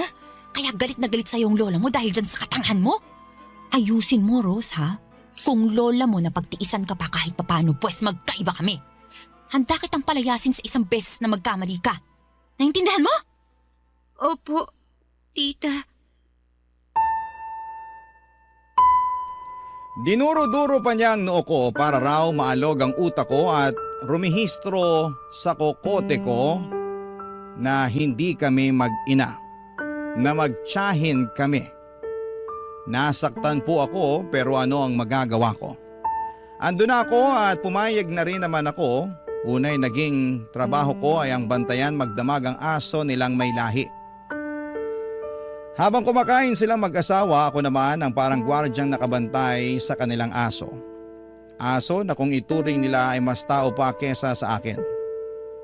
Maliban na makaramdam ng selos dahil mas anak pa ang turing sa asong yon kesa sa akin. Hindi rin ako hinahayaan ni nanay na makatulog. Kailangang nakabantay ako magdamag sa aso. Baka raw kasi may mangyari kahit sa ilang segundo lamang na pumikit o malingat ako. Nakakainggit kung paanong pakitaan ang pagmamahal ni nanay ang aso niya. Pero ako, kailan ba? Sa pagdaan ng mga araw ay pinaramdam ni nanay sa akin na isa lamang akong katulong. Hindi niya ako pinag-aral at hindi inaabutan ng pera. Ang sabi niya sa akin kung meron mang kailangan tulad ng napkin at iba pang mga gamit na pang babae ay sabihan ko na lamang siya para siya na ang bumili. Iba rin ang pagkain ko sa pagkain nilang mag-asawa. Madalas ay sardinas ang pinapakain sa akin, lalo kapag karne ang ulam nila. Depensa ni nanay ay kailangan nilang magtipid dahil mahirap ang buhay sa Maynila.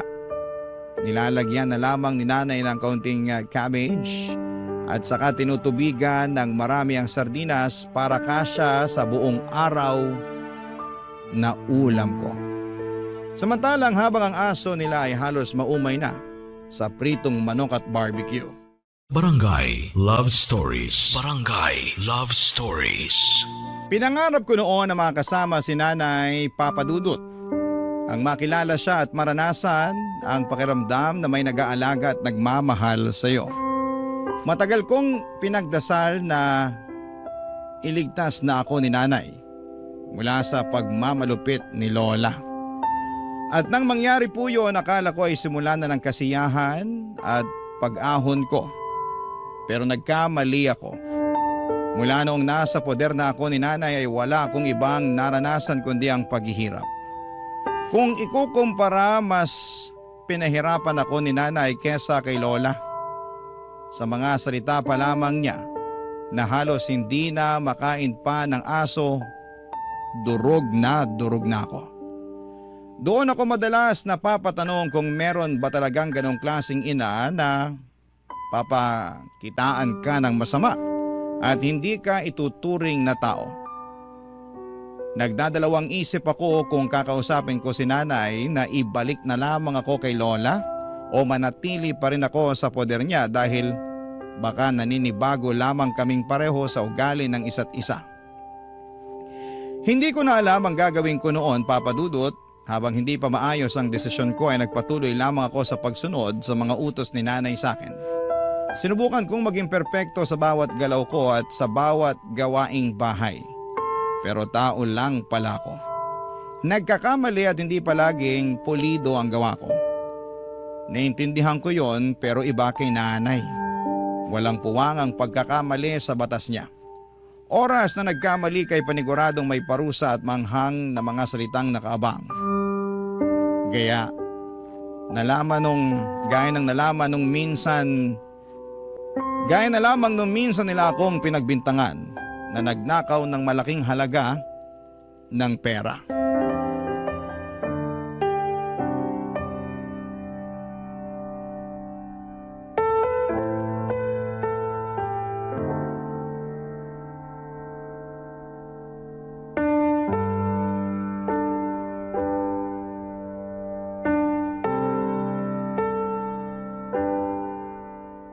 nga ulit yung inutos sa akin ni nanay?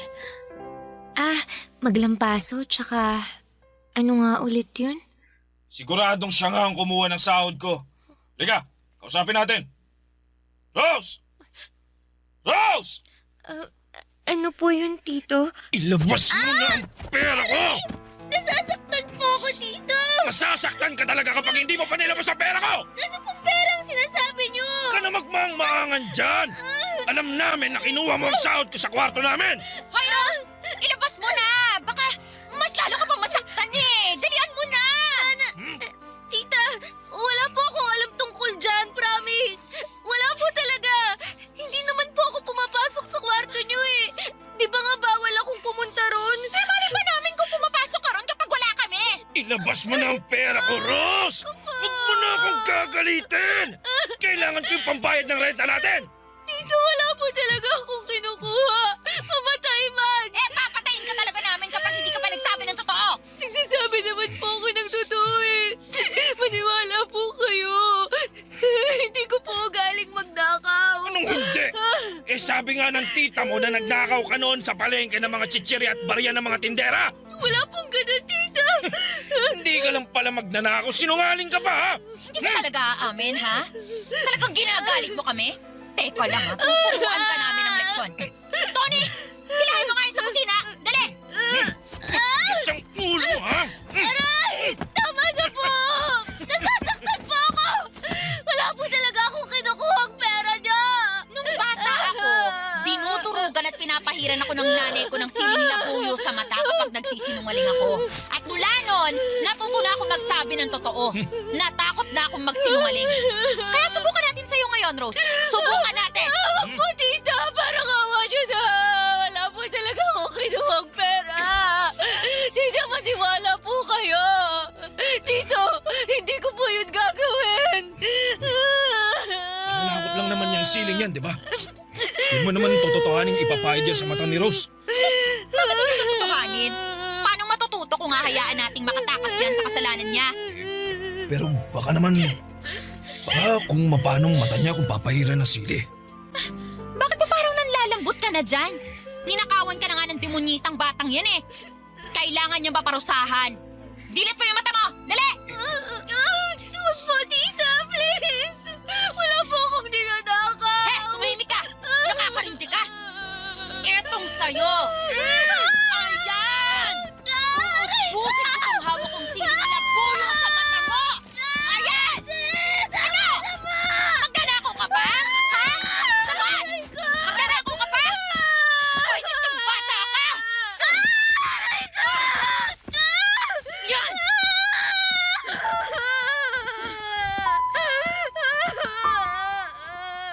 Wala akong ninakaw na pera, Papa Dudut. Kahit piso ay wala akong ginalaw na sobre sa tokador. Alam ng Diyos yon, pero bakit hinahayaan niyang pahirapan ako ng nanay ko at pahiran ako ng siling labuyo sa mata? Napakahapdi, napakasakit. Nang matapos si nanay sa pagpahid ng sili sa mata ko ay saka ako binitawan ni Tito Tony at hinayaan akong humiga sa sahig habang nagkukuskos ng mata. Rinig ko ang tawa ni nanay at ramdam ko ang konsensya sa mga tingin ni Tito Tony. Inaya ni nanay na halugugin ang kwarto ko para hanapin ang pera ni Tito Tony. Wala silang nakita roon at paliwanag ni nanay ay mukha raw inubos ko na yon. At itinapon pa ang sobrang pinaglagyan ng pera para walang ebidensya. Naniwala si Tito Tony at inayaan nila ako sa sahig ng kusina. Nanlalabo ang kaliwang mata ko dala ng pagkakakuskos ng siling labuyo. Hindi naging sapat ang pagbabad ko sa malamig na tubig para mawala ang hapdi. Namumula ng lalabo at mahapdi yon. Ilang araw na ganoon ang kalagayan ng mga mata ko at lagi ako nahihilo pero pinipilit kong kayanin na kumilos dahil kailangang patuloy ang pagtatrabaho ko. Parang wala lang kay nanay ang mga nangyari. Panay pa rin ang utos niya at hindi niya alintana ang pamamaga ng mata ko. Kung paanong parang malagatas na ang itsura ng kaliwang mata ko. Panay ang dampi ko ng yelo sa mata ko sa pag-asang mawawala ang sakit at mawawala ang pamamaga at pagkukulay gatas nito. Isang araw habang nasa kusina ako, nagpapahid ng yelo sa mata ay nilapitan ako ni Nanay Papa Dudut.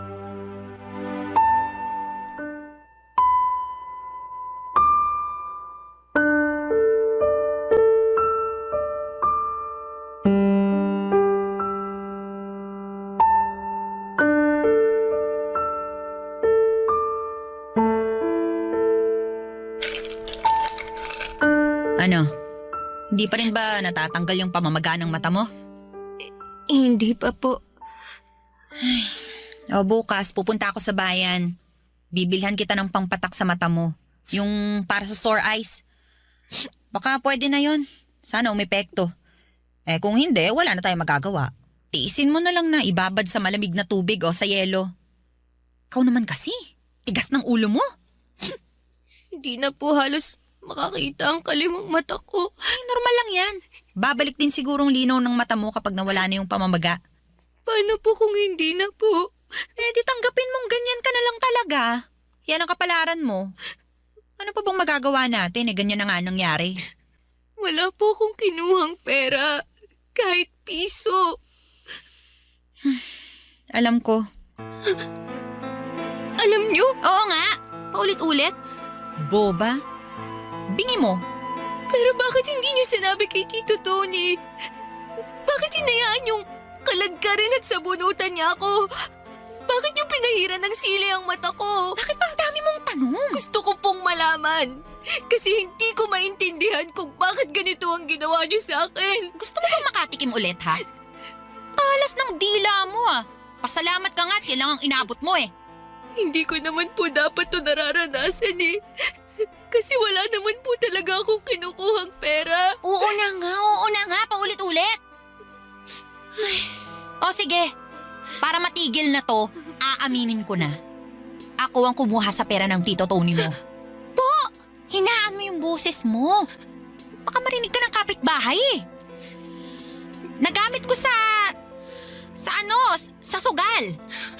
Di ko naman kasi alam na mapapatalo ko lahat eh. Bala ko namang ibalik, kaso biglang hinanap ng Tito Tony mo. Hinatakot ako na magalit siya sa akin. Kaya sa akin yung ibinintang? Tama!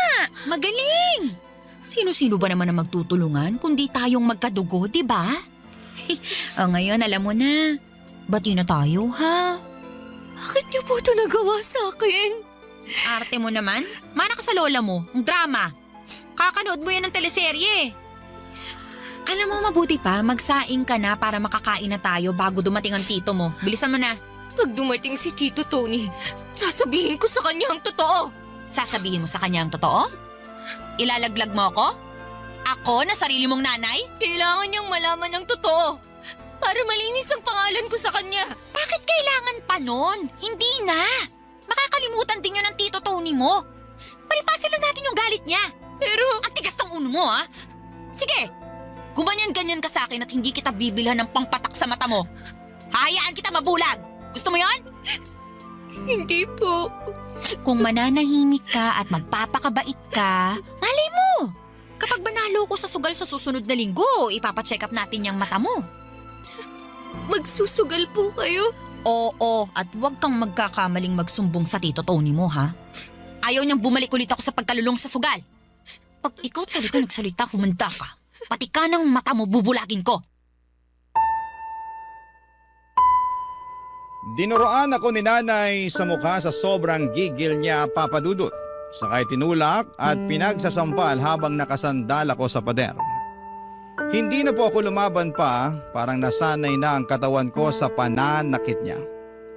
Nang matapos at mapagod na siyang saktan ako ay saka siya lumabas ng bahay para magsugal. Iniwan niya akong mag-isa sa bahay at nakatulala ako at hindi na ako makaiyak noon. Parang pakiramdam ko ay nauubos na ang luha ko. Nang makabawi ako ng lakas ay pumasok ako sa kwarto ko para kunin ang mga damit ko. Yun na ang huling araw na titira ako at mananatili sa impyerno. Umalis ako ng bahay na yon. Umalis ako sa bahay ng nanay ko. umalis ako sa impyerno. Hindi ko po alam kung yon ang hudyat ng Diyos para tulungan ako.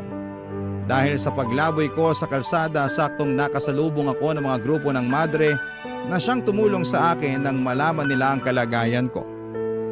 Pinapulis nila si nanay at si Tito Tony.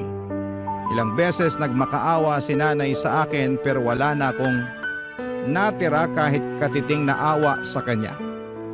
Inilayo na ako sa kanya ng tuluyan at wala na akong naging balita pa sa kanya. Ngayong lagpas 40 na ako.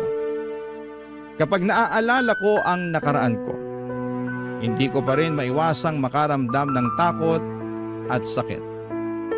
Lalo na sa tuwing napapaharap ako sa salamin at napapatingin sa namumuti kong kaliwang mata. Hindi na po nakakakita pa ang kaliwang mata ko dahil sa kagagawa ng sarili kong nanay sa akin. Yun ang multo ng nakaraan ko na patuloy kong bitbit kahit na ilang dekada na ang nakakalipas.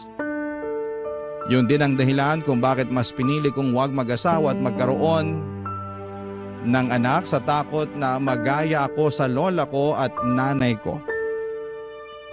Hindi ko kakayaning magdala ng bata sa mundo, lalo kung alam kong bugbog ako sa nakaraan. Pakiramdam ko ay magagaya lamang siya sa sinapit ko. Kaya kung tatanungin ninyo ako kung bakit pinili kong mag-isa, yun ay dahil sa mga maling tao na nakasama ko noong 15 anyos pa lamang ako. Maraming salamat po sa pagbasa ng aking liham. Ang inyong kapuso at kabarangay forever, Rose. Napakasakit na nangyari kay letter sender. Pero buti sa uli, naging maayos pa rin ang buhay niya. Anong say mo sa Barangay Love Stories na ito? Pagkwentuhan natin sa comment section yan. Ang mga kwento ng pag-ibig, kwento ng buhay at kwento ng pag-asa dito sa Barangay Love Stories. Love Stories.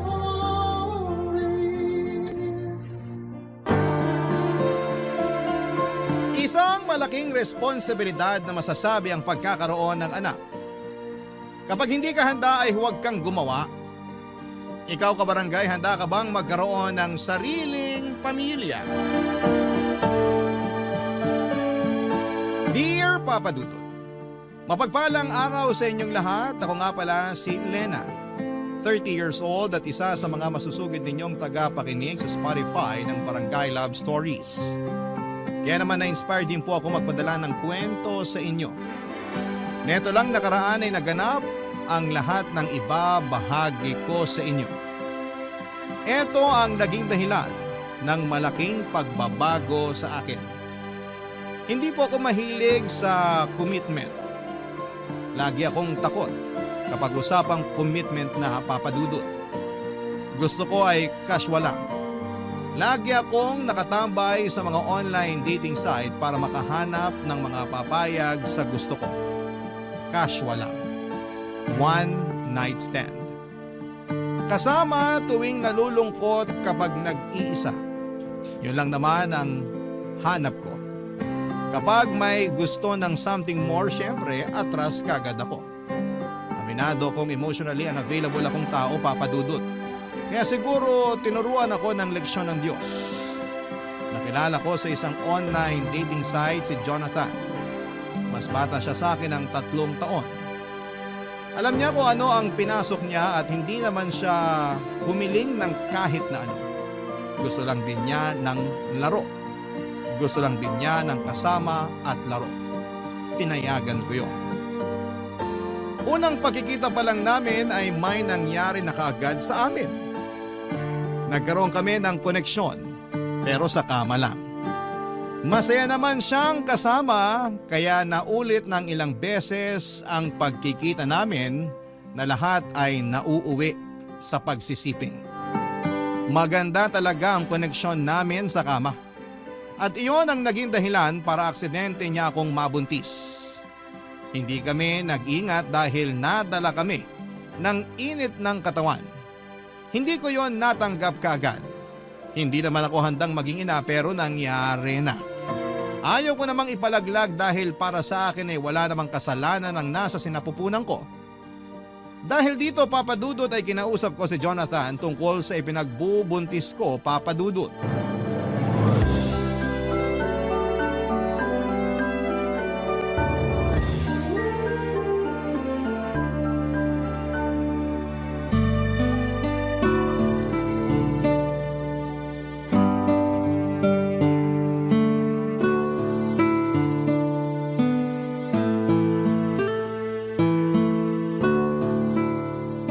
Anong oras? Saka saan pala tayo magche-check-in? Hindi mo sinabi sa akin sa chat. Mag-usap muna tayo. Sige, order lang ako ng beer natin. Asan ba yung waiter dito? Bawal sa akin ng beer. Orange juice na lang. Kailan pa naging bawal sa'yo ang beer? Ginagawa mo na ng tubig ang alak kapag nagkikita tayo eh. Dati yun, iba na ngayon. Bakit biglaan na ata ang pagbabago mo? Hindi ako ready. Buntis ako. So, hindi na tayo pwedeng mag-check-in? Narinig mo ba sinabi ko? Oo, buntis ka mo. So hindi na tayo pwede mag-ano? Di ba bawal yun kapag may baby na sa tiyan? Hindi mo man lang ba tatanungin kung sinong ama ng dinadala ko? Ako ba o iba? Malamang ikaw! Alam mo namang ilang buwan na tayo nag-aano? Malay ko ba kung may on the side ka pa dyan? Seryoso ako, Jonathan. Totoong buntis ako at ikaw ang ama. Eh di congrats sa akin. Magiging ama na ako. Hindi ako nakikipaglokohan hindi to prank. Alam ko. Eh ba't ganyan ang reaction mo sa binalita ko? Kasi masaya ako. Masaya? Hindi planado tong pinagbubuntis ko. Ako lang ba ito nagpapanik sa sitwasyon natin? Hindi ko nga alam kung bakit ka nagpapanik. Eh malaking blessing ang isang sanggol. Pues hindi ako ready sa blessing na to. Kaya kung may kilala kang santo na malapit sa Diyos, dasalan mo na para bawiin to. Uy, wag naman. Gusto ko pang maging tatay. Paninindigan ko yan. Seryoso ka ba, Jonathan? Hindi biro tong pinagbubuntis ko. Malaking pagbabago to sa buhay natin. Ano naman ngayon? Balang araw naman magiging nanay ka at magiging tatay din ako. Maaga lang nangyari sa atin. Pero nakatadhana na to. Sigurado ako. Nakatadhana akong mag-rescue ng mga aspin at maging cool na tita, hindi maging ina. Eh saya na yung role na binigay sa'yo ng Diyos. Huwag ka nang pumalag. Mahalin mo na lang. Hindi ko alam kung bakit ganyan ang reaksyon mo eh. Pero mamaya lang, sigurado akong matatauhan ka na. Maiisip mo na hindi ka pa handang maging ama. Malabo yan. Gusto ko talagang maging ama. Saka pwede naman na akong magkaroon ng anak sa edad ko. Huwag kang pakakasiguro. Gusto ko talagang maging ama para may i-flex ako sa Facebook. Karamihan kasi ng mga tropa ko may mga anak na. Makijoin na rin ako. Saka para may dahilan ako para tumakas kapag sobra na sa inuman. Higit pa sa pagpe-flex sa Facebook ang pagkakaroon ng anak. Malaking responsibilidad to. At willing naman akong akuin kung gusto mo. Huwag mo sanang ipapalaglag ha. Araw-araw akong makokonsensya kapag ginawa mo yan. Alam ko karapatan mo bilang babae kung gusto mong ituloy ang pagbubuntis mo o hindi. Pero sana may isip mo na hindi ka naman nag-iisa sa pagharap niyan. Andito ako. Kami ni nanay. Ipapakilala kita sa kanya. Magugustuhan mo siya. Jonathan! Ramdam ko na natatakot ka. Siguro mamaya makakaramdam din ako niyan. Pero mas inunahan kasi ako ng saya. Ikaw din. Baka mamaya maging masaya ka na sa bagong blessing na dumating sa buhay natin.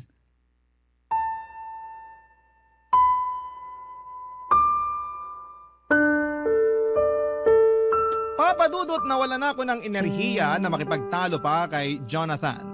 Kahit na ilang beses kong pinaramdam sa kanya na hindi biro ang pagkakaroon ng anak. Ayaw pa rin niyang makinig. O ayaw niya lang pakinggan dahil masyado siyang in love sa ideya na magkakaroon na siya ng i-flex sa Facebook. Tinawagan nito ang kanyang nanay para ibalita ang mga nangyari. Mukha namang maayos ang naging usapan nila, Papa Dudut. Mukhang mabait din ang nanay niya. Pagkatapos noon ay sinabi ni Jonathan na gusto ng nanay niya na tumira muna ako sa kanila habang nagbubuntis ako. Gusto nilang alagaan ako at ang magiging anak ko. Aaminin ko na na-touch ako sa mga sinabi ni Jonathan. Yun kasi ang unang beses na may trumato sa akin na parang isang pamilya. Wala kasi akong nakagisnang magulang. Lumaki ako sa tiyahin ko at noong mismong libo ko ay kinausap na niya ako para umalis na sa bahay niya. Hindi na raw niya ako kayang buhayin pa. Nasa tamang edad naman na raw ako para makapagtrabaho. Umalis ako sa bahay ng tiyahin ko sa mismong 18th birthday ko. Hindi ko alam kung saan ako pupunta noon. Bitbit ko ang 2 malaking bag kung saan ay nakalagay ang mga gamit ko. Pansamantala ay nakitira ako sa best friend ko. Umalis din ako makalipas ang 2 buwan dahil panay ang parinig sa akin ng mga magulang niya. Nakahanap ako ng trabaho at nagsumikap. Mula sa pagbe-bed space ay nakakuha na ako ng sarili kong kwarto. Paunti-unti ay umayos ang buhay ko. Ito ang dahilan kung bakit natatakot akong mapalapit at mapamahal sa iba. Natatakot ako na isang araw ay abandonahin din nila ako tulad ng ginawa ng mga magulang at tiyahin ko. Kaya naman malaking pagbabago talaga sa akin at tinanggap ako nila Jonathan at ng kanyang nanay at masarap pala yon sa pakiramdam, Papa Dudut.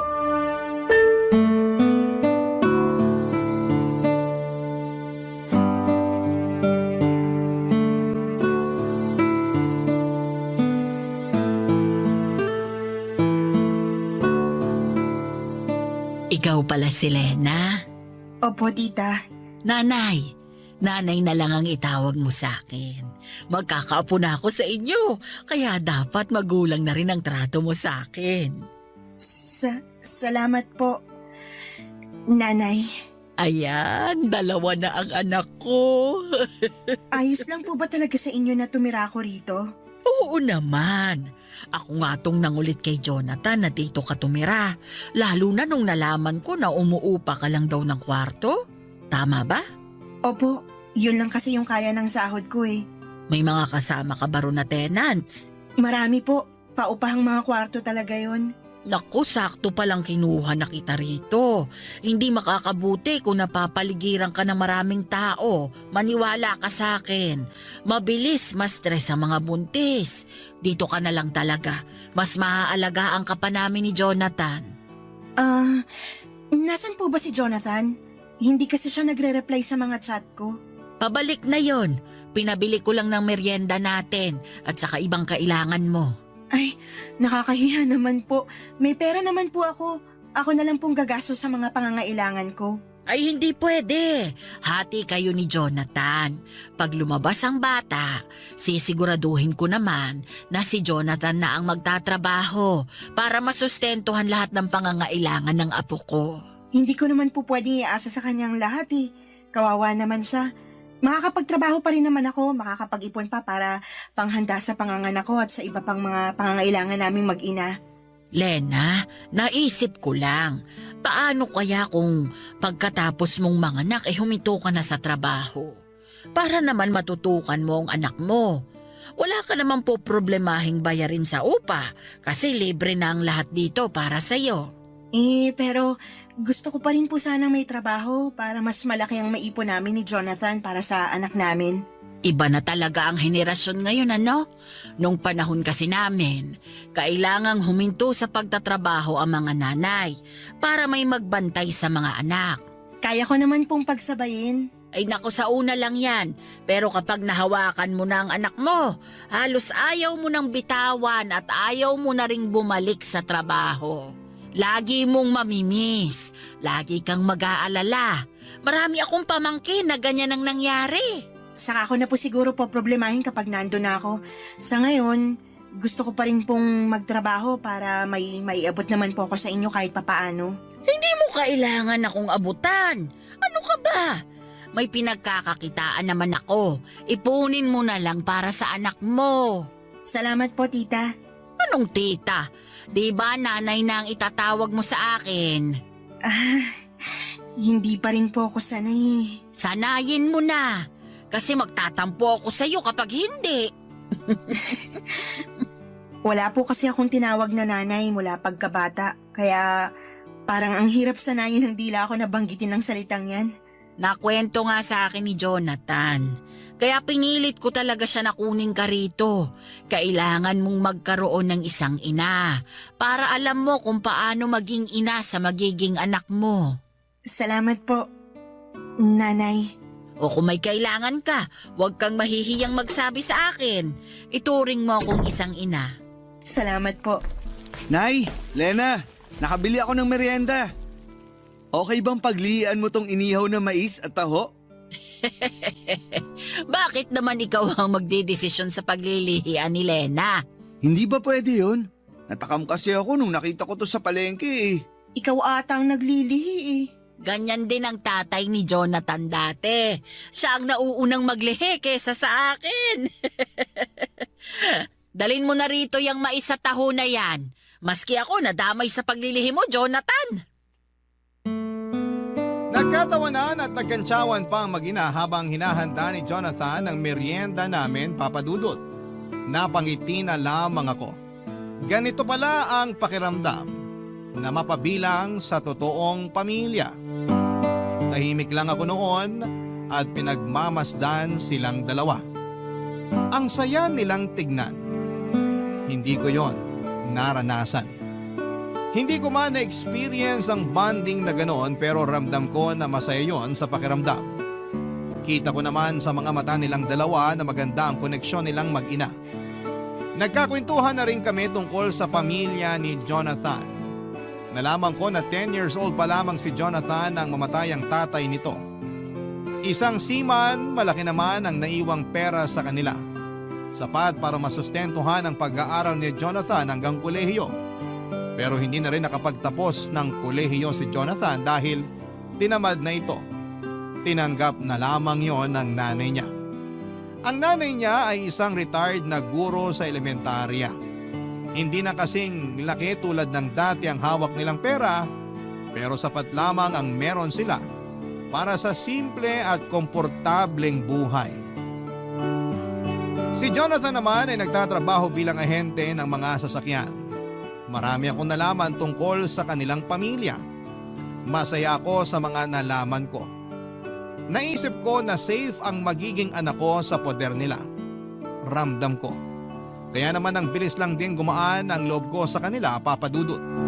Sa pagdaan nga ng mga araw ay mas lalong tumitindi ang saya ko. Sa wakas ay nagkaroon na ako ng pamilya.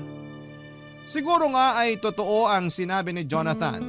Malaking blessing ang sanggol sa aking sinapupunan dahil sa pinagbubuntis ko ay na-bless ako ni Lord ng pamilya sa katauhan ni nanay at ni Jonathan. May mahihiling pa ba ako? Parang wala na.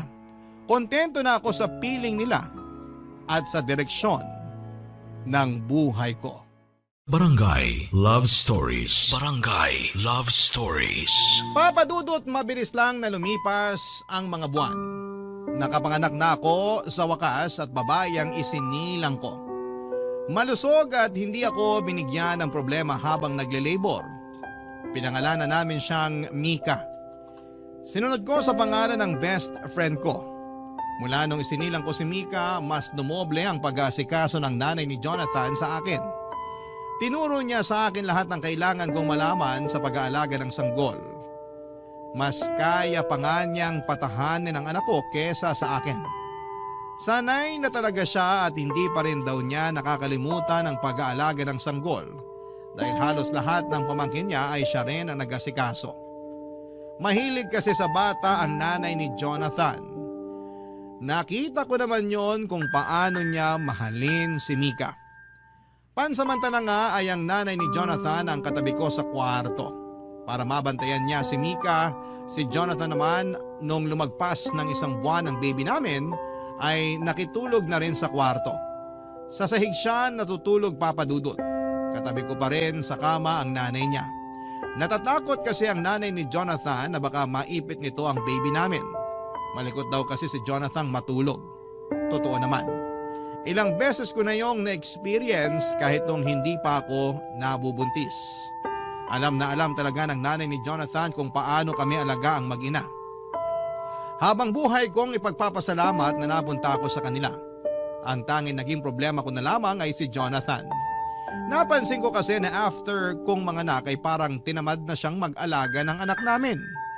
Hindi ko naman siya inuobligang gawin oras-oras ang pag-aalaga. Pero napansin ko kasi na parang umiiwas siyang gawin yon Papa Dudut.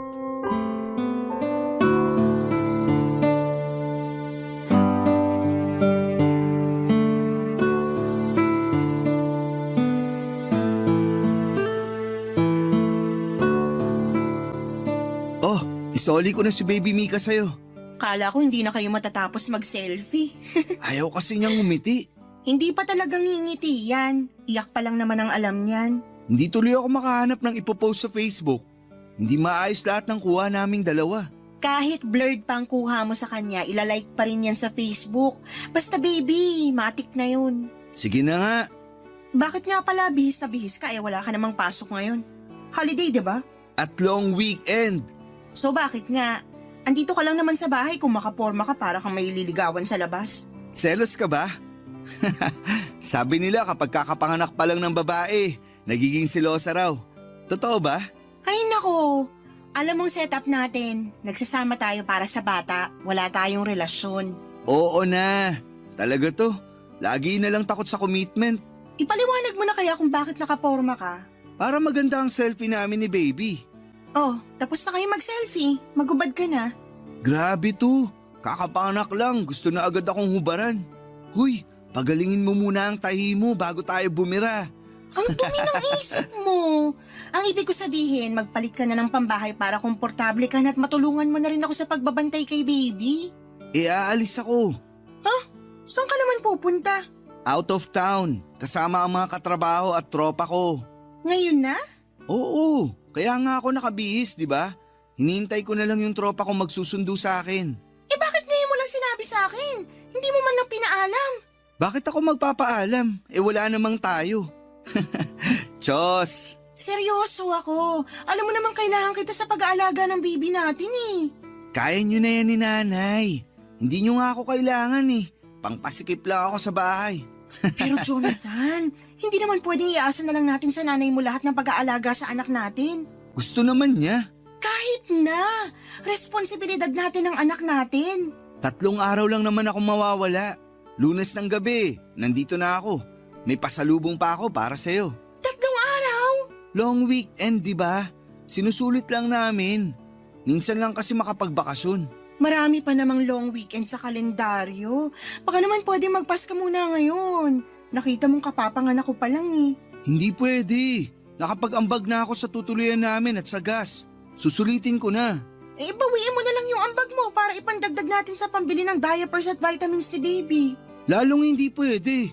No refund sa ambag. Kawawa naman mga kasama ko kung kukunin ko yung ambag ko.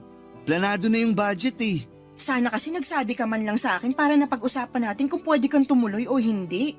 Sobra ka namang istrikto. Ngayon lang naman ako magbabakasyon. Pero parang lagi kang nakabakasyon Kahit nandito ka lang sa bahay, hindi kita halos nakikitang pumapasok dito sa kwarto para tulungan ako kay baby. Saka ka lang pumupunta rito para mag-selfie. Buti nga, pumupunta pa ako Wow! Parang utang na loob pa namin ni baby na pumupunta ka pa rito sa kwarto. Iba. Mali ata pagkakasabi ko. Sorry, nabigla lang. Huwag kang magalit ha. Babawi ako sa inyo ni baby pagbalik. Promise. Ako ang mag-aalaga. Matulog ka hanggat gusto mo. Promise. Promise yan Oo. Ayun na, bumusina na yung tropa ko. Aalis na ako Mag-chat na lang tayo. Update na lang. Okay? Bye! Natahimik na lamang ako at pinigilang magalit. Lalo na nung hindi niya maingat na sinarado ang pintuan ng kwarto kaya nagulat ang baby Mika namin. Mas lalo tuloy akong nagngit-ngit sa galit. Iniwan niya kaming mag-ina at akala ko naman dahil long weekend ay makakasama namin siya. Pero hindi pala. Mas inuna niyang makasama ang mga katrabaho at katropa niya. Hindi ko naman siya pinagbabawalang lumabas. Lagi ko naman siyang pinapayagan na makipag-inuman o kung saan man siya pumunta pagkatapos ng trabaho niya. Basta ang sa akin lang ay tumulong siya sa pag-aalaga sa anak namin. Pero hindi ganoon ang nangyayari. Ako at ang nanay lamang niyang nag-aasikaso kay baby Mika. Naya na nga ako na magpatulong sa nanay ni Jonathan dahil hindi naman niya yon responsibilidad. Matagal ko nang napansin yon kay Jonathan. Parang wala talaga siyang interes sa anak namin.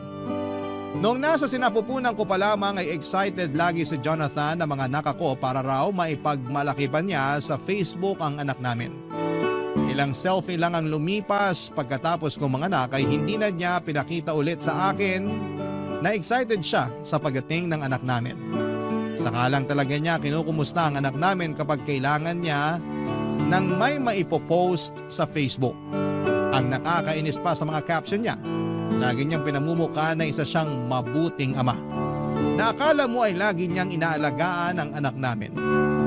Kung alam lang ng friends niya sa Facebook na parang ginagamit lamang niya ang anak namin para may maipost siya at magmukhang dakila, Papa Dudut.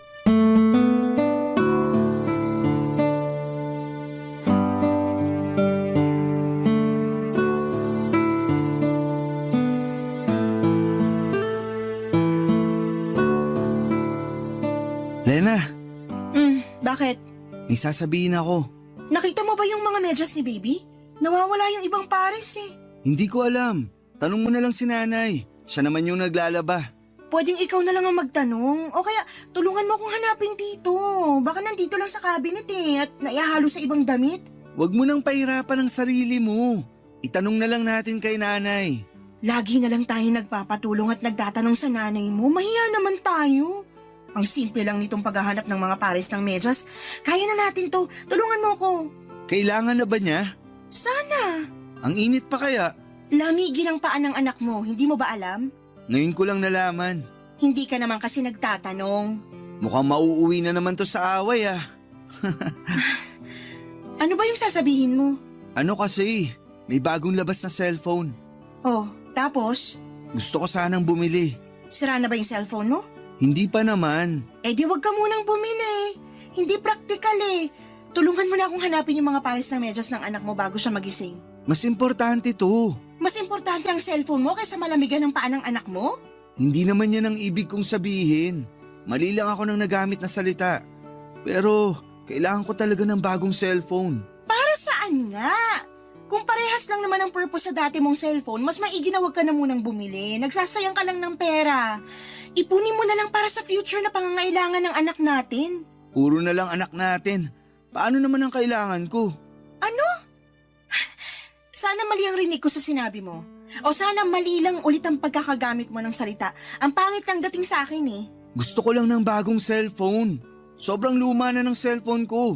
Mabilis nang malobat. Mabilis malobat kasi panay Facebook at online games ang ginagawa mo. Luma na kasi talaga. Magastos sa kuryente kung lagi ako nagcha-charge. Saka hindi maayos ang camera nitong luma kong cellphone. Kaya ang pangit tuloy ng mga selfie namin ni baby. Alam mo, sige na lang. Bumili ka na lang ng cellphone. Kahit ano pang klaseng cellphone yan o kahit ilang cellphone pa. Bumili ka na. Ayoko na makipagtalo sa'yo. Tulungan mo na lang akong hanapin yung mga pares ng medyas ng anak mo. Teka lang, pag-usapan muna natin tong cellphone ko. Ano pa bang dapat pag-usapan? Pumayag na ako, diba? Kahit ngayon din, bumili ka na. Pero wala akong pera. Ha? Eh bakit mo sinasabi sa akin na kailangan mo nang bumili ng bagong cellphone tapos wala ka naman palang pera? May konti ako na itabi, pero pangbakasyon ko sana yun sa susunod na long weekend. Diretsuhin mo ako. Baka pwedeng pairam muna ng pambili ko ng cellphone. Ano? Hindi pwede. Ikaw ang gagamit, kaya ikaw ang gumawa ng paraan para bumili. Huwag mo idamay ang pera ko. Ibabalik ko rin naman. Nilaan ko yung ipon ko para sa pangangailangan ng anak natin, lalo't hindi pa ako sigurado kung babalik pa ako sa trabaho o maghahanap ako ng ibang pagkakakitaan. Bad trip naman. Ano ka mo? Wala. Tutulungan mo ba ako sa paghahanap ng medyas ng anak mo? Hindi. Wala ako sa mood. Gusto ko na noong sapakin si Jonathan sa gigil ko, Papa Dudut. Halo-halo na noon ang emosyong nararamdaman ko. Hindi nakakatulong sa postpartum ang pinapakitang kabalbalan ni Jonathan sa akin. Nagmadali siyang lumabas ng kwarto at saka malakas na sinarado ang pintuan. At dahil doon ay nagising ang anak namin. Nahirapan na tuloy akong pabalikin sa pagkakatulog si baby. Hindi ko na rin nagawa ang dapat kong gawin dahil kailangan kong patahanin ang anak namin. Hindi ko na alam ang uunahin ko. Kung ang baby namin o magalit sa inaasal ni Jonathan. Doon ko nakita kung gaano ka-immature si Jonathan. Para siyang bata na hindi binigyan ng pambili ng candy. Gusto kong magsumbong noon sa nanay niya pero ayoko namang magkaroon sila ng away dahil sa akin. Kaya naman sinubukan kong intindihin pa ang tatay ng anak ko. Kaya lang Papa Dudut, habang tumatagal ay mas lalong lumalala noon ang ipinapakitang asal ni Jonathan sa akin.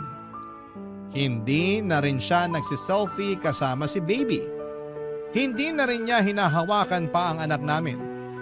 Ni pansinin kapag pumapasok sa kwarto ay hindi niya ginagawa. Lumamig na rin ang pakikitungo niya sa akin. Hindi ko na alam ang gagawin ko noon para manumbalik ang koneksyon namin. Kaya naman naglabas ako ng pera at inabot sa kanya. Doon naman ay natuwa siya. May pambili na siya ng cellphone niya at pinangako niyang babayaran niya yon kagad sa akin. Pero hindi naman niya ginawa yon. Ako tuloy ang nagkakaroon ng problema sa ibang pangangailangan ko at ng anak namin dahil nasa ang ipon ko para ibigay sa kanya para may pambili siya ng bago niyang cellphone. Barangay Love Stories. Barangay Love Stories. Papa Dudut, sinubukan kong tiisin ang pinapakitang pangbabaliwala ni Jonathan sa akin. Lalo't hindi na ako nakabalik pa sa trabaho. Nagpa siya ako mag-resign sa trabaho para matutukang maigi ang anak namin. Mas ginusto kong maging stay-at-home mom dahil alam kong wala akong maasahang tulong sa pag-aasikaso mula kay Jonathan. Nahihiya na rin ako sa nanay niya lalo't napapansin kong nahihirapan na rin kumilos ang nanay niya dala ng edad nito.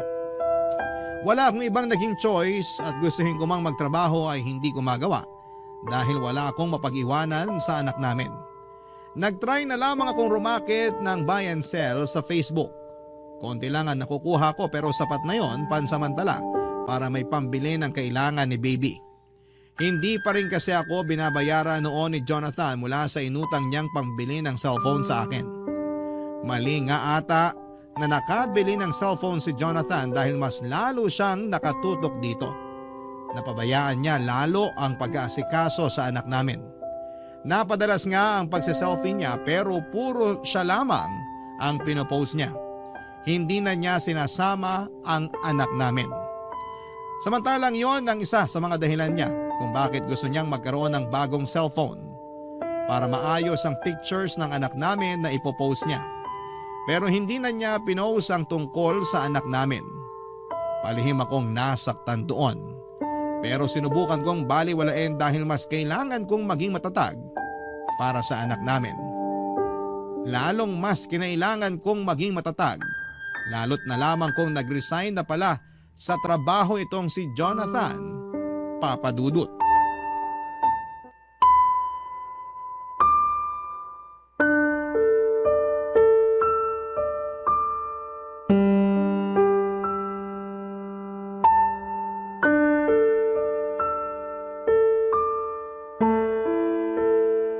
Nag-resign ka sa trabaho? Oo nga, paulit-ulit. Bakit mo naman ginawa yun? Hindi ko na kaya yung pang-power trip ng boss ko. Lagi akong pinapagalitan. Bakit ka pinapagalitan? Kasi may mga palpak ako sa trabaho. Pero kailangan bang pagalitan? Pwede namang kausapin na lang. Para naman siyang isip bata. Lagi na lang mainit ang ulo niya sa akin kapag nagkakamali ako. Kahit sinong boss naman siguro magagalit kapag may palpak na ginagawa ang mga empleyado niya. Pero walang personalan. Parte yun ang trabaho niya. Sigurado namang lilipas din yun. Gusto ka lang niyang matuto. Di ko naman kailangan ng advice mo. Pinapaliwanag ko lang sa'yo. Grabe ka naman, Jonathan. Nag-resign ka pa talaga kung kailan naman wala rin akong trabaho. Ikaw din naman nag-resign ah. Pinagalitan ba kita? Nag-resign ako para may mag-alaga sa anak natin. Baka nirarason mo lang yan kasi ayaw mo na magtrabaho. Andiyan naman si nanay na mag-aalaga ng baby natin. Bakit di mo na lang siya gamitin? Kasi nakakahiya na iaasa sa nanay mo yung responsibilidad natin kay baby Mika. Hindi naman siya nagre-reklamo. Ikaw lang tong gumagawa ng issue. Hihintayin pa ba natin na magreklamo siya? Jonathan naman. Sana pinag-isipan mo munang mabuti bago ka nag-resign. Saan tayo kukuha ng panggasto sa anak natin? Mukha namang may ipon ka pa, no? Doon muna. Wala na akong ipon. ko sa'yo para pangbili ng cellphone mo. Bakit parang naniningil ka na ha? Wala pa akong pambayad. Kita mong kakaresign ko lang sa trabaho. Hindi ko na inaasahan na magbabayad ka. Kasi kung gusto mo talaga magbayad, sana dati pa. Kung alam ko lang na isusumbat mo sa akin yung pinautang mo, sana hindi ka na lang nagpairam. Sana nga hindi na lang para may pera pa ako para sa mga kailangan ng anak natin. Ngayon, wala na. Wala na yung ipon ko. Pareho pa tayong walang trabaho. Paano na to? Meron pang pera si nanay. Iaasa na naman natin sa kanya. Apo naman niya yan. Gagastusan niya yan. Grabe ka. Huwag na tayong magtalo. Nangyari na eh. Pakiusap maghanap ka na agad ng trabaho. Kailangan natin ng pera ngayon. Pahinga muna ako sa trabaho. Dito muna ako sa bahay. Jonathan! Huwag mo naman sana akong pilitin na magtrabaho kung hindi pa ako ready. Nasak din ako sa pagkakaresign ko sa trabaho. Bigyan mo ako ng time na makamove on. Hindi tayo hihintayin ng mga bayarin, Jonathan. Tayo mag-a-adjust sa mga gastusin, tandaan mo yan. Hindi kasi ganun kadaling maganap ng trabaho. Ayun naman pala Sana yan ang naisip mo bago ka nag-resign. Wala Nangyari na. Maliligo lang ako saglit. Pwede bang ikaw na muna magpalit ng diaper ni baby? Kailangan ko mag-relax sa banyo. Nasa sala lang si nanay. Teka, tatawagin ko.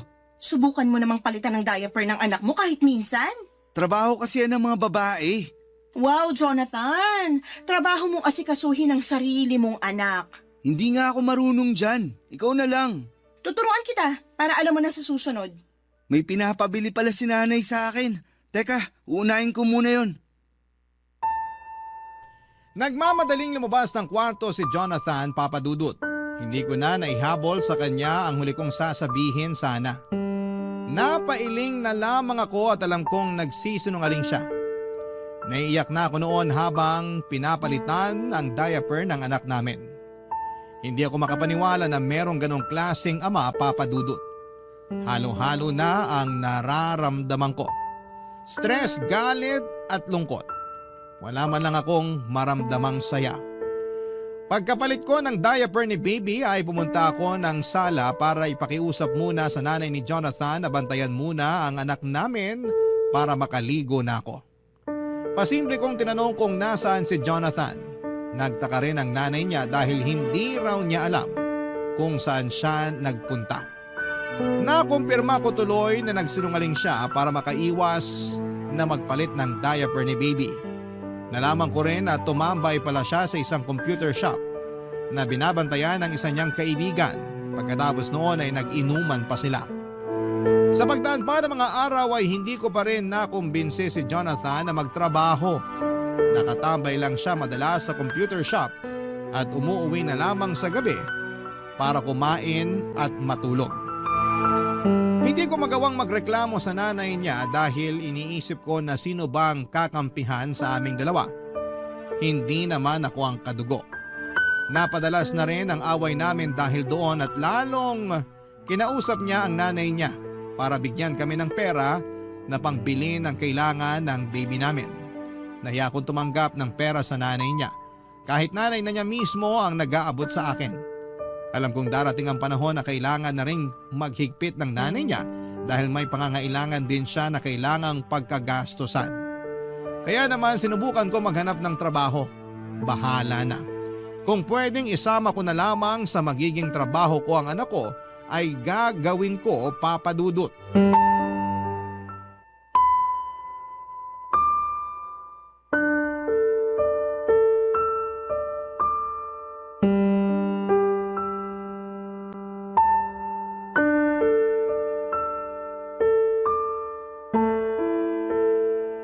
Lena, mag-usap tayo.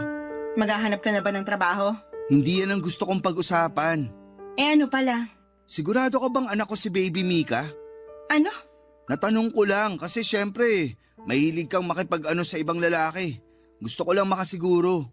Ikaw lang ang nakakasama ko ng ilang buwan bago nabuo si Mika. Sinubukan mo na bang tingnan ang mukha ng anak mo? Parang ikaw nga lang ang gumawa kamukhang kamukha mo. Nanay mo pa mismo nagsabi na kamukha nyo ng tatay mo si Mika, pati yung nunal sa noo.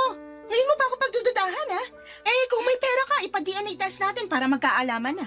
Wag na yung DNA test na yan. Gastos lang yan. Gusto ko lang talagang itanong. Nakaka-insulto ka na. Sorry na.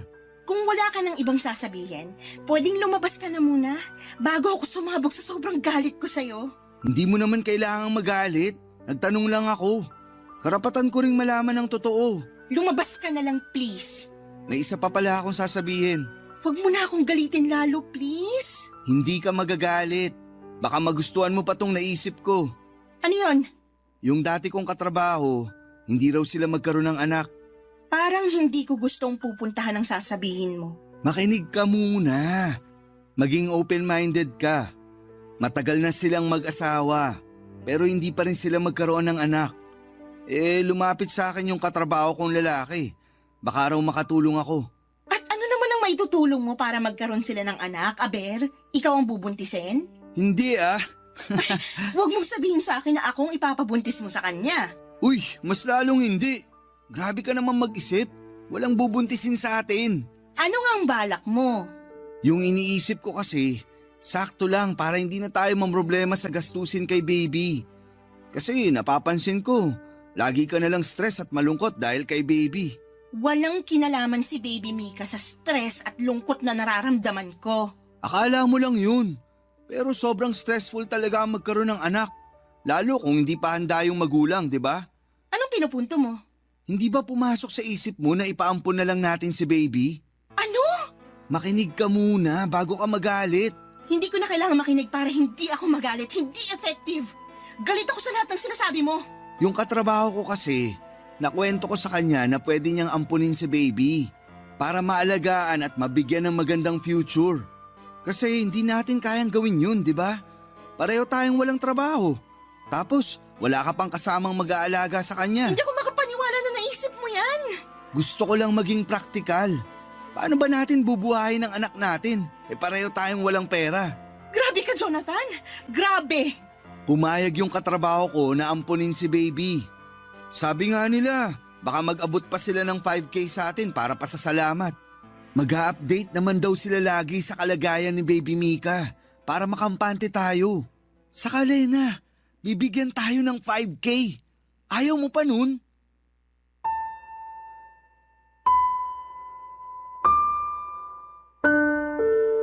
Blanco ang mukha ko noon habang nagsasalita si Jonathan. Hindi ko na magawa pang magalit. Napagod na ako. Hindi ko na rin siya inimik noon. Panay pa rin ang salita ni Jonathan at sinabi ko sa kanya na pag-iisipan ko at kung pwedeng lumabas muna siya ng kwarto. Sumunod naman siya. Sabi niya iidlip lang daw siya sa kwarto ng kanyang nanay at gigisingin ko na lamang daw siya kapag nakapag-decide na akong ipamigay ang baby namin. Pagkalabas ni Jonathan ng kwarto ay nilabas ko ang mga bag namin ni baby at nag-impake. Hindi ko na kayang magtiis. Nagkataon pang wala ang nanay niya kaya madali akong nakatakas. Mabilis akong natapos at may konti pa akong natirang pera mula sa inabot sa akin ng kanyang nanay. Nakiusap ako sa dati kong katrabaho na kung pwedeng makituloy muna kahit na ilang araw at pumayag naman. Kaya mas lalo akong ginanahan na umalis dahil merong tutulong sa akin. Nang mailagay ko na sa taxi lahat ng gamit namin ni baby ay dahan-dahan akong pumasok sa kwarto para kunin ang cellphone ni Jonathan. Tulog pa siya. Malalim pa ang tulog at tinanggal ko ang SIM card niya at saka nireset ang cellphone at saka yun kinuha. Doon ako nagmadaling umalis nang walang paalam sa kanya. Pero nag-iwan ako ng sulat para sa nanay niya. Nagpasalamat ako sa lahat ng tinulong niya sa akin at sinabi ko lahat ng sama ng loob ko sa kanyang anak. Ang sulat na yon ay nagawa ko matagal na at hindi ko alam kung kailan ko yon maiaabot sa kanya. At dumana nga ang araw na pwede ko nang ipabasa sa kanya ang sulat na yon. Dinikit ko yon sa ref at pagkatapos noon ay lumabas na kami ni Baby Mika ng bahay at saka sumakay na sa taxi. Binenta ko ang cellphone ni Jonathan para may pera akong dagdag sa pagsisimula ko. Mabuti na lamang at nabenta ko kaagad sa dating katrabaho ko. Ginamit ko ang perang yon para makapagsimula ng maliit na negosyo. Unti-unti ay lumakas ang negosyong yon at nakatayo na akong muli sa sarili kong mga paa. Tinulungan ako ng Diyos na makabangon. Mabilis ang pagbangon ko dahil nakita ng Diyos na nahihirapan ako. Sa ngayon, Papa Dudut, ay masaya akong umuupa ng isang maliit na apartment at hawak ko ang sarili kong oras dahil sa pinili kong negosyo. Wala na rin po akong balita pa kina Jonathan at mas minabuti kong huwag nang makibalita pa dahil isa na siyang nakasaradong kabanata sa buhay ko. Maraming salamat po sa pagbasa ng aking liham at sana po ay Stories. Barangay Love Stories. Kwentuhan naman tayo dito sa comment section. Nagustuhan ng iyong napakinggan? Ituloy yan via live stream sa www.gmanetwork.com/radio. Barangay LS 97.1. forever.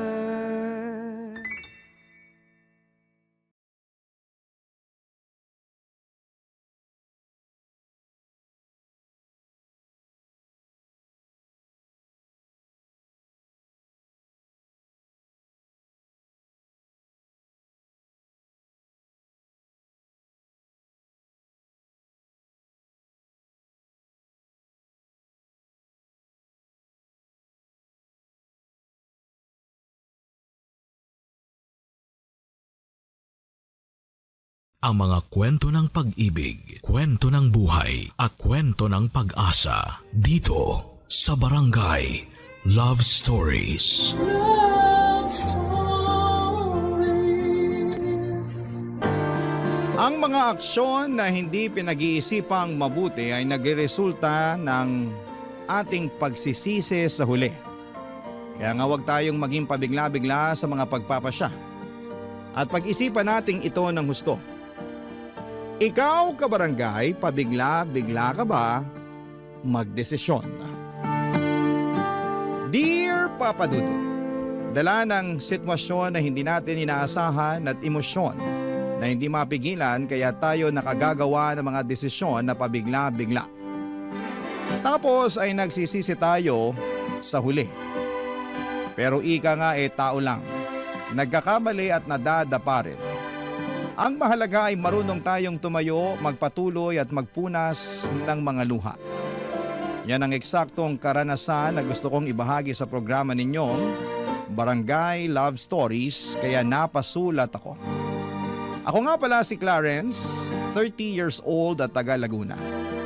Ang ikukwento ko ay nangyari noong 20 years old pa lamang ako. College dropout ako at hindi ko lang siguro feel mag-aral. Saka mahina ako sa klase kaya madalas akong nahihirapan. Kaya nga nung tumigil ako ay nagalit sa akin ang ate Terry ko. Ang kaisa-isa kong kapatid na nagpapaaral sa akin noong mga panahong yon, Papa Dudut.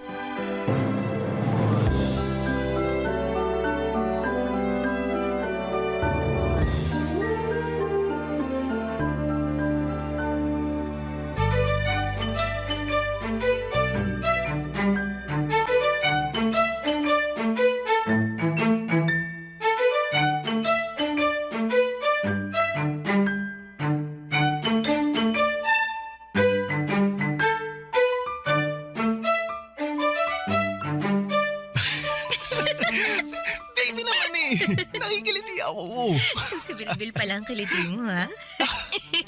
Now I know. Uy, ano ba? Tama na. Anong tama na? Aliw ako pag tumatawa ka eh. Kaya lalo pa kitang kikilitiin. Makahagikik ka naman dyan, Clarence. Ang saya-saya mo pa. Ate, nandiyan ka na pala. Magandang tanghali po, ate. Sino naman yung babaeng yan? Si Emily, ate, girlfriend ko. Girlfriend? Kailan pa naging kayo? Kaninang umaga lang po. Kasasagot ko lang po kay Clarence. Hindi kasi ako tinigilan nitong kapatid niyo eh. Sobrang kulit kaya pinagbigyan ko na. Ay, wow! Baby ko naman Huwag mo na sabihin kay ate. Ay, wow ulit. Sa harap ko pa talaga kayo naglandian, ano? Pasensya na po Hindi lang namin mapigilan di ba? Wala namang problema yun, pero wala kasing nababanggit si Clarence na may nililigawan pala siya. Kaya nga, gulat na gulat ako na may girlfriend pala siya, tapos dinala niya rito sa bahay ng hindi man lang pinapaalam sa akin. Ate, hindi naman magnanakaw si Emily. Girlfriend ko siya. Hindi ko sinabing magnanakaw siya, pero sana sinabi mo sa akin na may bisita ka pala, no? Baka nakakalimutan mo, bahay ko to. Hindi ko naman nakakalimutan at di ko rin naman inaangkin kaya wag kang magtaray ng ganyan. At bakit hindi? May karapatan naman ako. Nako, wag na po kayong mag-away. Hindi kasi maganda sa magkapatid yun. Ineng, wala akong pakialam sa opinion mo. Wala ka namang alam kung bakit ako nagkakaganito. Yang kasing Clarence na yan ang may kasalanan. Ibis na unahin ang pag-aaral, mas inuna pa talagang paghahanap ng karelasyon. Ate, hindi naman si Emily ang dahilan kung bakit tumigil ako sa pag-aaral eh. Ayoko lang talaga. Feeling ko di ko kaya yung college. Ang sabihin mo, wala ka lang tiyaga. Dami-daming kaedad mo dyan ang gustong mag-aral, pero ikaw yung may tsansa kaso binabaliwala mo lang. Sayang naman yung binayad ko sa tuition mo ng mga nagdaang semestre. Di ka naman pala magpapatuloy sa pag-aaral. Ayan ka na naman eh. Anong ginawa ko sa'yo? Nanunumbat ka. Dami mo sinasabi na para bang pinalalabas mo sa harap ni Emily kung gaano ka walang silbi. Oy, bakit? Hindi ba? Siyempre hindi. Badip ka naman ate. Pinapahiya mo ako sa girlfriend ko. Ikaw ang nagpahiya sa sarili mo? Ang tanda-tanda mo na pero wala kang kadala-dala. Kung umasta ka, daing mo pa yung musmus na kailangan ng gabay ng magulang. Hala, grabe ka naman sa mga sinabi mo. Ang OA mo masyado. OA na kung OA pero nagsasabi lang ako ng totoo. Excuse me lang po Medyo umiinit na yata rito eh. May aircon ba kayo? Mukha ba kaming may aircon? At kung meron naman, tingin mo ipapagamit ko sa'yo? Ay, grabe naman siya. Buti pa Emily, alis na lang tayo dito sa bahay. Doon na lang tayo sa mall magpalamig. Ay nakakainis kasi dito eh. Buti pa nga. Tara na baby ko.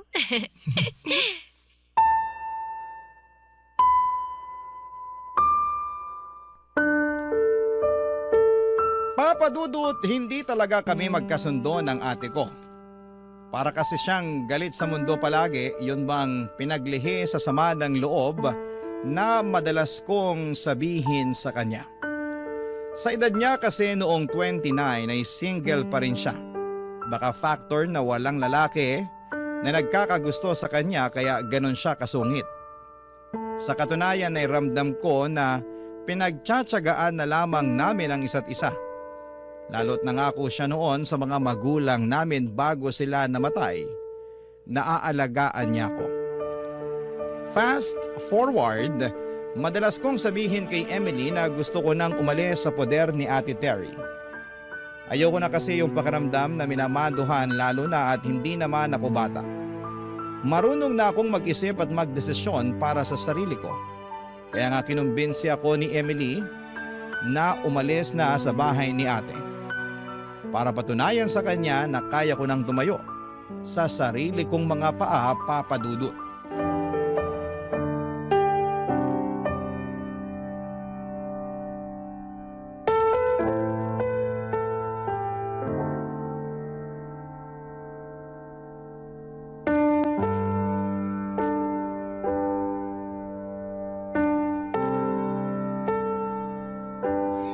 Alam mo ate, mabuti pa alis na ako dito sa bahay mo para hindi mo na ako mabubungangaan.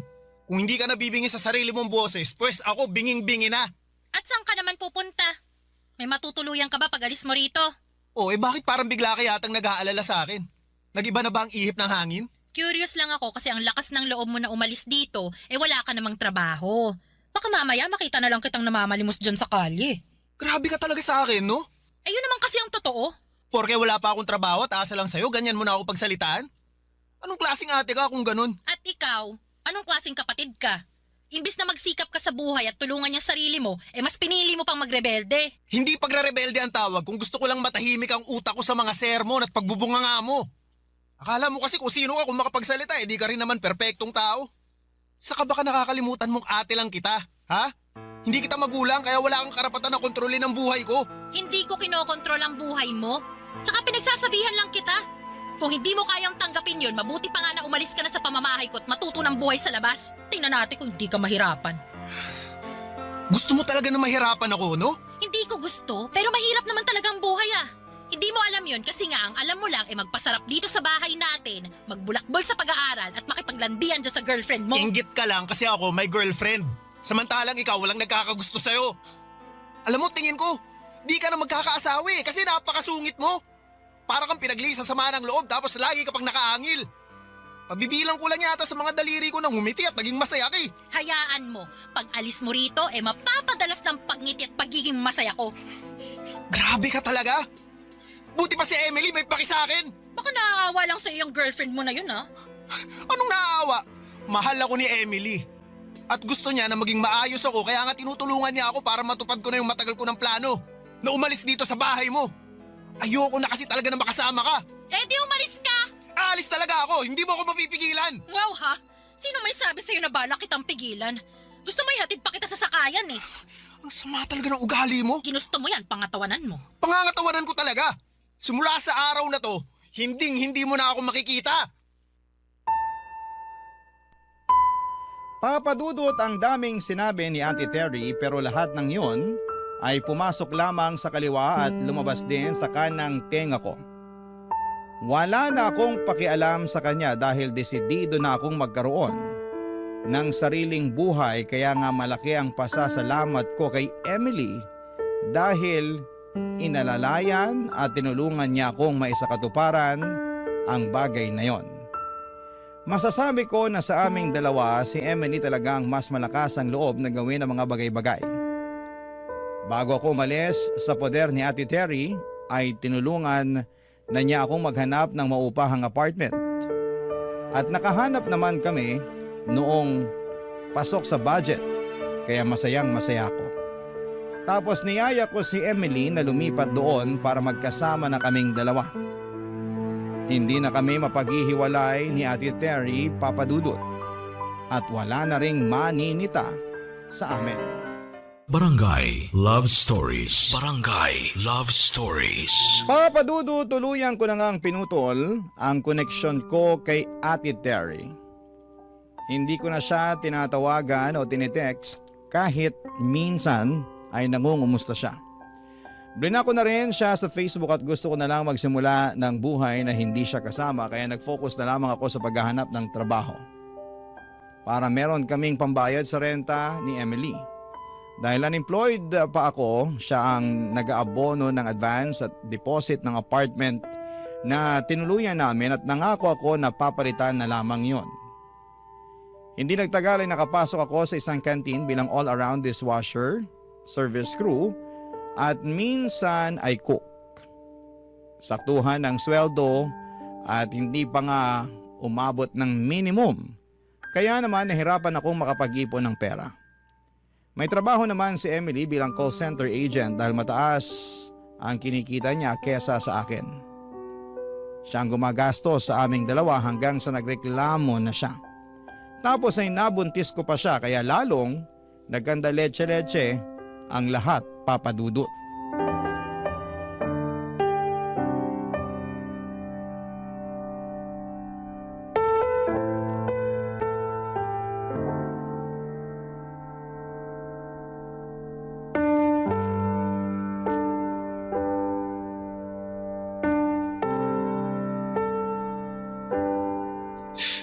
Sensya na ate. Baka sabihin mo, kinain ko mga sinabi ko ah.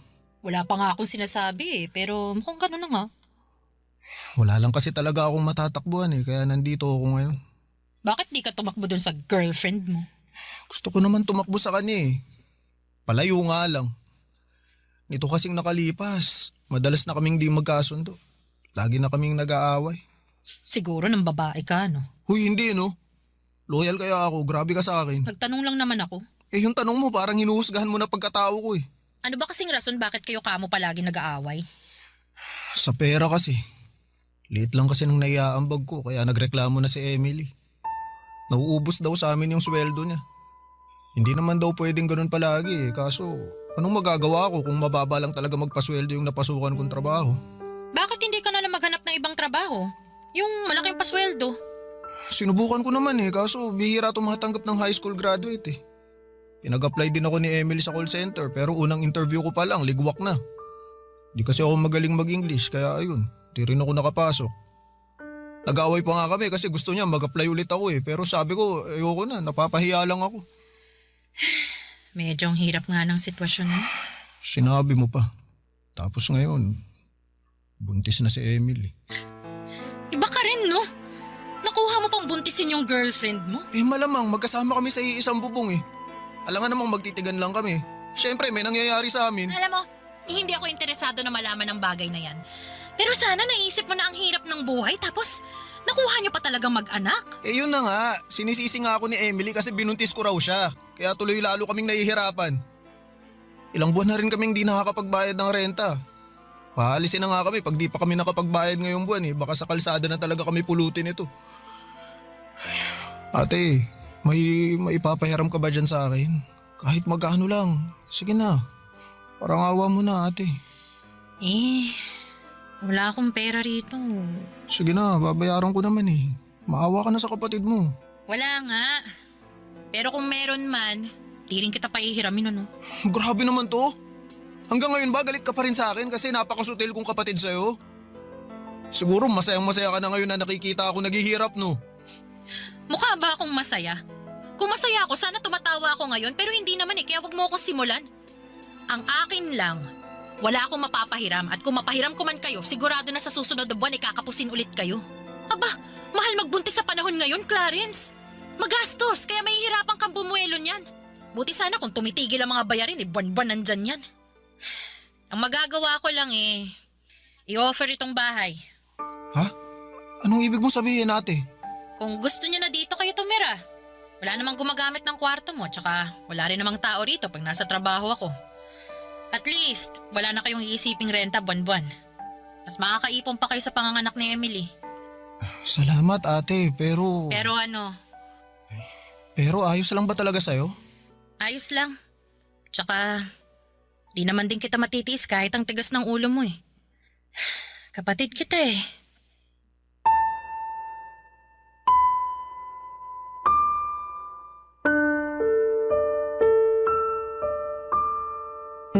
Papadudot, kinain ko talaga ang mga sinabi ko nung umalis ako sa poder ni Ate Terry nang makiusap nga ako sa kanya.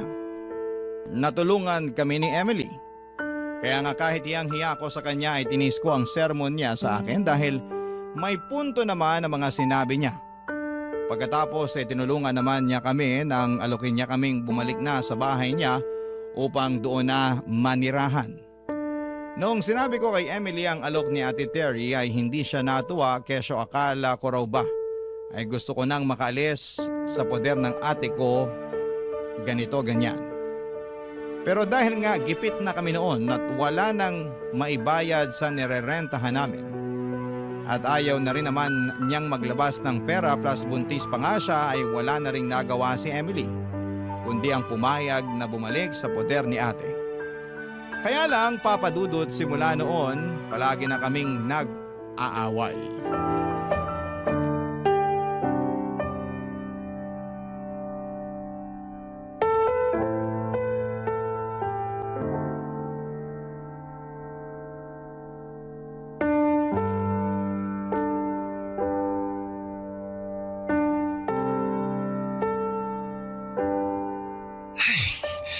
Emily naman!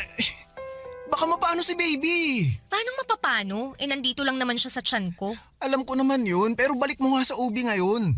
Kanina pa kita niyayaya kaso ayaw mo namang umalis. Ayoko nga. Tinatamad ako. Bakit mo naman katatamaran ng bagay na yun? Bakit ka ba kasi nakikialam? Ako naman ang buntis, hindi naman ikaw ah. Kaya mas alam ko kung ayos lang yung baby natin o hindi.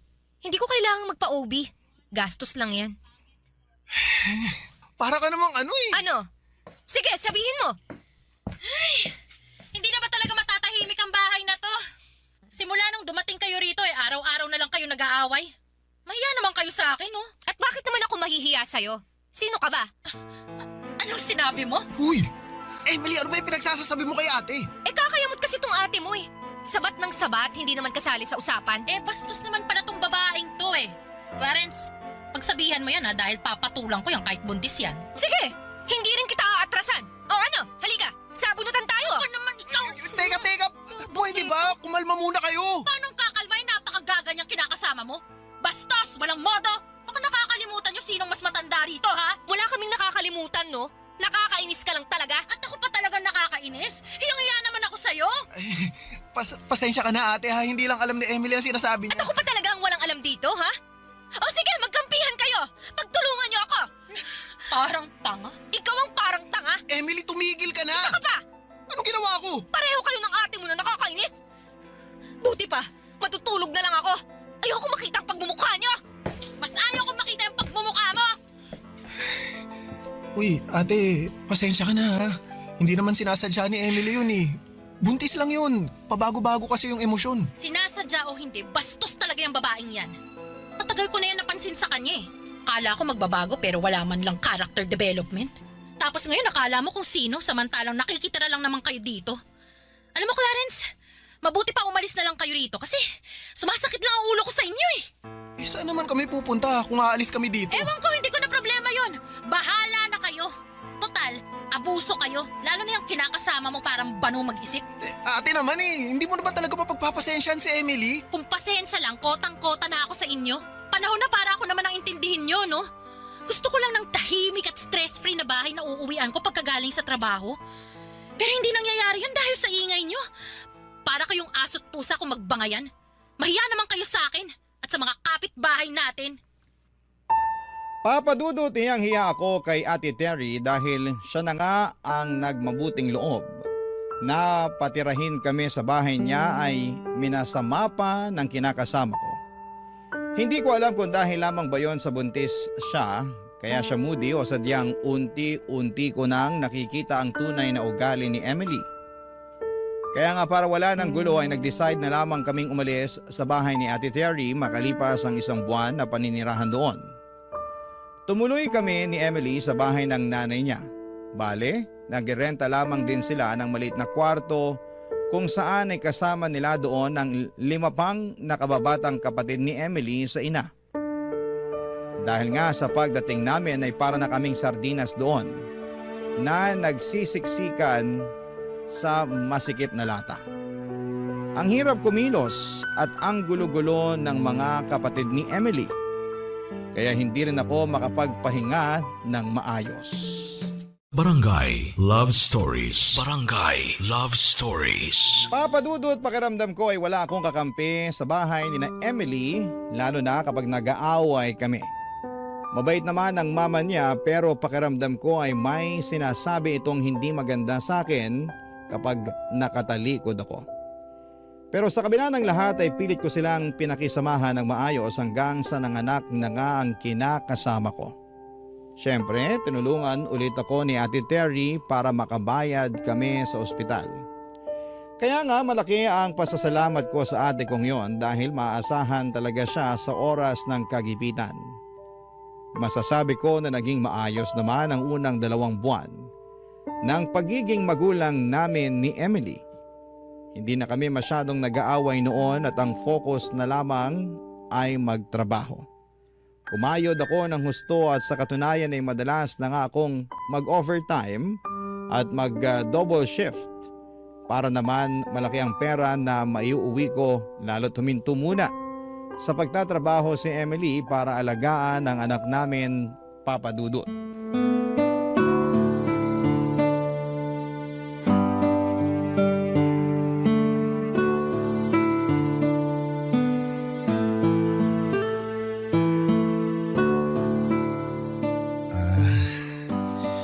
Ito na pala yung sahod ko, Emily. Akin na. Kompleto ba to? Oo naman. Sige ha, bilangin ko. Huh? Ito na yun? Ha? Bingi ka ba o ano? Kako, ito na yung ipinagmamalaki mong sweldo? Oo, yan na yun. Ang kaunti lang naman na ito. Sigurado ka na wala kang kinupit ha? Grabe ka naman. Naniniguro lang. Nag-expect kasi ako na malaki-laking sweldo eh. Kasi halos dun ka na tumira sa pinagtatrabahuhan mo. Pero magkano lang naman yung nadagdag? Ayos ka rin, no? Imbis na magpasalamat ka sa akin, ganyan pa mga salitaan mo. Nakakawalang gana tuloy. Hoy, wala kang karapatang mawala ng gana. Dahil paano didede itong anak mo? Paano ako makakabili ng diaper niya? Sige nga. Baka nakakalimutan mong pamilyado ka na. Tapos hihiritan mo ako ng ganyan. Wala akong nakakalimutan. Pero hindi mo ba ako kayang pasalamatan man lang sa ginagawa ko para sa pamilya natin? Eh bakit kita pasasalamatan? Eh responsibilidad mo yan. Inanakan mo ko kaya kargo mo kami ng anak natin. Lalo ngayon na hindi ako nakakapagtrabaho. Ay nako, kakainis naman eh. Namimiss ko na yung sweldo ko. Buti pa nung wala tayong anak. May sariling pera ako. Pero ngayon, wala. Sa liit ng sinesweldo mo sakto lang sa pangangailangan ng anak natin. Naiintindihan ko naman na naiinis ka. Pero hindi ba pwedeng lawakan mo naman ang pangunawa mo? Nagsisikap naman ako eh. Nagtatrabaho ko ng mabuti para sa inyo. Mahirap lang talagang buhay ngayon. Ang sabihin mo, mahina kang dumiskarte. Buti pa yung ibang lalaki dyan, oh. Ang gaganda ng trabaho, ang lalaki ng sweldo. Buti pa yung ibang babae, yung mga kinakasama nila, sitting pretty na lang sa bahay nila. Samantalang ako, eto, losyang na. Tapos, wala pang pera. Mali naman yata na ikumpara mo ako sa ibang lalaki. Pati na rin niya sarili mo. Mali na kung mali, pero hindi ko lang talaga mapigilang mainggit eh. Tsaka, pati ba naman yun, sisitahin mo pa? Bakit hindi mo nalang pagtuunan ng pansin yung sarili mong diskarte? Para naman umasenso ka, ha? Sabi ko naman sa'yo, nagsisikap ako, di ba? Hindi ko naman nakikita eh. Puro ka lang salita. Hindi mo lang talaga napapansin kasi inuuna mo pang mainggit sa iba. Kita mo na? Pati talaga yon, sinisita mo pa. Paanong hindi kita sisitahin nakakapikon ka na? At ako pa talagang nakakapikon? Ha? Palibhasa! Wala kang alam sa nararamdaman ko! Wala ka rin pakialam! Anong klaseng kinakasama ka? Anong walang alam at pakialam? Meron kaya? Hindi ako naniniwala sa'yo! Di huwag kang maniwala, problema ko ba yon? Alam mo, pagod na ako. At gusto ko lang magpahinga kaya pakiusap. Manahimik ka na dyan. Wala kang karapatang magpahinga. Ano sinabi mo? Narinig mo ang sinabi ko! Huwag kang umastang bingi dyan! Lintik na buhay naman to! Pati itong kinakasama ko, lintik din! Papa Dudut, sobrang aburido ako kay Emily kaya hindi ko na nakontrol ang bibig ko na magsalita ng mga masasakit. Bagay na lalo lamang gumatong sa nagbabaga at mainit-init na naming away. Tapos ay kinantsawan pa kami ng mga kapatid niya at pinagpustahan kung sino sa amin ang kakampihan nila. Siyempre walang kumampi sa akin kaya lalo lamang akong nanliit at nakaramdam na pinagtutulungan nila ako. Noong hindi pa humuhupa ang tensyon sa pagitan namin ni Emily ay pumagitna na ang nanay niya para sawayin at awatin kami. Tumigil na ako pero kung ano-ano pa ring mga sinabi ni Emily kaya napiko na ako at nagdesisyon na lamang na umalis sa bahay nila. Bago ko pa mabigwasan ang pagmumuka ng kinakasama ko. Tapos pumunta ako sa bahay ni Ate Terry. Para kung bata na nagsumbong sa kanya kaya naman galit na galit siya. Kasi inaapi na raw pala ako doon. Gusto niya sanang sumugod kina Emily para raw sa bunutan ng kinakasama ko kesyo wala siyang pakialam kung hindi pa nagtatagal simula ng mga anak ito. Pero inawat ko na lamang si ate at pinakiusapan na pabayaan na lamang niya akong magpahinga sa bahay niya. Kinabukasan, Papa Dudut, ay doon na ako umuwi kina Emily at sermon agad ang pinaalmusal niya sa akin.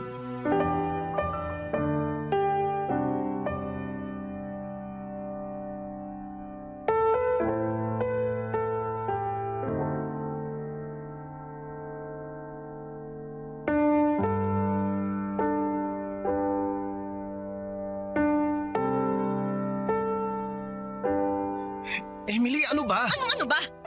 Inaano kita, ha? Nagtatanong lang ako sa'yo. Saan ka galing, ha? Saan ka natulog? Sagutin mo ako! Kina Ate Terry nga. Kanino ko pa sinabi na galing ako sa bahay niya, di ba? Hindi ako naniniwala sa'yo! May ibang babae ka, no? Aminin mo na! Emily naman eh! Sagutin mo na lang yung tanong ko, Clarence! Wala akong ibang babae! Saka bakit ako mambababae? Mahal na mahal ko kayo ng anak natin. Isip-isip din! Sus! Mahal daw! Ano ba kasi problema mo? Ikaw ang problema ko! Ano ba ginawa ko? Bakit ang sungit-sungit mo sa akin? Nagtanong ka pa talaga, ha? Malamang! Hindi ko maintindihan kung bakit ka nagkakaganyan eh. Hindi pa ba halata, ha? Ang ano? Na hindi na kita mahal! Anong sabi mo? Paano naman nangyari yun? Ewan ko, hindi ko alam.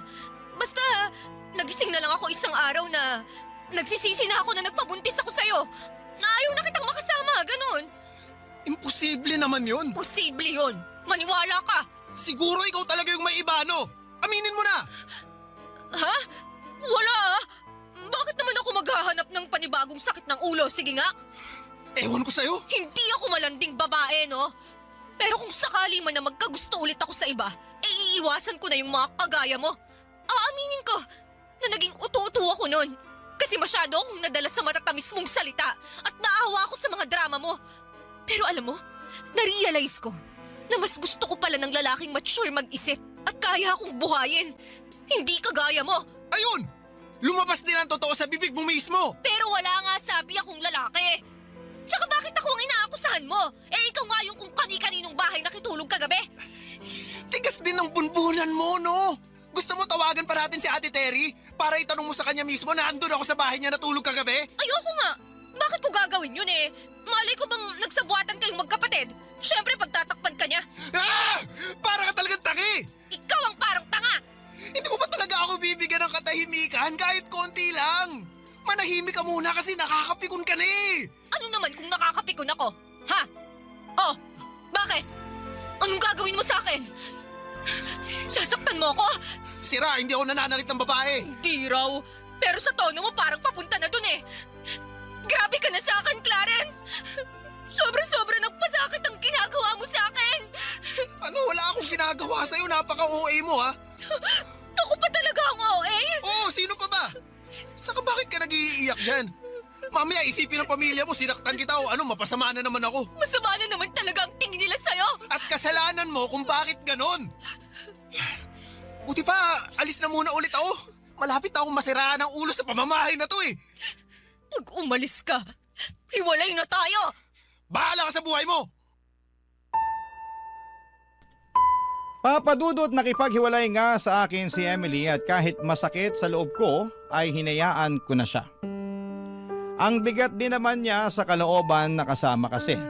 Tipong hindi na niya ako nirespeto at hindi niya rin na-appreciate ang mga efforts na ibinibigay ko para sa kanya. Bukod doon ay pinagbintangan niya pa akong may ibang babae samantalang siya nga yung nanlalalaki. 2 araw pagkatapos kong umalis sa bahay nila. Maging si Ate Terry ay hindi rin makapaniwala sa kinahandungan ng aming relasyon. Pero isa lang ang nasabi niya. Confirm daw na malandi ang dati kong kinakasama. Wala na naman akong pakialam kay Emily. Ang habol ko lang ay ang anak ko na nakikita ko ng 1 beses sa loob ng 1 linggo. Nag-focus na lamang ako sa pagtatrabaho at pagpapaunlad sa aking sarili para masustentuhan ko ang aking anak at mabigyan siya ng maayos na kinabukasan. Hanggang dito na lamang po ang sulat ko, Papa Dudut. Maraming salamat po sakaling mapili niyong i-ere sa programa ninyong Barangay Love Stories. More power po sa inyong programa at sa inyong istasyon. Ang inyong forever, kapuso at kabarangay, Clarence. Kwentuhan naman tayo dito sa comment section. Ang mga kwento ng pag-ibig, kwento ng buhay at kwento ng pag-asa dito sa Barangay Love Stories. Love Stories.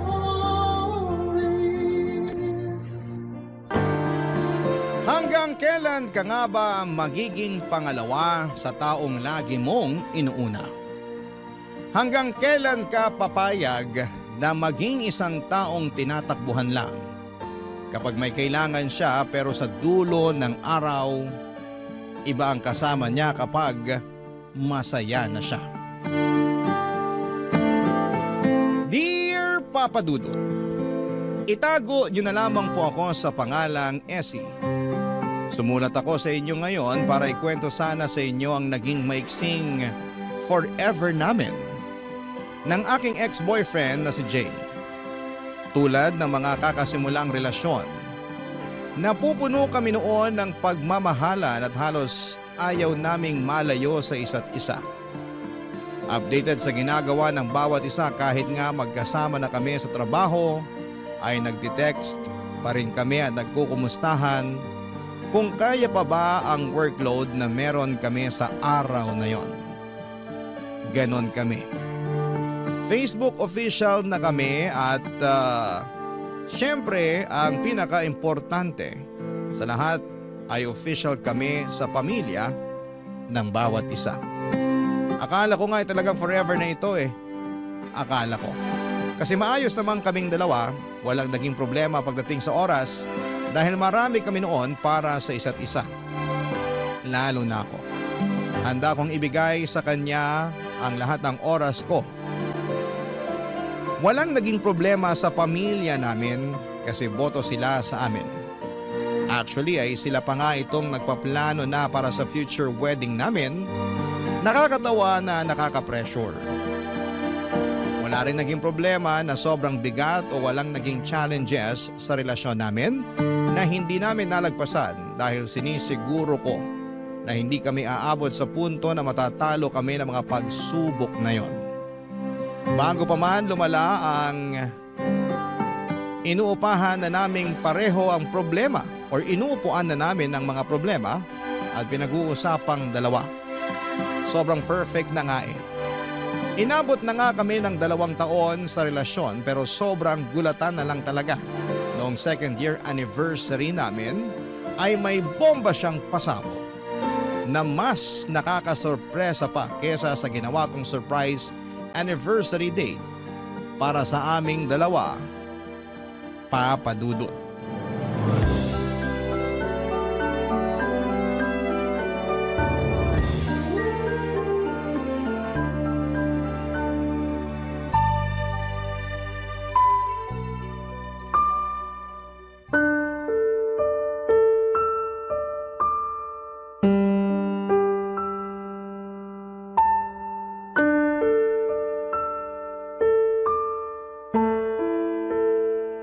Surprise! Happy anniversary, babe! Sabi ko naman sa'yo. Alam ko sinabi mo na wala nang pa-surprise sa anniversary natin. Pero kasi hindi ako makatiis eh. Patawarin mo na lang ako. Wait lang, bago ka magalit dyan, tignan mo muna tong hinanda ko. Break na tayo.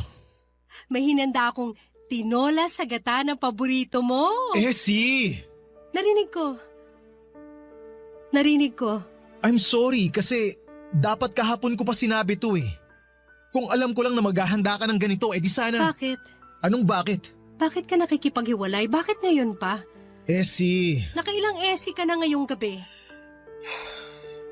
Hindi na ako masaya. Paano hindi ka na masaya?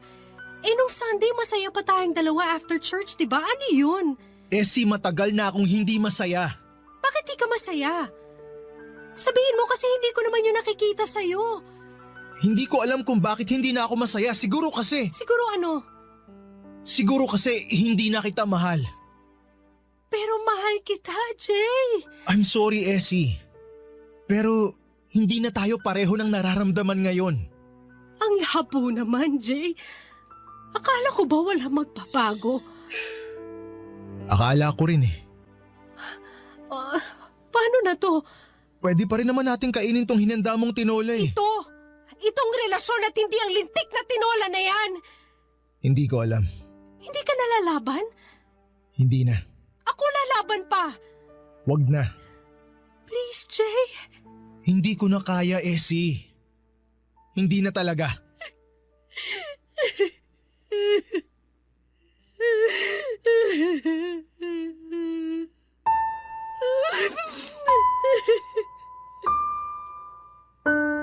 Papadudot ako ang nasorpresa noong gabi ng anniversary namin ni Jay. Iyak ako ng iyak na hindi niya ako mapatahan pa. Umalis siya nang hindi nagpapaalam dahil hindi na rin niya alam ang gagawin at makalipas nga ang ilang oras ay tumawag ito para humingi ng sorry sa mga nangyari. Akala ko noon ay makikipagbalikan na ito kasi natauhan na pero hindi, Papadudot. Tumawag ito para sabihin na sana ay hindi pa rin kami mag-iwasan.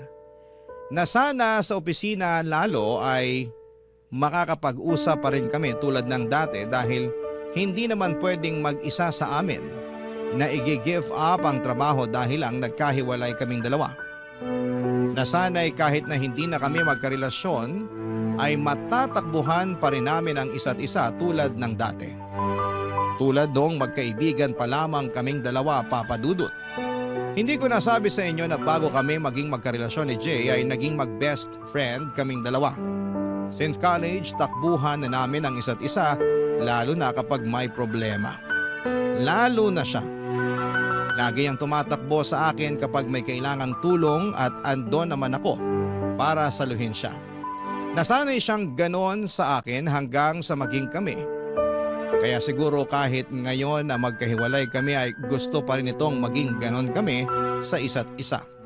Takbuhan kapag may problema at pumayag ako rito. Pumayag akong bumalik kami sa pagiging mag-best friend kung ito ang paraan para hindi siya mawala sa akin dahil aaminin ko na hindi pa ako handa na mawala siya. Baka sa ganitong paraan ay bumalik yung nawala niyang feelings. Baka makita niya ang halaga ko. Kaya pumayag ako. Naging best friend niya ulit ako, Papa Dudut.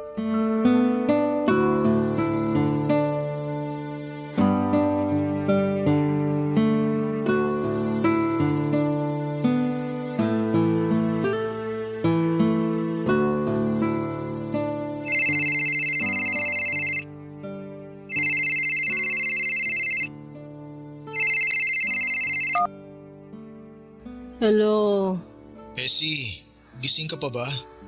nagising na. Ay naku, sorry talaga Essie kasi... Ano ba yun? Alas 3:30 na ng umaga, oh.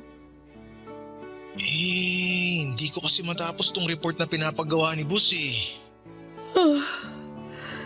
Di ba para mamaya na yan? Ano nangyari? Kanina ko lang kasi to sinimulan. Akala ko madaling gawin pero hindi naman pala. Anong gusto mong gawin ko? Tulungan mo naman ako please. Hindi kita kayang tulungan kung over the phone lang, Jay. Di, pumunta ka rito. Sige na Essie, please. Please Essie, please. Ano ba naman, Jay? Mag-alas 4 na eh. Please naman Essie oh.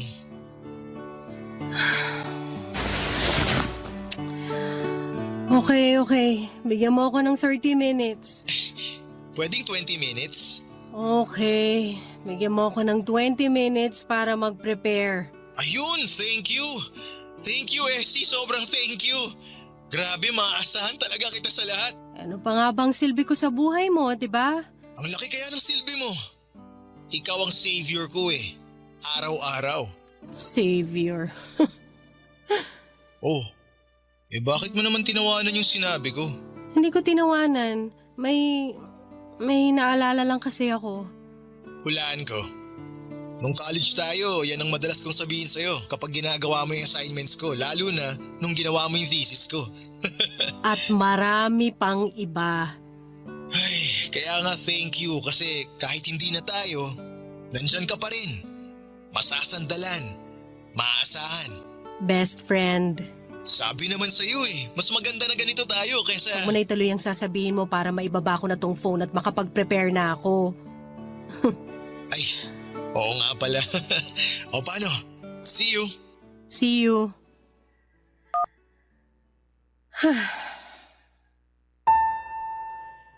Best friend, yan na lamang ako muli sa buhay niya. Takbuhan niya kapag may kailangan o may problema.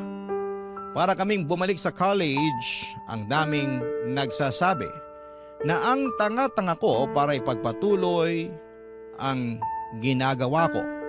Pero kibits balikat na lamang. Hindi kasi nila naiintindihan yung kagustuhan ko na mapalapit lamang kay Jay. Nasanay akong kasama siya at nasanay akong lagi siyang nandyan. Kaya hindi madaling putulin yung naging routine namin. Hindi ko kaya.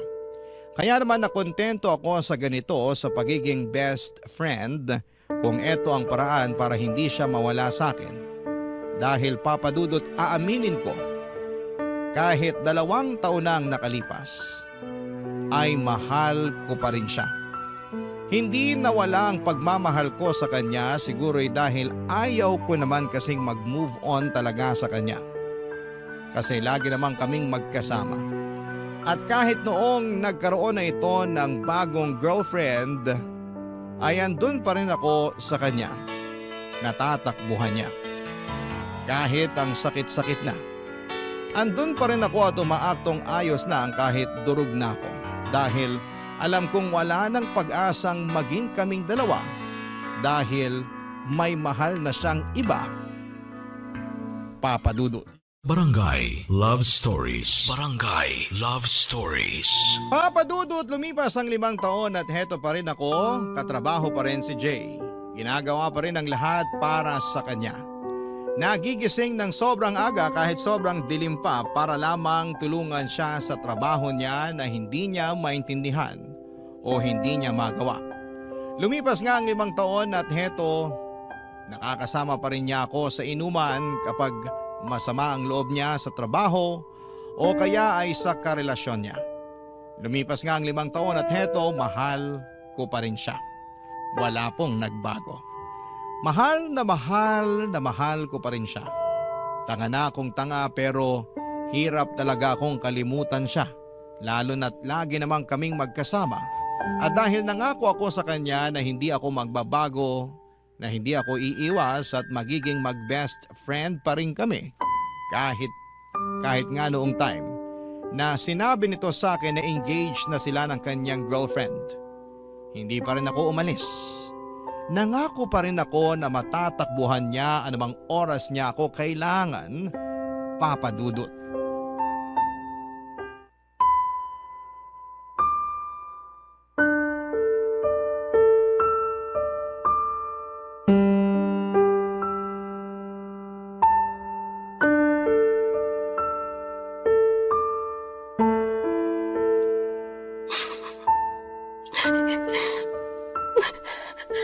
Oh, bakit ka umiiyak dyan? Masaya. Masaya kasi ako para sa'yo. Masaya ka ba talaga? Tingnan mo nga, namumugto na yung mga mata mo kay iiyak dyan, oh. Hindi. Ganito lang ako magpakita ng saya. Masaya ako para sa'yo, Jay. Masaya ako na ikakasal ka na. Alam mo, masaya rin ako. Sobra. Siya na yung babaeng pangarap ko eh. Siya na yung gusto kong makasama araw-araw. Alam mo yun? Alam mo ba yung ganong pakiramdam? Alam ko. Sus, alam mo ba talaga? Eh wala kang ang love life ngayon eh. Wala man akong boyfriend ngayon pero naramdaman ko naman yan. Dati. Sa'yo. Bale, wala pa kaming napag-uusapang araw kung kailan mismo yung kasal pero asahan mo, isa ka sa mga unang makakaalam. Nako, kahit wag na, hindi naman ako importante para sa kasal niyo eh. Hindi no? Best friend kita. Kailangan nandun ka. Sasabihin ko sa kanya na gawin ka pang ang abay. Wag mong gawin yan. Ayos lang ako kahit nga hindi na ako pumunta eh. Uy, nasaan na yung pangako mo na makakasama kita lagi? Pero kasal mo yun, Jay. Eh ano naman ngayon? Mahalagang araw yun para sa akin. Dapat nandun ka. Pero kasal mo yun. Eh ano nga ngayon kung kasal ko yun? Ex mo ko. Best friend na kita ngayon. Ang tagal na nating wala. Eh lagi na nga tayong magkasama eh. Hindi na tayo naiilang sa isa't isa tulad ng ibang mag-ex dyan. Iba tayo, okay? So dapat pumunta ka. Jay, hindi ko kaya. Bakit? Hindi ko alam. Ay nako, nabigla ka lang siguro. Tara, libre kita ng kape. Tulungan mo na rin ako sa mga dapat tsaka mga hindi ko dapat gawin sa kasal. Okay ba yun? Jay, please. Eh alam ko na ang gusto mong sabihin. Gusto mo iwasan at layuan mo na ako dahil engaged na ako. Hindi naman ako manhid eh. Hindi naman kasi ang dapat eh. Pero di ko kaya yun. Hindi mo kaya? Oo. Kasi nasanay na ako na nandyan ka. Hindi ko alam kung makakayanan ko ang araw-araw na wala ka.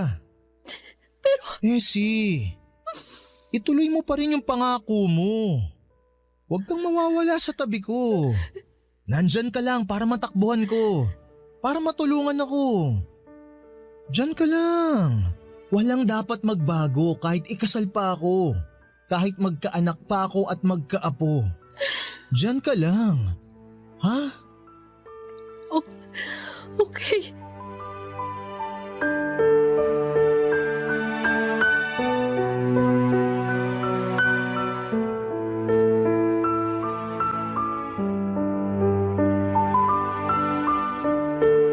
po ang pinakamasakit na pangakong kailangan kong panindigan. Durog na durog ako nung malaman kong ikakasal na siya. Parang biglang nawala na ako ng pag-asa na magiging kami pa. Kasi nung magkarelasyon pa lamang sila ng girlfriend niya ay okay pa. Pwede pang umasa kasi hindi pa naman sila kasal pero iba na ngayon. Engaged na sila at papunta na doon sa forever nila. Alam ko dapat at pinanindigan ko na lamang yung tumatakbo sa utak ko na dapat ay umiwas na ako kahit na ayaw pa niya. Oras na rin para makapag-move on sa kanya pero hindi ko nagawa. Kasi nung tumingin ako sa mga mata niya noong narinig ko ang mga pakiusap niya na huwag akong mawawala ay para akong natameme. Na dapat na sa tabi lamang niya ako, lahat ng plano ko na lumayo ay nawala at pumayag ako sa kagustuhan niya.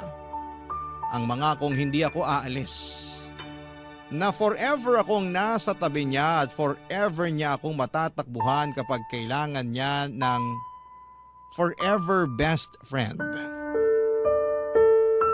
Hindi ko po alam, Papa Dudut, kung hanggang kailan ako masasanay sa ganito.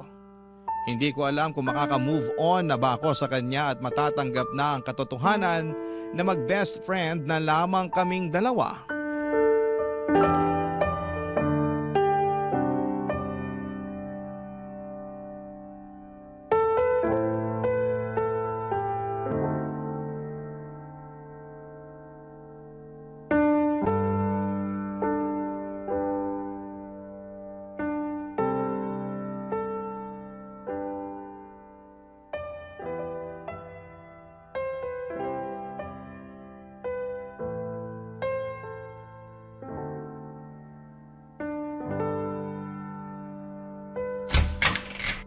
Jay! Anong ginagawa mo rito? Essie, pwede bang dito muna ako? Tuloy ka. Ano bang nangyari?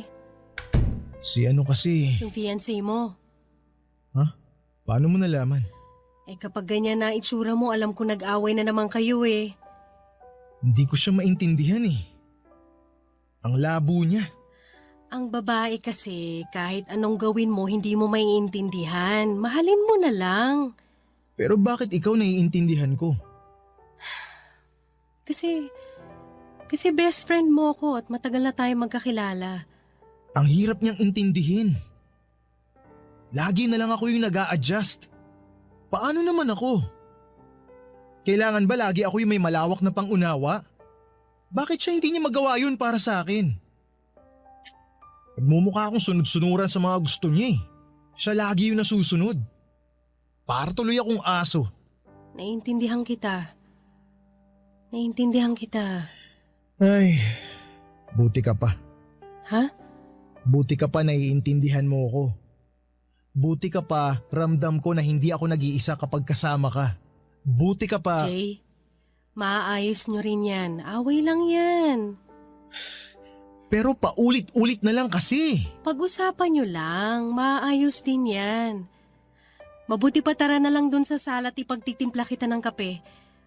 Pag-usapan natin yan hanggang sa gumaan ang pakiramdam mo. Ay, salamat Essie ah. Paulit-ulit ka na lang sa pasasalamat dyan. Ayos lang, gano'n naman talaga eh. Paanong ganun? Ito na yung role ko sa buhay mo. Maging best friend mo. Takbuhan mo nga ako sa lahat, di ba? Di ko alam ang gagawin ko kapag wala ka. Kaya please, Essie. Huwag kang mawawala ah. Oo. Mag-promise ka. Kasi Essie, hindi ko makakayanan ng mag-isa. Kailangan kita. Kailangan kita, Essie. I know. Kape na? Yes, please. Thank you, Essie.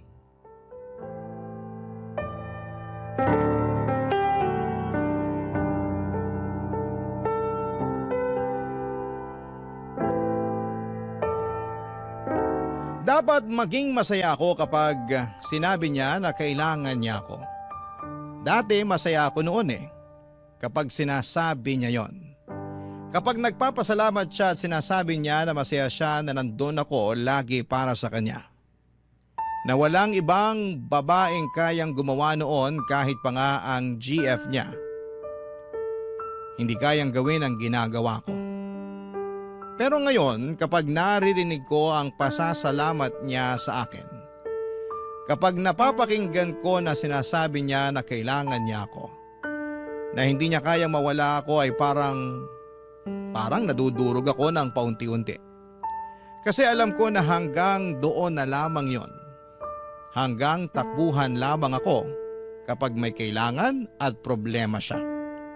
Hanggang doon lamang ako. Hanggang best friend lamang niya ako. Ikakasal na siya, mahal na mahal niya ang babaeng pakakasalan niya at alam ko, kahit ako pa ang takbuhan niya sa lahat ay hindi ako ang babaeng ihaharap niya sa altar. Ang hirap naman ng ganito, Papa Dudut. Sarili kong kwento, sarili kong love story. Pero hindi ako yung leading lady. Sa sarili kong love story ay best friend lamang ang role ko sa buhay ng lalaking pinakamamahal ko. Habang pinagmamasdan ko ang leading man ko na masaya sa pinili niyang leading lady. Sa sarili kong kwento. Barangay Love Stories. Barangay Love Stories. Papadudod, pakiramdam ko ay para akong kabit kay Jay. Pero isang kabit na ako lang ang nakakaalam. Yung pinupuntahan niya lagi kapag may problema sila ng fiancé niya at yon ang pinakaayaw ko sa lahat. Nang dahilan kung bakit siya lumalapit sa akin. Parang mas lalo niyang pinaparamdam sa akin na talagang wala na akong dapat pang asahan sa kanya. At ang pinakamasakit pa rito, Papa Dudut, ay wala akong lakas ng loob para sabihin sa kanya na nasasaktan ako sa ginagawa niyang paglapit at alam kong wala na akong karapatan na sabihin ito sa kanya. Dahil nangako ako na nandito lamang ako para sa kanya kahit sobrang sakit na. Sobrang sakit, Papa Dudut.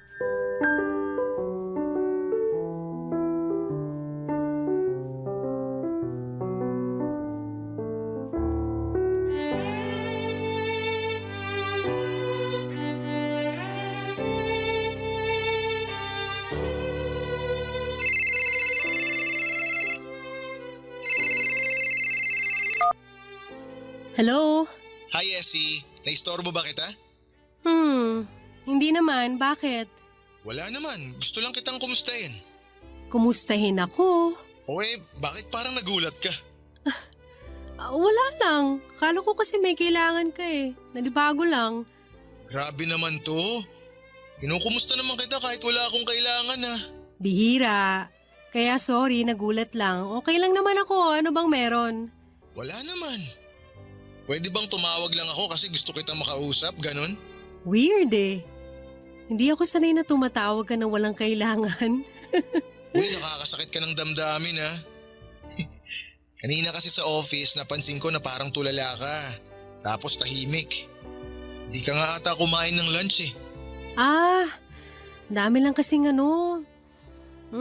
dami lang ginawa kaya ayun, hindi na nakakain.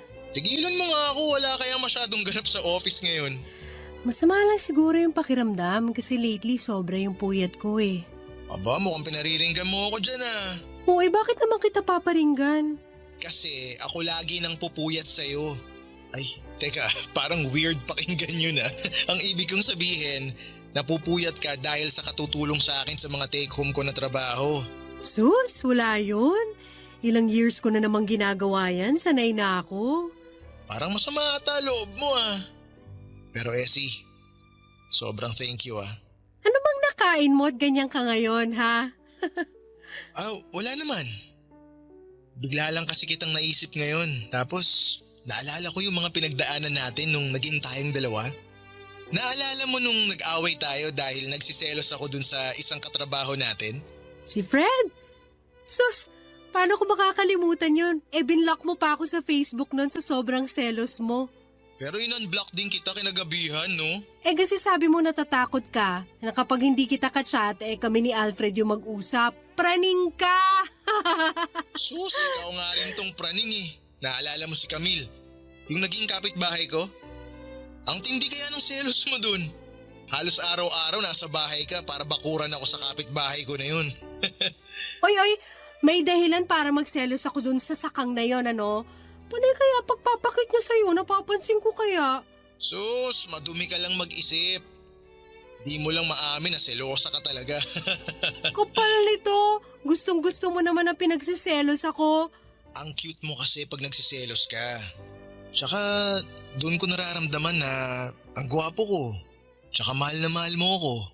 Oh, kaya pala. Ikaw talaga? Sus, ikaw rin naman dyan. Di ba nga nung... isang Hawaiian pizza at pa-upgrade na sa pineapple juice yung drinks. No ice please. Ha? Ano sinasabi? Tapos, available ba yung lasagna nyo? Jay! Hindi na. Okay lang. Sige, siguro sa next order ko na lang. Ano bang? Oo, okay na yun. Thank you. Bye.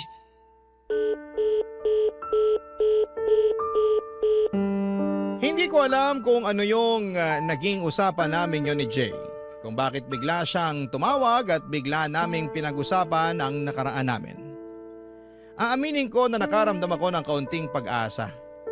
Baka kapag nagtuloy-tuloy ay baka maisip niyang mahal niya pa rin ako.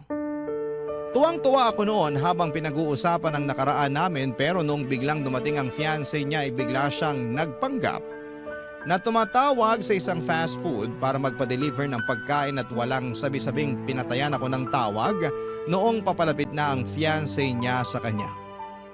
Sobrang mixed signal yon para sa akin. Ano ba talaga? Bakit siya biglang mangungumusta at magbabanggit ng nakaraan namin? Bakit siya biglang magiging sweet tapos bigla ay parang nililihim na niya ako sa kanyang fiancé na dati naman ay hindi niya ginagawa? May mali siya na ba yon sa kanya?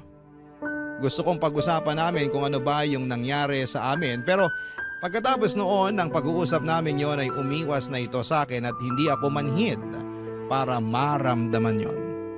Pero sa tingin ko ay maganda na rin yon para maka-move on na rin po ako sa kanya. Baka yun ay hinihintay ko para tuluyan na siyang makalimutan kasi hindi ko kayang ako ang magsimulang umiwas sa kanya. Siguro inabot ng 2 linggo ang hindi namin pagkikibuan hanggang sa isang araw ay bigla na lamang itong pumunta sa bahay, Papa Dudut.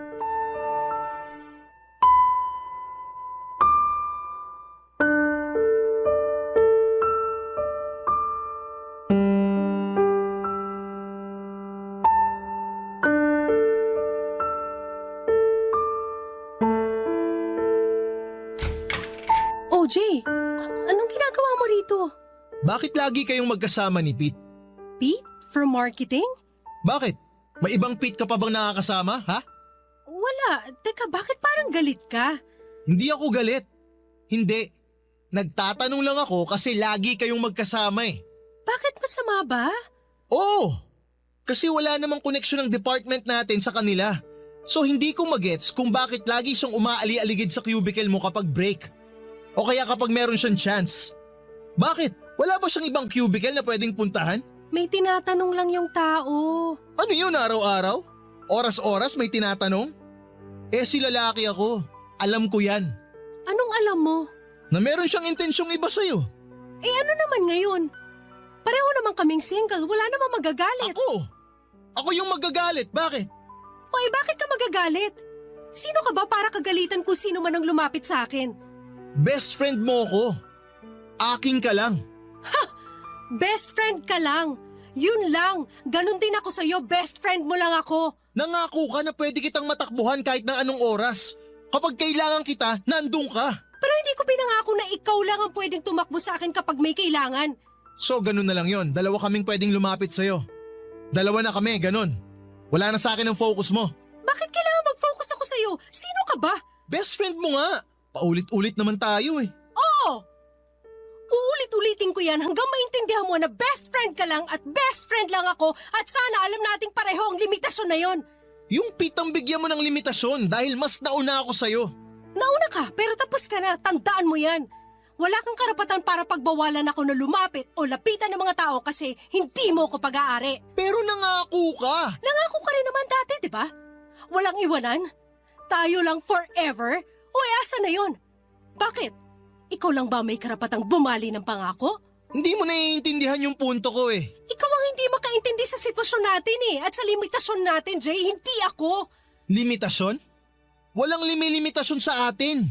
Dati siguro oo nung baliw na baliw ako sa'yo. Pero ngayon, bibigyan ko na ng limitasyon ng sarili ko sa'yo. Bakit? Dahil ba kay Pete? Dahil nakahanap ka na ng ibang matutulungan mo? Ng ibang mamahalin? Ha? Ganun na lang yon? Hindi dahil kay Pete. Dahil sa akin. Pagod na ako. Jay, pagod na ako. Pagod na ako na lagi mo na lang nilalapitan kapag may kailangan ka. Pero anong kapalit nun? Pag-atras ko sa pag-move on. Pagod na ako na maging okay na best friend mo na lang kasi hindi talaga siya okay. Masakit. Masakit ng sobra. Ilang taon na kaya please lang. Hayaan mo naman ako maging masaya ulit. Hayaan mo na lang na makalimutan kita at magpapasalamat ako kung hahayaan mo akong gawin yun, Jay, kasi mahal pa rin kita pero please, tama na. Tama na. Essie! Umalis ka na. Please, umalis ka na. Essie naman, pag-usapan muna natin to. Sandali! Teka! Essie! Essie, ano ba? Essie, buksan mo tong pinto. Kinakausap ko kita eh.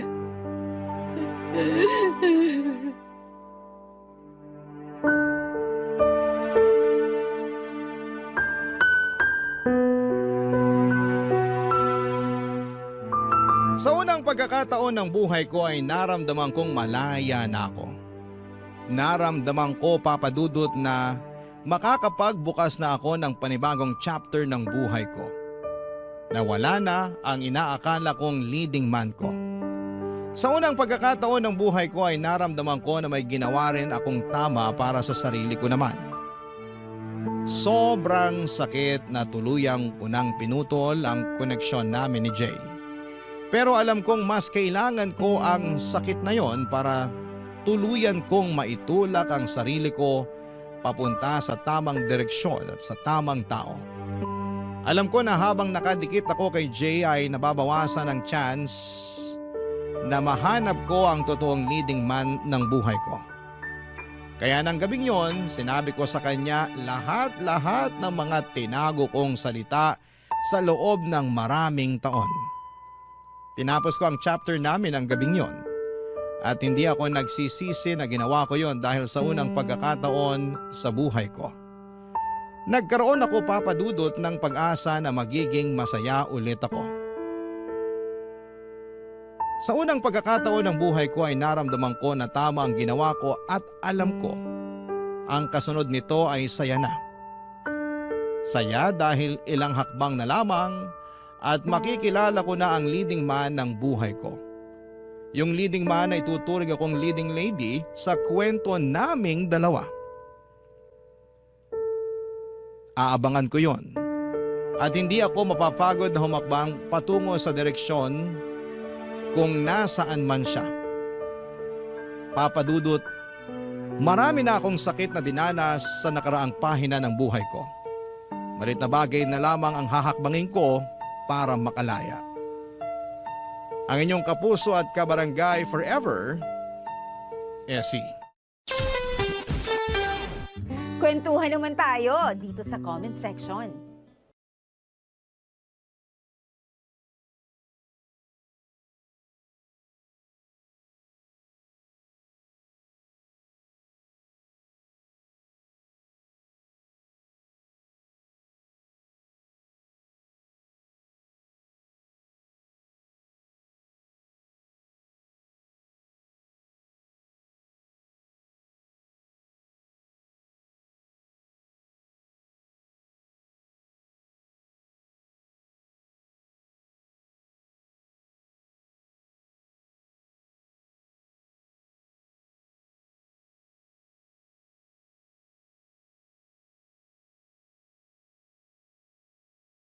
Ang mga kwento ng pag-ibig, kwento ng buhay at kwento ng pag-asa dito sa Barangay Love Stories. Love Stories.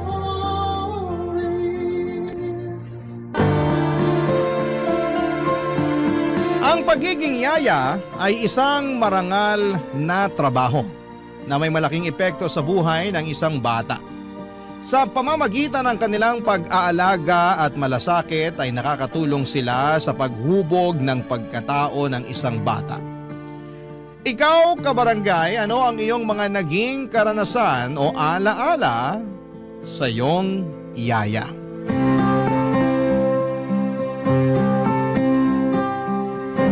Dear Papa Dudut, ako po si Jessica, Jess for short na lang. Matagal na po akong tagahanga ng Barangay LS. Palagi po akong nakikinig sa programa ninyo sa Facebook tuwing alas 12 ng tanghalian. Sana po ay matanggap ninyo ang sulat ko na ito at magkaroon ako ng pagkakataon na maibahagi ang aking kwento. Hindi po ako lumaki sa marangyang pamilya. Ang mga magulang ko po ay parehong magsasaka at ang natapos ko lamang po ay high school. Mula pagkabata, tumutulong na po ako kina mama at papa sa mga gawaing bukid. Hindi man kami mayaman, masaya naman kami sa buhay namin sa probinsya. Sariwang hangin, maganda ang mga tanawin at tahimik ang paligid. Wala po akong reklamo sa naging buhay namin sa probinsya. Pero noong nakapagtapos na po ako ng high school ay hindi na kinaya ni mama at papa na ipagpatuloy yung pag-aaral ko. Hindi ko po maiwasang malungkot pero wala rin naman akong magagawa. Mahal ko ang probinsya pero alam naman po natin na hindi kalakihan ang kita doon. Kaya't nag-decide po akong pumunta sa syudad para maghanap ng trabaho. Pinili ko po ang maging kasambahay at ang layunin ko lang noon ay makapag-ipon ng pera para mapaayos yung bahay namin at makapagtayo ng maliit na negosyo para kina mama at papa. Gusto ko kasi na hindi na magtrabaho sa bukid sina mama at papa lalo na't hindi na rin sila bumabata. Nalaman ko po ang tungkol sa paghahanap ng yaya sa isang ad sa dyaryo. Dali-dali ko pong tinawagan ng numero na nakalagay sa ad. Babae yung sumagot ng phone at pagkatapos ng mahabang usapan ay sinabi niya sa akin na pag nagustuhan daw niya ako. Sobra po akong nainganyo at confident po ako noong mga panahong yon na magugustuhan nila ako. Kasi masipag ako pagdating sa mga gawaing bahay. Kinabukasan noon ay nanghiram ako ng pera sa kapitbahay namin at lumuwas papunta ng syudad. Nangako din ako kina mama at papa na buwan-buwan ako magpapadala ng pera sa kanila para sa mga pangangailangan nila sa bahay. Noong dumating po ako sa bahay na naghahanap ng yaya, natuwa sila sa akin dahil mukha daw po akong masipag at puno ng enerhiya. At ito rin ang naging dahilan kung bakit natanggap ako bilang yaya. Napag-alaman ko din po na isang single mother ang may-ari noong bahay na naghahanap ng yaya. Dahil pumanaw na po ang asawa nito. Meron po siyang 10 years old na anak na lalaki at siya po ang naging alaga ko, Papa Dudut.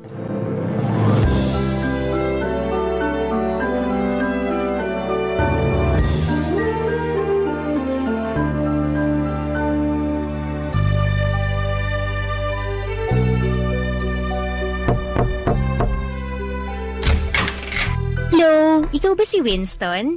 Pinakilala ka na sa akin ng mama mo. Hi!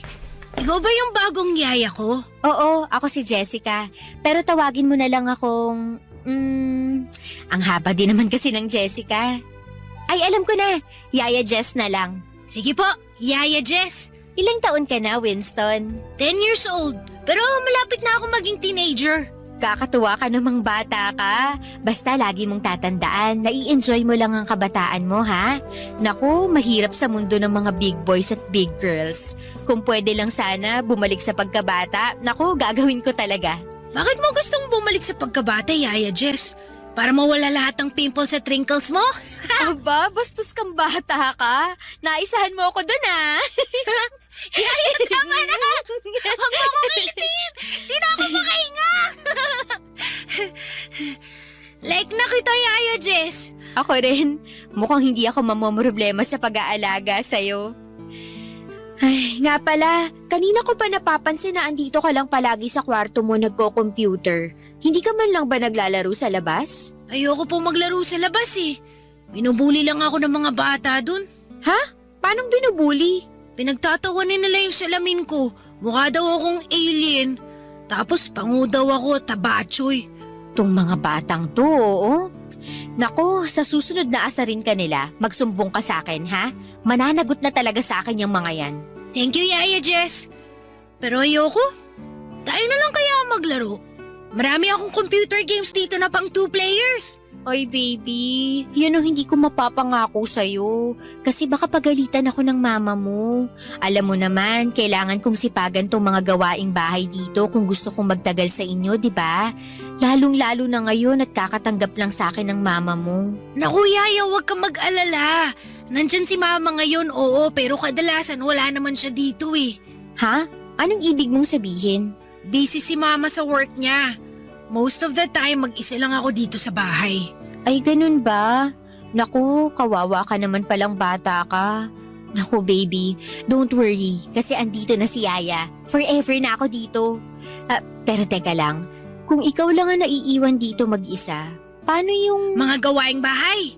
Tinuruan na ako ni mama kung paano gumamit ng washing machine at saka rice cooker. Pero hindi nga lang ako marunong magluto. Kasi si mama naghahanda ng mga pagkain ko before siya umalis papuntang work. Napaka-independent mo naman palang bata ka. Huwag kang mag-alala kasi tuturuan kitang magluto. Okay ba yun sa'yo? Okay na okay po! Oo, mabuti na yung ganun para at least hindi ka nakanganga kung sakaling wala kang kasama. Hindi ka magugutom, ganun. Ay nga pala, kumusta naman yung pag-aaral mo? Anong favorite subject mo? English po favorite subject ko. Kayo po, anong favorite subject nyo? Favorite ko naman yung math. Ay, ayoko niyan. Puro numbers tsaka formula. Sumasakit ulo ko dyan. Di mo ata natatanong na palagi ako nananalo sa mga math competition nung high school. Kaya wag kang mag-alala, akong bahala sa'yo. Talaga? Tutulungan mo ako sa math homework ko? Oo naman, why not, di ba? The best ka talaga, Yaya! Naku, wag kang mahiya, bulahin mo pa ako. Gustong gusto ko nakakarinig ng mga ganyan eh. Music to my ears. Ikaw na ata yung pinaka-the best na Yaya na kinuha ni Mama. Yan, ganyan dapat. Ay, teka lang. Naku, ikaw bata ka. May yaya ka na pala dati. Ba't umalis yung dati mong yaya? Tinakot mo siguro, no? Kaya umalis. Yaya just talaga? Hindi. Sabi kasi ni Mama sa akin na bumalik daw yun ng probinsya kasi mag-aasawa na. Ah, buti pa siya may love life. Ay, speaking of Mama, babalik na ako dun sa kusina ha. Baka kasi hinahanap na ako ng mama mo. Kung may kailangan ka, tawagin mo lang ako, okay? Sige po, Yaya. Thank you!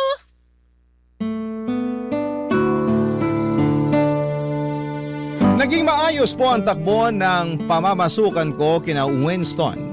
At masaya na rin po ako sa sahod ko kasi kahit papaano ay nakakatulong ito kina mama at papa. At sa totoo lang ay maganda rin naman ang kwarto ko sa bahay kung saan ako namamasukan. Hindi halatang maid's quarter. Aircon na lang po ang kulang doon at magmumukha ng kondo yon. Hindi ko na nararamdaman ang bigat ng malayo sa pamilya dahil masaya ako sa naging trabaho ko. Hinding-hindi po ako nahirapan pakisamahan ang alaga kong si Winston. Napakabait niyang bata at napaka-masunurin pa. Oo, may mga pagkakataon na pilyo siya pero hindi talaga nawawala ang respeto niya sa mga matatanda. At doon ko siya labis na hinangaan. Pakiramdam ko nga ay parang nabubuli siya ng ibang tao dahil sa sobrang kabaitan niya. Maayos po kami ni Winston pero sa totoo lang, awang-awa ko sa kanya. Palagi siyang walang kasama sa bahay dahil nga madalas ay wala ang mama niya. Nang malaman ko po na namatay ang tatay ni Winston noong 6 years old pa lamang siya, mas lalo akong naawa sa kanya. Simula noon, ang mama niya na talaga ang tumatayong nanay at tatay niya. At ramdam ko ang hirap na dinadala ng bata. Hindi lang ako kay Winston naaawa kundi pati na rin sa mama niya. Ngunit syempre, bilang isang dakilang yaya, hindi ko pinabayaan si Winston. Pinaramdam ko araw-araw sa kanya na hindi siya nag-iisa. Lalo na tuwing wala ang mama niya. Ipinaliwanag ko din sa kanya ng maayos kung bakit may mga panahon na wala ang mama niya para kahit papaano ay maintindihan niya at hindi siya magkimkim ng sama ng loob. Pinaramdam ko sa kanya na hindi siya kawawa at hindi siya pinapabayaan. Sa awa ng Diyos, nakikinig naman po siya sa lahat ng sinasabi ko. At alam kong unti-unti niyang naiintindihan ang mga bagay-bagay. Pero alam niyo naman po, tao lang tayo, may mga limitasyon. At may mga pagkakataong ang saloobin natin ay hindi na natin kayang itago. Isang araw po ay umuwi si Winston na umiiyak. Nang lumapit siya sa akin, nakita ko ang bigat ng mga pinagdadaanan niya. Hindi basta isang ordinaryong bata ang nakita ko noong araw na yon. Ang nakita ko noong araw na yon ay isang bata na puno ng sakit at lungkot sa mata. Isang bata na kulang sa pagmamahal ng mga magulang. Isang bata na nangungulila sa presensya ng kanyang ina.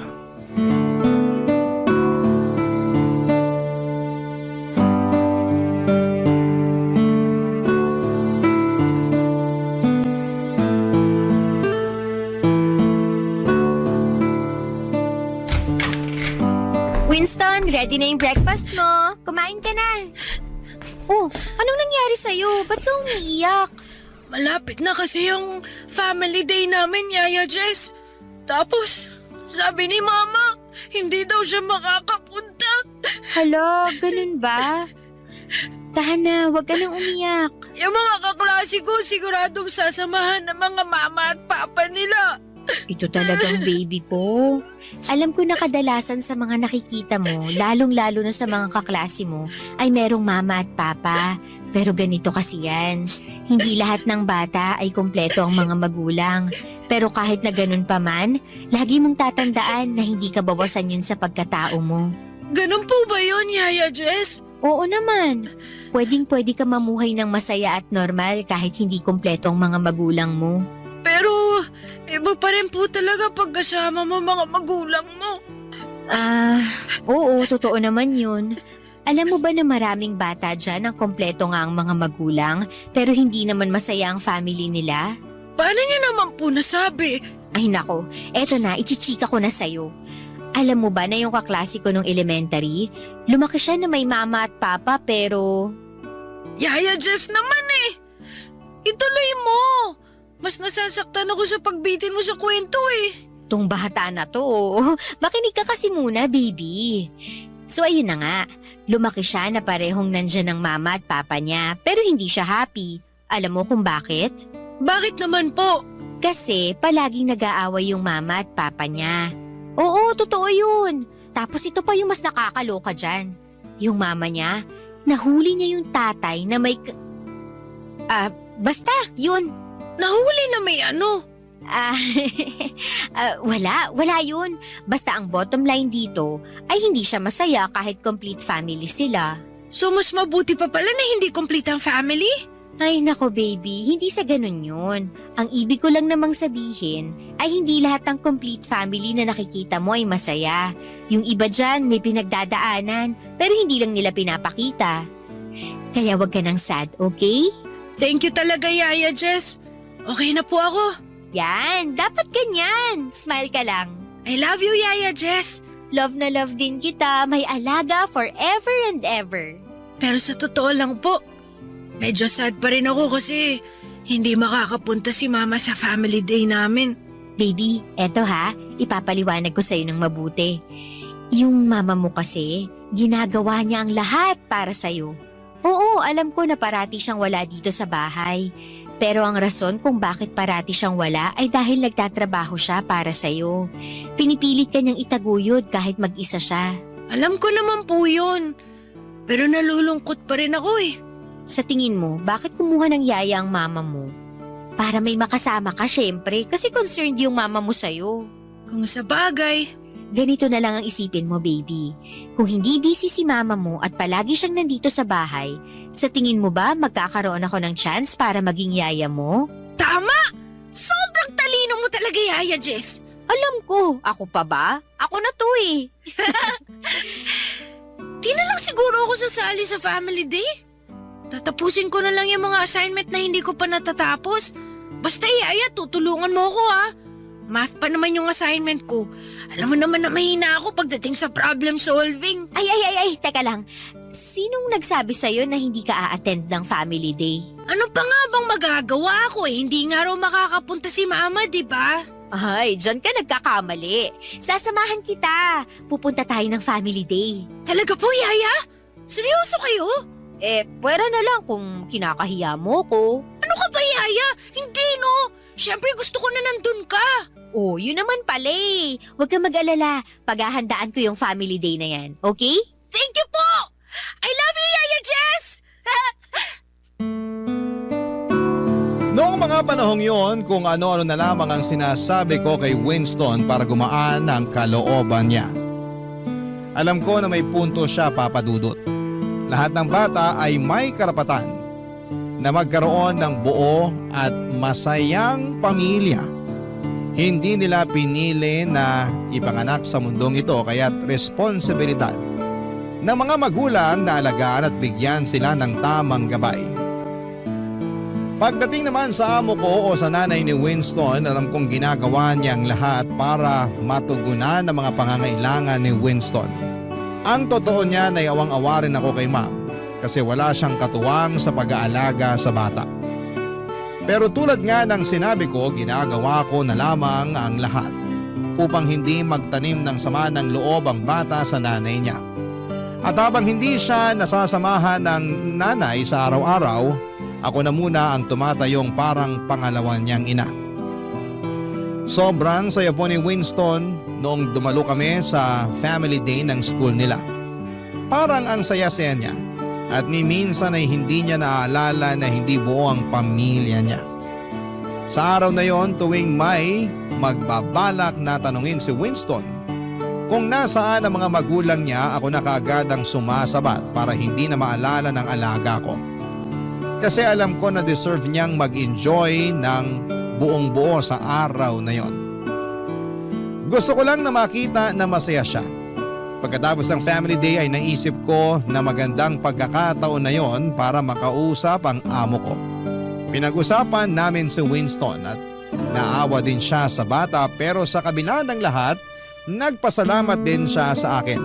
Kasi nakikita niyang ginagawa ko naman ang lahat ng makakaya ko para gampanan ang tungkulin ko bilang yaya ni Winston. Makalipas ang ilang linggo, mas lalo lang akong naawa kay ma'am at sa alaga kong si Winston dahil na-promote si ma'am sa trabaho niya. Ibig sabihin, mas abala na siya sa pagtatrabaho at mas kumonte ang oras at panahon na maaari niyang ilaan para makasama si Winston. Sa kabila ng lahat ay hindi ko pa rin maiwasang humanga kay ma'am. Sa panahon ngayon, marami ng magulang ang pinapabayaan na lamang ang mga anak nila. Pero si ma'am kahit abala sa trabaho ay makikita mo talaga ang kanyang dedikasyon at pagsusumikap na mabigyan ng magandang kinabukasan si Winston. Hindi po madaling balansehin ang trabaho at pamilya. Pero si ma'am, ginagawa niyang lahat para matugunan ang mga pangangailangan ni Winston. Alam kong hindi siya perpekto at may mga pagkakataon na hindi niya kayang gampanan ang lahat ng papel sa buhay ni Winston. Ngunit ang mahalaga ay hindi siya sumusuko. Batid ko na gusto niyang makasama si Winston, kaya nga lang, ang trabaho niya ay isang malaking responsibilidad. Barangay Love Stories. Barangay Love Stories.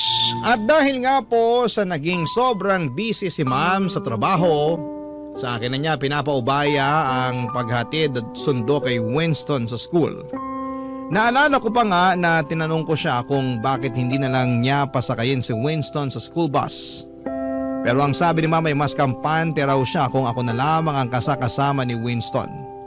May punto naman siya kasi siguro ako na atang naging super yaya na tagapagligtas ng mga batang naiwan sa bahay. Joke lang po, Papa Dudut. Pero seryoso, mula nang maging ganon ang setup ay nagiging parte na ng araw-araw ko ang mag-tricycle kasama si Winston papunta sa school niya. Kasi 15 minutes lang naman ang layo ng school sa bahay nila. At sa awa ng Diyos, mas naiintindihan na ni Winston ang sitwasyon ng mama niya. Hindi siya nagkikimkim ng sama ng loob at hindi nagbago ang pakikitungo niya sa nanay niya. Kung paano niya ako pakitunguhan, ganon din siya sa akin at doon ko talaga nahanap yung hirap at saya ng magulang. Kahit na hindi ako ang tunay na magulang, ramdam ko pa rin yung pagmamahal at pagkalinga kay Winston. Pero sa totoo lang po ay parang mas favorite ako ni Winston noong mga panahong yon. Joke lang po.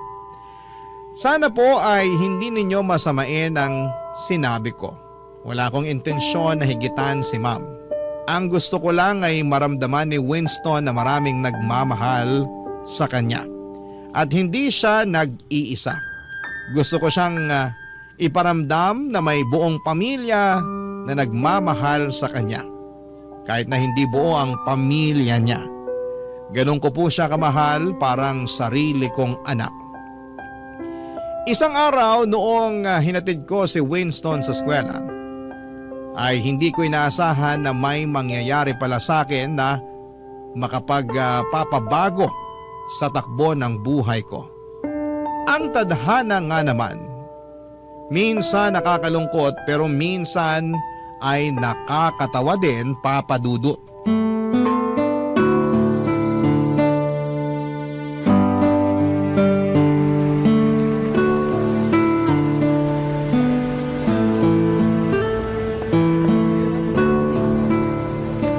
Sige na, pumasok ka na at baka malate ka pa. Opa, Yaya. Ay, sandali lang. Baka makalimutan mo pa to.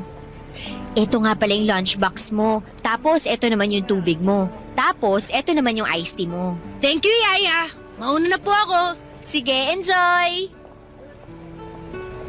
Nakakaloka, makauwi na nga. Hindi ko pa nasasampay yung mga labada. Baka makatanggap ako ng award kay ma'am pag naabutan niya yun. Ito din naman kasing pasok ni Winston eh. Kailangan ba talagang 8 ng umaga nasa school na ang mga batang yun?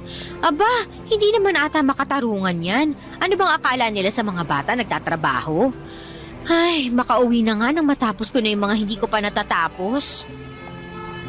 Hala, Diyos ko, yung wallet ko nawawala. Paano ko makakauwi nito? Hala, wala akong pamasahe. Nalaglag ata sa waiting area. Patay, kailangan ko nang balikan yun.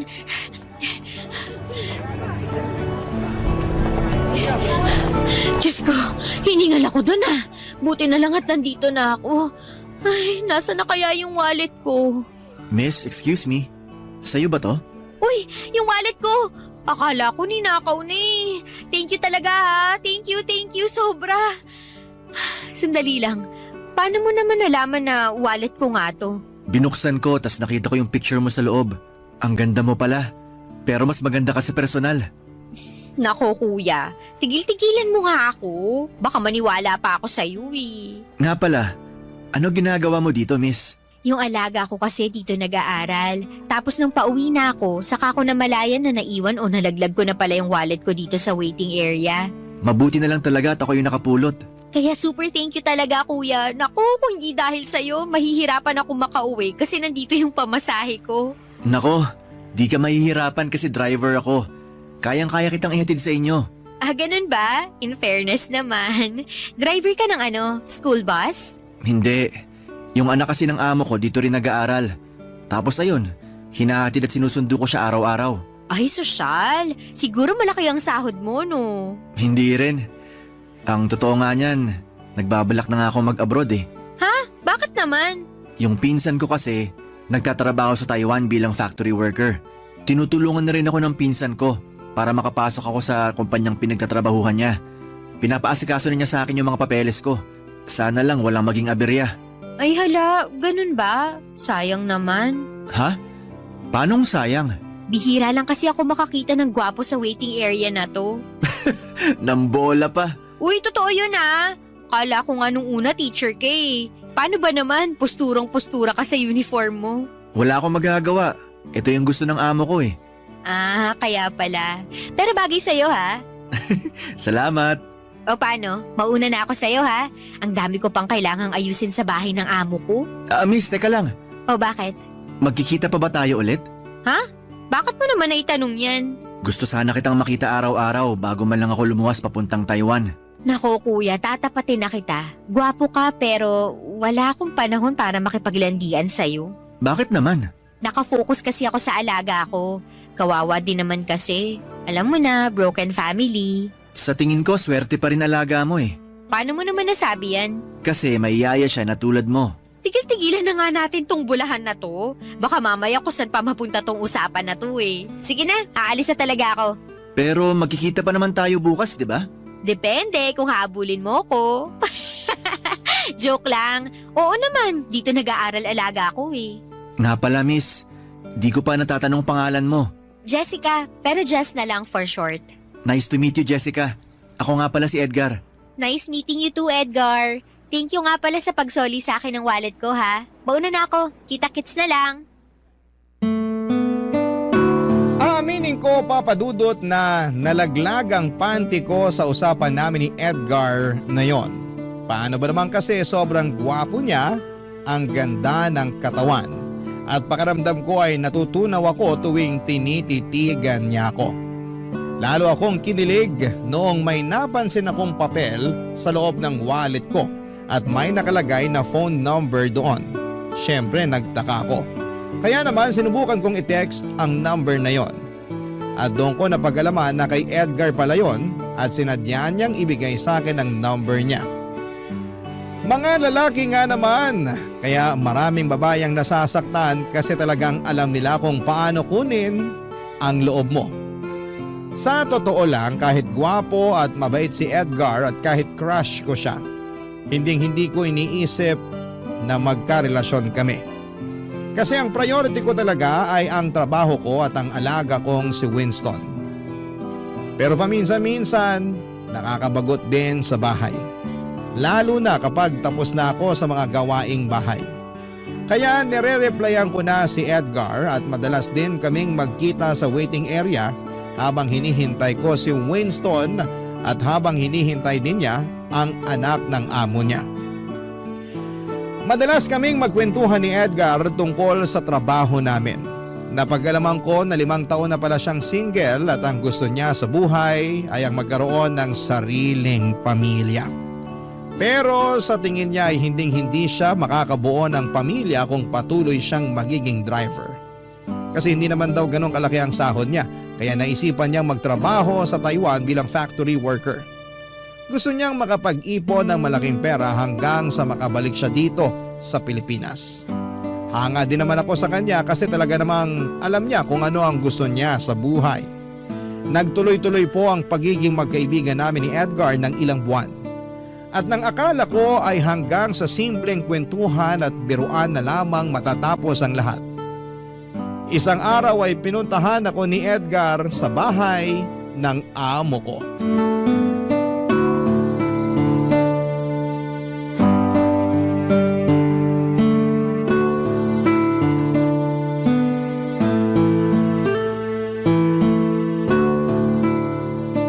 Tapusin na natin tong assignment mo sa math para makapaglaro ka na ng game sa computer mo, ha? Okay po, Yaya Jess. Sige, tuloy na natin to. Ay, nakakamiss tuloy mag-aral. Kaya ikaw, mag-aaral ka ng mabuti, ha? Okay po, Yaya Jess. Yaya, si Mama na ba yun? Ay, hindi ko alam eh. Sabi kasi ng mama mo, mamayang gabi pa daw yung uwi niya. Dito ka lang, baby. Puntahan ko lang, ha? Sige po. Tapusin mo na yung homework mo. Babalikan kita, okay? Okay, Yaya. Andyan na! Sandali lang! Nakakaloka. Sino kaya to? Ay, baka naman delivery boy. Edgar? Hoy! Ano Ano ginagawa mo dito? Jessica, Loko ka, anong kailangan mo? Bakit ka nandito, ha? natatandaan mo nung nag-usap tayo dati at nakwento mo sa akin kung saan ka nakatira? Di ko aakalain na darating ang araw na mapapakinabangan ko yun. Hindi mo pa sinasagot yung tanong ko. Ano kailangan mo? Sira ulo ka? Paano kung nakita ka ni ma'am dito, ha? Eto naman, wala naman tayong ginagawang masama ah. Kahit na. Siguradong papagalitan ako ni ma'am pag nalaman niya na kinuwento ko sa'yo yung address niya. Hindi ko naman kasi lubos na akalain na pupuntahan mo ko dito, no? Huwag ka nang magalit sa akin. Sorry na. Isa lang naman ang sadya ko dito eh. Ano naman yun? Jess. Matagal ko na kasing gustong sabihin sa'yo to. Ang alin? Yung hindi mo ako na-replyan kagabi kasi malamang naubusan ka na ng load. Ano ka ba? Wala yun. Eto naman, hindi yun. So ano, maghuhulaan na lang ba tayo dito? Sabihin mo na kasi. Eto na nga. Jess. Nako, sinasabi ko sa'yo, pag hindi ka pa nagsalita, babalik na talaga ako sa loob. I love you. Mahal na mahal kita. Ano akala mo sa akin? Leading lady ng GMA teleserye? Dennis Trillo at Jenilyn Mercado lang? Magkamukha nga kayo ni Dennis, pero ang ganda naman ata ni Jenilyn para maging kamukha ko pa siya. Eto naman nagpapatawa pa. Hindi na nga ako nakatulog kagabi kakaisip kung paano ko aaminin sa'yo yung nararamdaman ko eh. Wait lang, ibig mong sabihin, pumunta ka dito sa bahay ng amo ko para... Para ligawan ka, oo. Jess, pagod na kasi ako kakatago ng tunay ko na nararamdaman para sa'yo tuwing nagte-text tayo. Sigurado ka na ba talaga dyan sa nararamdaman mo? Oo naman, bakit? Wala ka bang tiwala sa akin? Hindi naman sa wala akong tiwala sa'yo, pero... Pero ano? Ano ba kasi ang nakita mo sa akin?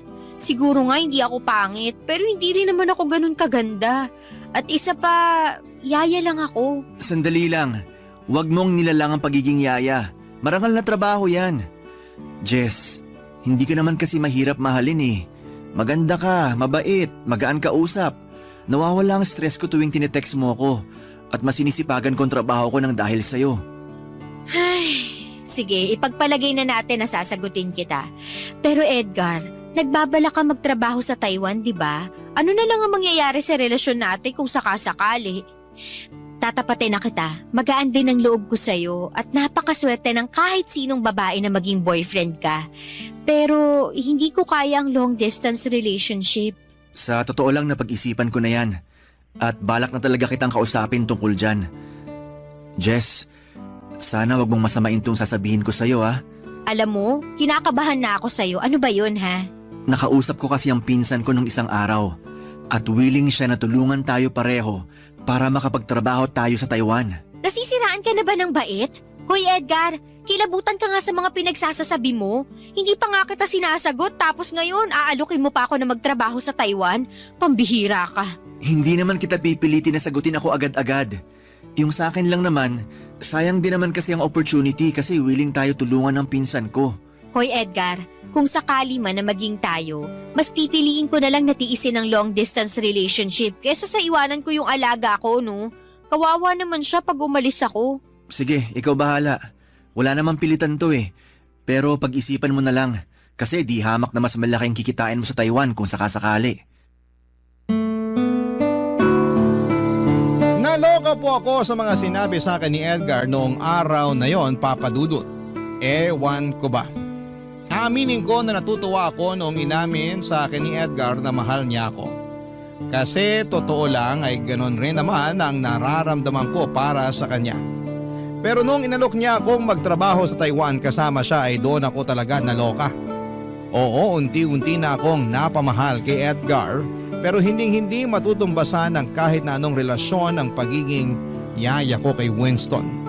Sobra akong masasaktan kapag dumating ang araw na kailangan kong iwanan ang batang yon.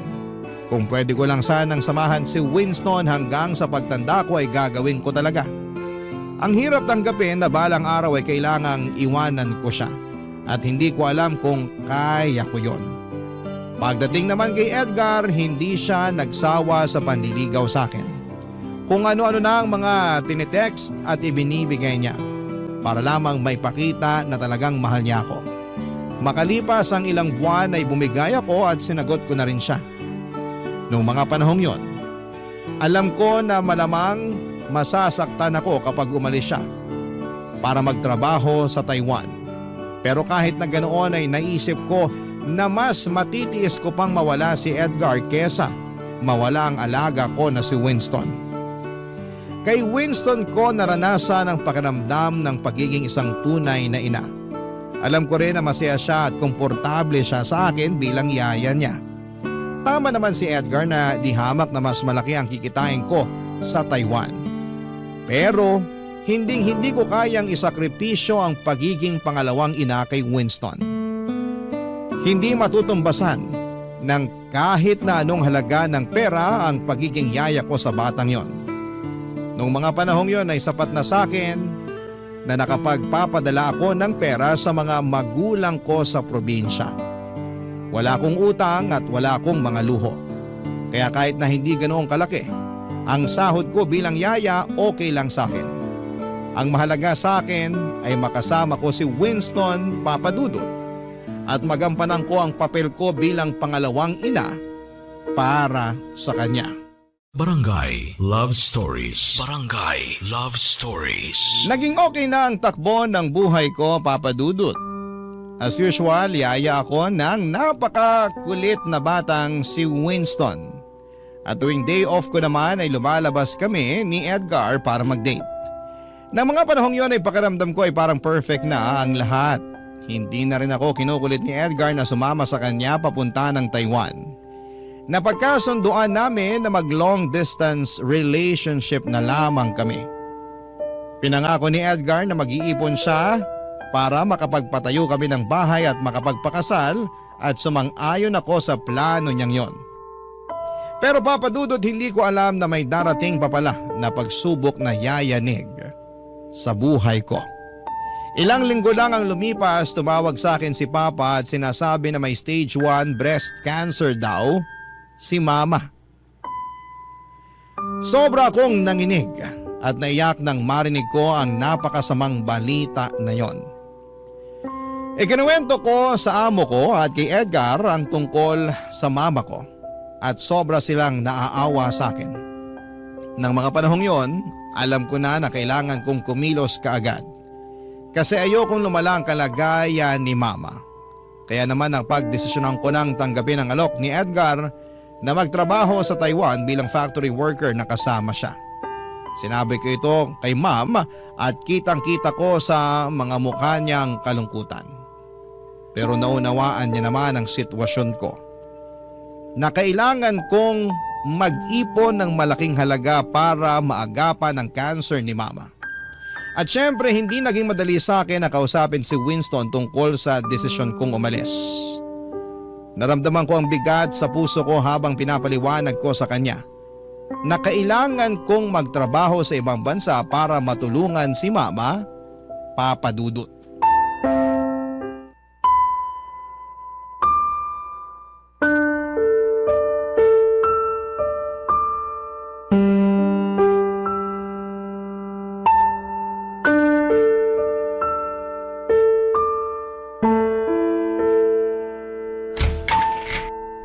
Winston?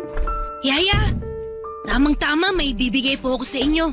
Winston, may gusto sanang sabihin si Yaya sa'yo. Ano po yun? Winston, kasi... Yaya? Bakit po kayo umiiyak?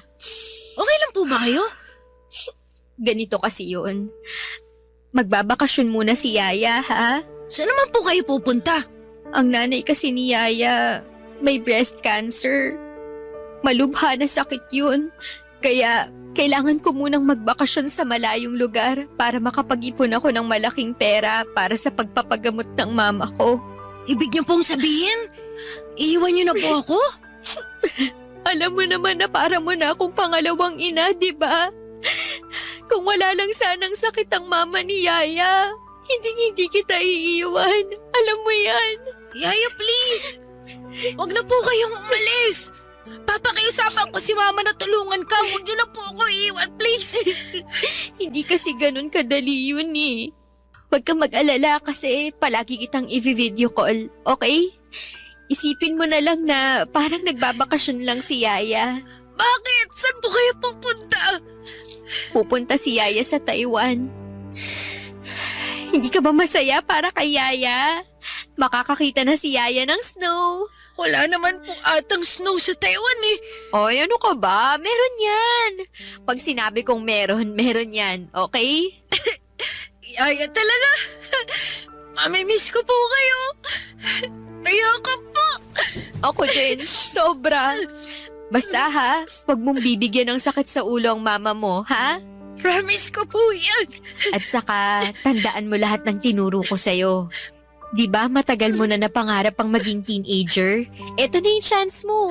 Mas gugustuhin ko po ata na maging bata habang buhay na kasama kayo kaysa maging teenager na wala kayo.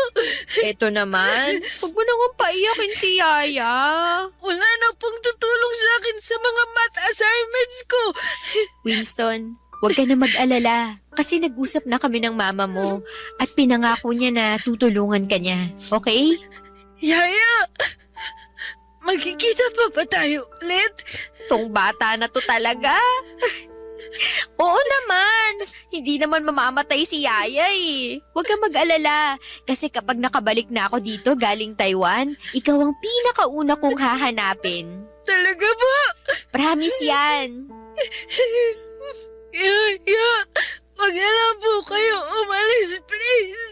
Balang araw, maiintindihan mo rin kung bakit ko kailangan gawin to. Yaya! Hindi magbabago ang pagiging pangalawang ina ko sa'yo. Yan ang palagi mong tatandaan, ha? I love you po, Yaya Jess. Ako din. Mahal na mahal kita. Oo po pala. Tungkol nga pala po dun sa bibigay ko sa'yo. Ay, oo nga pala. Sorry, masyado kasing naging emotional si Yaya. Bakit? Ano ba yun? Alam niyo po ba kung anong date ngayon? Sandali lang, tingnan ko lang tong cellphone ko. May 11. Bakit mo naman naitanong yan? Pinag-ipunan ko po talaga to ng 1 week gamit ang allowance ko para mabili ko tong mga bulaklak. Yaya Jess, Happy Mother's Day po! Oo, ikaw talagang bata ka. Mamimiss kita, sobra. Basta, promise niyo po na babalikan niyo ako ha? Na magkikita pa tayo ulit. Promise yan. Ipangako mo rin na wag mong kakalimutan si Yaya, ha? Pag-iisipan ko po. Ah, ganon ha? Ay, just naman, tama na po.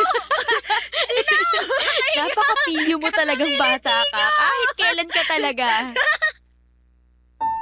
Nang mga panahong yon, Papa Dudut, ay nakuha ko pang magbiro kay Winston. Pero ang totoo niyan ay durog na durog ang puso ko sa desisyon kong iwanan siya. Nakiusap ako sa amo ko na sana'y samahan niya si Winston sa kwarto niya sa mismong araw na aalis ako sa bahay nila. Kasi ayaw kong maramdaman ng bata na nag-iisa siya. Gaya ng inaasahan ko'y nadurog na naman ang puso ko sa puntong hindi ko na kayang tignan si Winston dahil may kirot sa puso ko tuwing tinitignan ko siya. Pero kinailangan kong maging matapang para sa mama ko upang makasurvive siya sa sakit niyang breast cancer. Pagkatapos kong umalis sa bahay na pinagsisilbihan ko ay doon ako tumira sa inuupahang kwarto ni Edgar. Nang mga panahong yon ay buong buo na ang desisyon ko na pumunta ng Taiwan para magtrabaho bilang factory worker kasama si Edgar. Ang pinsan mismo ni Edgar ang tumulong sa amin. Pinautang niya kami para sa lahat ng gastos namin hanggang sa makapunta kami ng Taiwan. At sa wakas ay naging maayos ang takbo ng application namin at parehong kaming nakakuha ni Edgar ng work visa at nakapagtrabaho bilang factory worker. Hanggang ngayon, factory worker pa rin kami ni Edgar at 8 taon nang nakakalipas.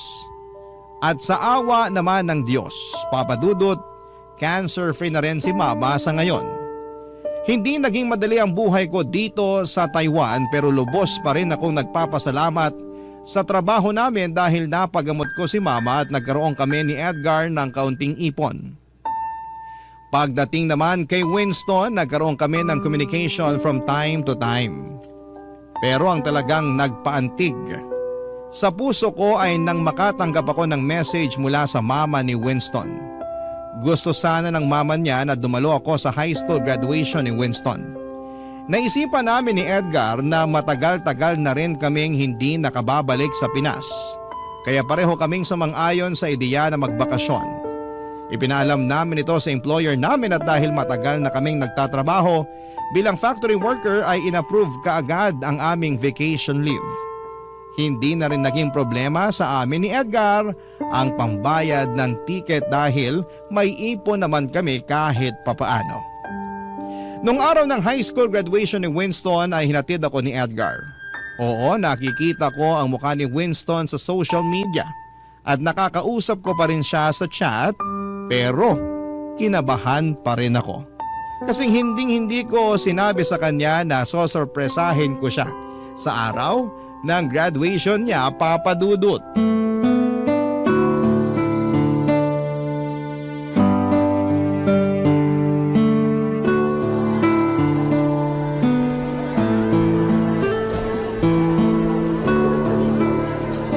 Mahal, paano to? Talagang kinakabahan ako eh. Paano kung hindi niya ako makilala ha? Imposible naman atang di ka makilala ng batang yun. Panay post ka ng selfie mo sa social media eh. Ikaw talaga? Hindi ka nakakatulong. Ano ba naman mahal, nandito na tayo oh. Ngayon ka pa ba aatras?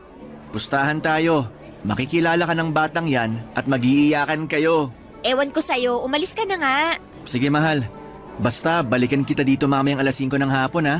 Kailangan ko na kasing isoli tong scooter na nirentahan natin mamayang alas 6. Sige, mahal.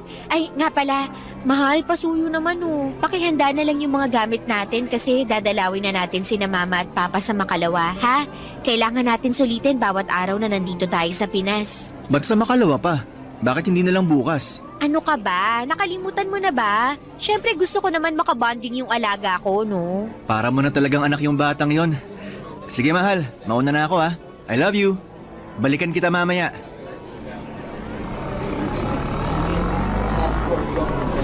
Yaya Jess?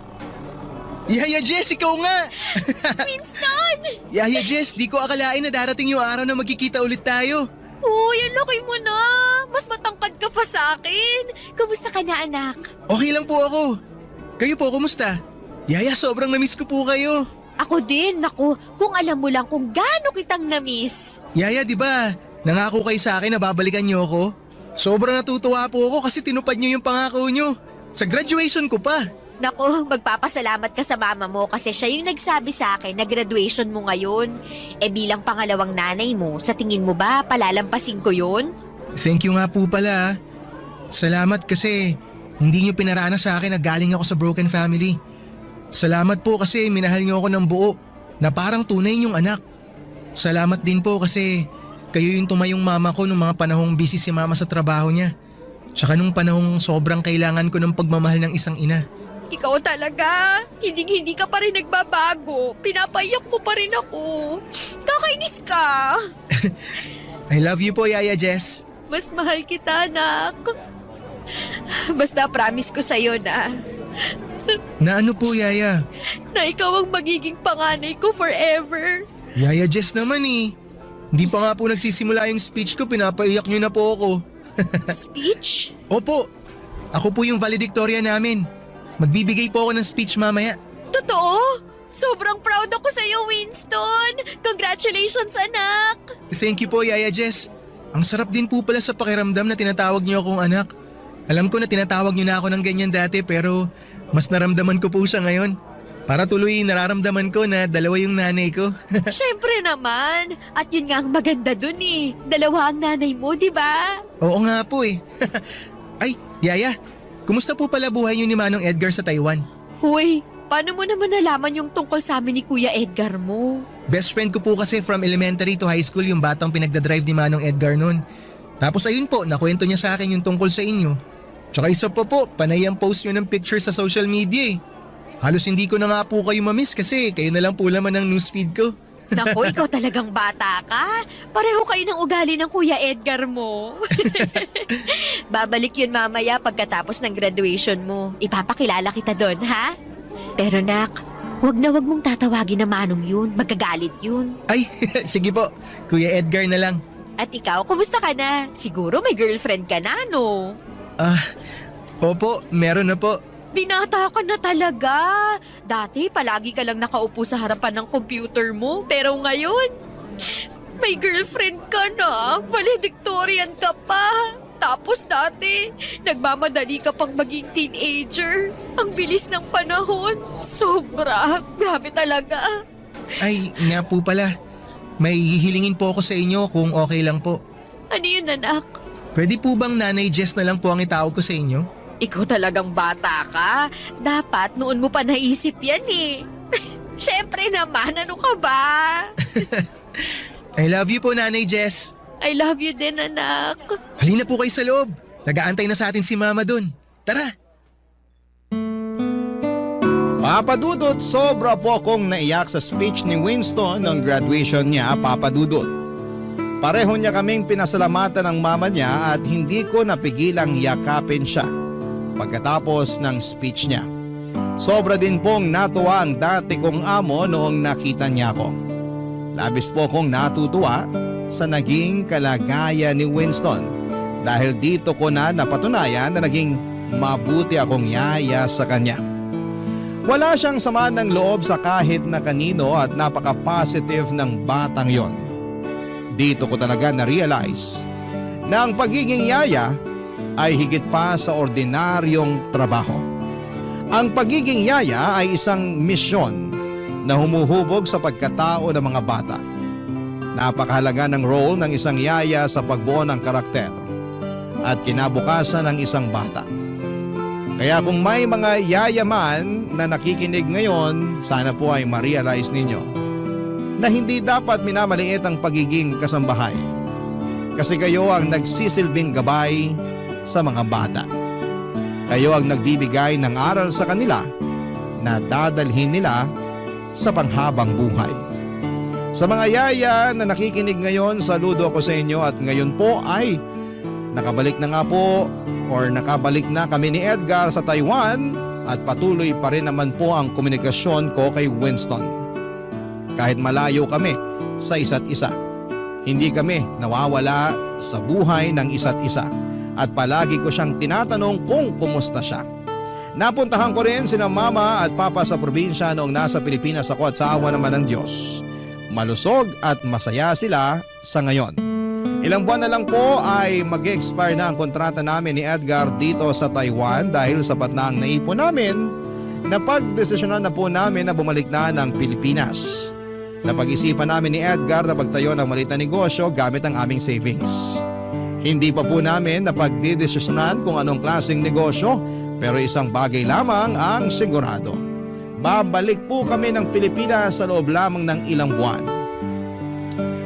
At para naman po sa aming dalawa, napagdesisyonan din po namin ni Edgar na ipaayos ang bahay ng mga magulang ko sa probinsya at doon na rin po kami titira. At doon na rin magnenegosyo nang sa ganoon ay malapit ako sa mga magulang ko. At kahit papaano ay pwede na rin po akong bisitahin ni Winston kung kailan niya gusto. At syempre po, hindi mawawala ang balak namin ni Edgar na magpakasal this year. Sobrang excited na po ako sa mga magagandang bagay na naghihintay sa akin, Papa Dudut. Maraming salamat po sa platform na ibinigay ninyo sa amin upang maibahagi po namin ang mga naging karanasan namin sa buhay. Ang inyong forever na kapuso at kabarangay, Jess. Barangay Love Stories. Barangay Love Stories. Nakakaantig naman talaga ang ating kwento. Ikaw ba, kabarangay? Nakarelate ka ba sa story natin ngayon? Kwentuhan naman tayo dito sa comment section. Nagustuhan ng iyong napakinggan? Ituloy yan via live stream sa www.gmanetwork.com/radio.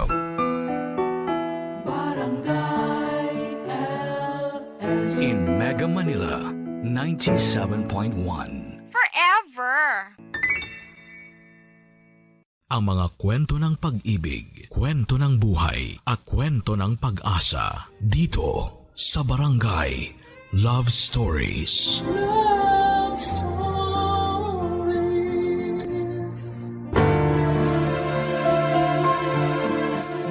Marami sa atin ang araw-araw na nakikipagsabayan sa agos ng kahirapan. Parang walang katapusang karera habang ang presyo ng bigas, gulay at pamasahe ay pataas ng pataas. Ang sahod naman ay tila nananatiling nakaidlip. Marami ang natutong humawak sa dasal at umaasang balang araw ay makakaahon din, matitikman din ang kahit kakapiranggot na ginhawa. Ikaw, kabarangay, kailan mo nasambit sa sarili mo na all is well pa rin? Kahit halos lahat ay tila hindi na maayos. Dear Papa Dudut, ako po si Boyet, 26 years old sa ngayon, pero yung ikikwento ko po sa inyo ay parang kailan lang nangyari sa buhay ko. Bata pa lamang po ako noon, nakatira po ako sa tiyahin ko sa Cavite. Simula sanggol pa lamang ako ay sa kanya na ako lumaki. Pasalamat ako at binuhay niya ako kahit medyo malupit po siya. Naalala ko pa nga mga sigaw niya sa akin na parang bangungot sa gabi, Papa Dudut. Kaya gusto ko noon na makita ko ang nanay ko. Gusto kong kunin niya ako at magising sa bangungot na yon. Pero wala pong nanay na dumating.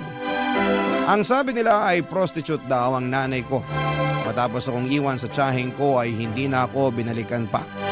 Kaya walang araw na hindi ko tinatanong ang sarili ko kung mahal ba ako ng nanay ko. Kasi wala naman sigurong nanay na iniiwan lang ang anak.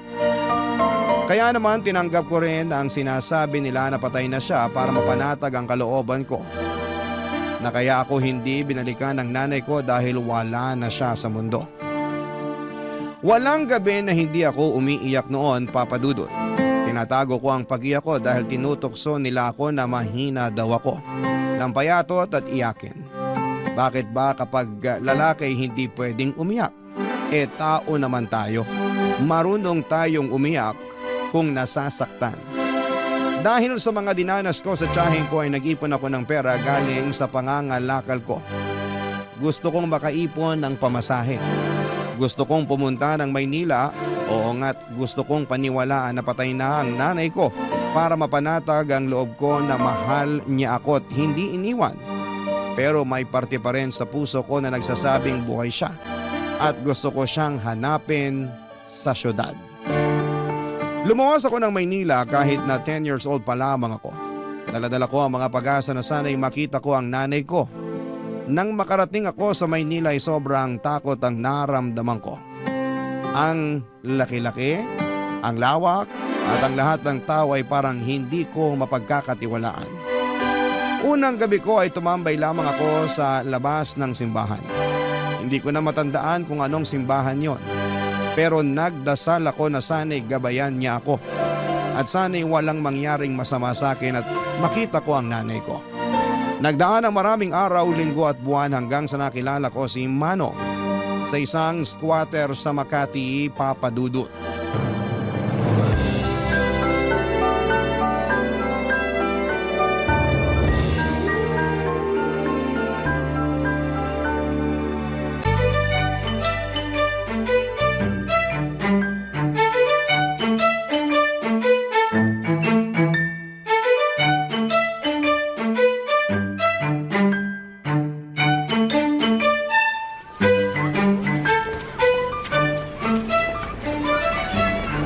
Boyet! Gising na, umaga na. Manong, Talagang bata ka. Dapat sanayin mo yung sarili mong gumising na maaga. Alam mo namang salat tayo sa pera. Kailangan nating kumayod. Alam mo yung kasabihang early worm early bird catches the worm. O, tinuro yun ng teacher ko dati. nakapag-aral po kayo, Manong? Ba, syempre. Graduate ako ng elementary. Pero di na ako nakapag high school. Bakit po? Ako na yung ini-interview mo eh. Medya ka ba? Ano po yung medya? Yung nagre-report. Yung nagbabalita sa TV. Saka sa radyo. Sila yung nagsasabi ng totoo. Oh, di ba? Alam nila yung totoo eh. Oh, kapag sa kanila po ako magtatanong kung kilala nila nanay ko, sasabihin nila sa akin. Nako, Boyet. Yan ang hindi ko alam. Malamang hindi rin nila alam. Ang hirap naman kasi nung tanong mo eh. Siguro wala na talaga nanay ko. Manalig ka. Huwag mawala ng pag-asa. Opo. Asya, inumin mo na tong tinimpla kong gatas habang mainit pa. Salamat po, Manong Parang kayo na nga po tatay ko eh. Talaga ba? Tatay yung tingin mo sa akin? Opo. Di ba yung mga tatay nag-aalaga sa mga anak nila? Pinagtitimplan niyo ako ng gatas eh. Ginising niyo ako para lang ipainom sa akin to. Ay nako, sige na. Ako na tatay mo. Pero Manong pa rin yung itawag mo sa akin ha. Baka pagkamalan talaga akong anak kita. Hindi na ako makapanligaw niyan. Opo, Manong. Yan. Mabuti nang nagkakaintindihan tayo. Manong, salamat po sa pagkukup niyo sa akin Kung hindi dahil sa inyo, baka patay na ako. Wala akong makain nun eh. Naisipan ko na nga magnakaw dahil sa gutom eh. Pero nandun kayo. Mabuti naman, hindi ka nagnakaw. Alam mo, marami nang magnanakaw na nakaupo sa pwesto. Kaya hindi umuusad yung buhay dito sa Pilipinas dahil sa kanila eh. Talaga po, Manong? Oo, yun ang sabi ng teacher ko dati dun sa elementary. Tanda ko pa nga, kailangan daw mag-aral para hindi mauto ng mga politiko. Kaya ikaw, mag-aral ka sa susunod na pasukan. Opo, sige po. Maayos ka. Kita mo naman dito, maraming halang ang kaluluwa kasi salat sa buhay. Walang makain. Sabi ko naman sa'yo na mag-ingat ka rito kasi tuso ang mga tao. Hindi natin masisisi kasi pinagkaitan ng mga tao dito. Hindi mo masisisi na ganito yung ugali ng mga tao kasi walang-wala. Kailangan mabuhay. Kaya ikaw, mag-aaral ka. Opo, Manong. Maayos ka, boyet ha. Dapat asal tao, di hayop. Ibig sabihin nun, maging mabait lang ako. Wala mo na pa pala eh. Pero, maiba ako. Talaga bang ayaw mo nang bumalik dun sa kamag-anak mo sa Cavite? Ayoko na po, Manong. Baka may ginawa kang masama, kaya ka naglayas. Ayoko talaga sa tao yung sinungaling eh. Manong, hindi po ako nagsisinungaling. Gusto ko po talagang makita ang nanay ko.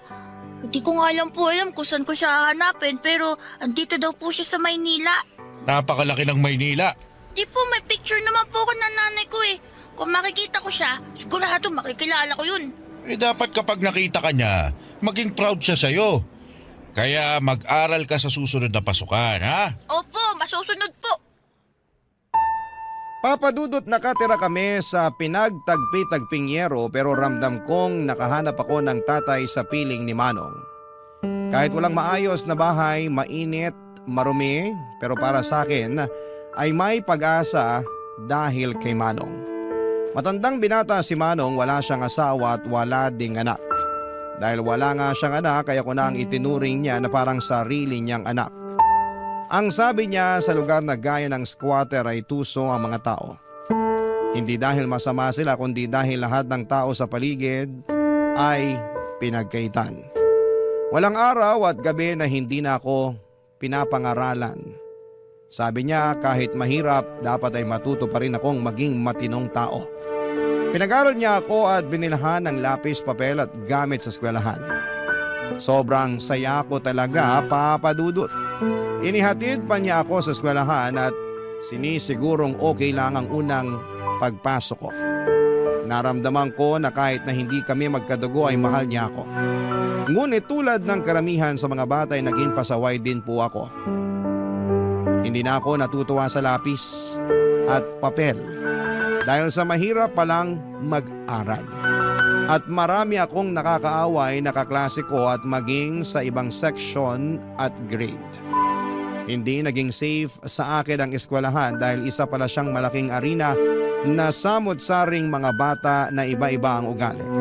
May matalino, may hindi binayayaan ng talino, may mabuti at masama na sa tingin ko ay hindi naturuan ng tama ng magulang o sadyang spoiled lamang at gustong manghamak ng ibang bata. Hindi ako naging masaya tuwing pumapasok ako, Papa Dudut. Kaya hindi ko sinabi kay Manong na hindi na ako pumapasok. Mas pinili kong magkalakal muli. Mas pinili kong gumala para maghanap ng pera. Kung magkaroon man ako ng kaaway ay hindi ko na kailangan pang magpaliwanag sa teacher. Ang importante sa akin ay makahanap ako ng pera. Hanggang sa isang araw, hindi na naitago ang ginagawa ko. Pinatawag pala si Manong ng teacher ko na hindi ko alam. At sa gabing pag-uwi niya ay nakita kong galit na galit si Manong sa akin, Papa Dudut.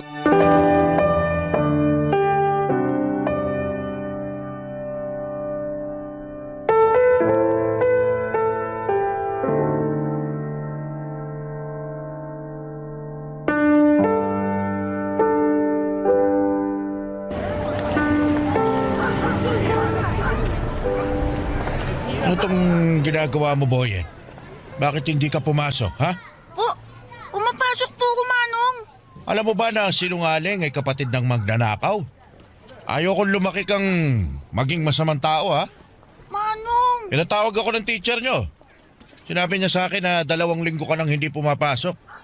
Alam mo bang nagulat ako sa nalaman ko kasi ang alam ko pumapasok ka. Binibigyan pa kita ng baon. Pinaghahandaan ng makakain dahil ayaw kong walang laman yung tiyan mo. Dahil nagkakasakit sa ulo ang walang kain. Boyet, para sa'yo to. Kaya wag kang magsisinungaling sa akin. Manong, kasi, nahirapan ako eh. Saka kumikita naman ako. Tsaka yung pinabaon yung pera, iniipon ko naman, di ko ginagastos. Ito, baon ko, tsaka yung kita ko. Boyet, naiintindihan mo ba ako? Pinapaaral kita, hindi kita inuobliga na magtrabaho. O kumita ng pera kapag araw ng pasukan. Kapag wala naman pasok, malaya kang gawin yung gusto mo. Magtrabaho, maglaro, ano pa problema? Ano ba mahirap na pumasok ka lang sa paaralan? Kasi, Manong, Sige, magsalita ka, makikinig ako. Gusto mo bang habang buhay na nasa magulong lugar na to? Gusto mo bang tumanda na katulad ko, ha? Nilamon na ng basura ang buhay na unti-unting nabubulok? Manong, sorry na po. Alam mo, anak na ang turing ko sa'yo. Naging responsibilidad na kita. Hindi na kita pwedeng pabayaan, Boyet. Hindi ako nagkaanak. Ayaw kong magkaanak, kaya hindi ako nag-asawa kasi takot ako eh. Takot ako sa responsibilidad. Kita mo naman, ano may bibigay ko magandang buhay sa pamilya ko? Sa magiging anak ko na mahirap pa ako sa daga. Ayoko maghirap ang magiging pamilya ko, ang magiging anak ko. Pero nung dumating ka, naisip ko, ako na ang pamilya mo. At wala na akong magagawa kundi ang bigyan ka ng magandang buhay sa abot ng makakaya ko. Kaya kita pinapaaral kasi ito ang aahon sa iyo sa kahirapan. Magkaroon ka ng ibang buhay. Huwag kang gumaya sa akin. Kasi ayokong tumanda ka na katulad ko. Manong, pasensya na po talaga. Kasi po, ang hirap-hirap naman po kasi mag-aaral eh. Marami po ako nakakaaway na mga bata. Di tapangan mo. Hindi pwedeng basta-basta ka na lang susuko. Ilaban mo yung sarili mo. Hindi ko naman sinasabing makipagsuntukan ka sa kanila. Sinasabi ko, umiwas ka sa gulo. Hindi mo naman ikagagaling kung papatulan mo sila eh. Lagi mong isipin na nasa paaralan ka para mag-aral. Para maging mabuting tao. Para paglaki mo, pwede kang pumili ng kahit na anong gusto mong maging. Pagsusumikapan ko. Pero yung kaya ko lang ha. Pwede kang maging security guard. Pero pulis lang din po yun, pero nakatayo lang. Pero astig pa din. Tama. Basta wag lang maging katulad ko. Pwede ba yun? Opo. Ipangako mo sa akin ha? Opo, pangako po, Manong. Alam mo, may request ako sa'yo. Ano po yun, Manong? Magpapamasahe po ba kayo? Sige po, handa po ako. Ito naman, iba yung request ko. Ano nga po? Pwede bang tawagin mo akong tatay? Po? Ayaw mo ba? Naku, gusto ko po. Gusto ko. Tatay. Simula ngayon, ako na ang tatay mo. Opo, tatay. Gusto ko umakyat sa stage kasama mo kapag graduation mo na, ha? Ano po yung graduation? Kapag tapos ka na ng elementarya. Tapos ka na rin ng high school. Tsaka kapag magka-college ka na. Ang dami po palang graduation, no? Ang dami ko po palang pag-aaralan.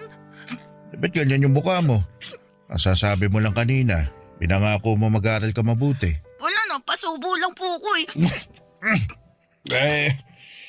Basta nandito lang ako. Naalalayan kita. Salamat po. Nang gabing yon ay hindi ako makatulog, Papa Dudut. Sobrang mahal ako ni tatay. Pinili niya akong kupkupin at pinili niyang ituwid ang buhay ko. Pinili niya akong mahalin at gusto niyang alisin ako sa kahirapan. Kaya naisip kong hindi ko dapat sayangin ang pagkakataon na ibinigay sa akin ni tatay. Doon ko ipinangako sa sarili ko na magbabago ako dahil gusto kong maging proud siya sa akin. Gusto kong mapatunayan sa kanya at sa sarili ko na kaya kong lumaban. Kahit mahirap, kahit galing sa basura, ay may mararating din sa buhay. Noon ay hindi pa talaga malinaw na ang mga ginagawa ng mga bata sa akin ay isang klase ng pambubuli. Pero sabi ni tatay ay iiwasan ko na lamang ang mga yon at dapat ay mag-focus ako sa pag-aaral. Kaya naman sinunod ko yon, Papa Dudut. Pero hindi ko pa rin maiwasan na may mga masamang bata na inaaway ako. Minsan umuwi akong may sugat pero hindi ako sumuko.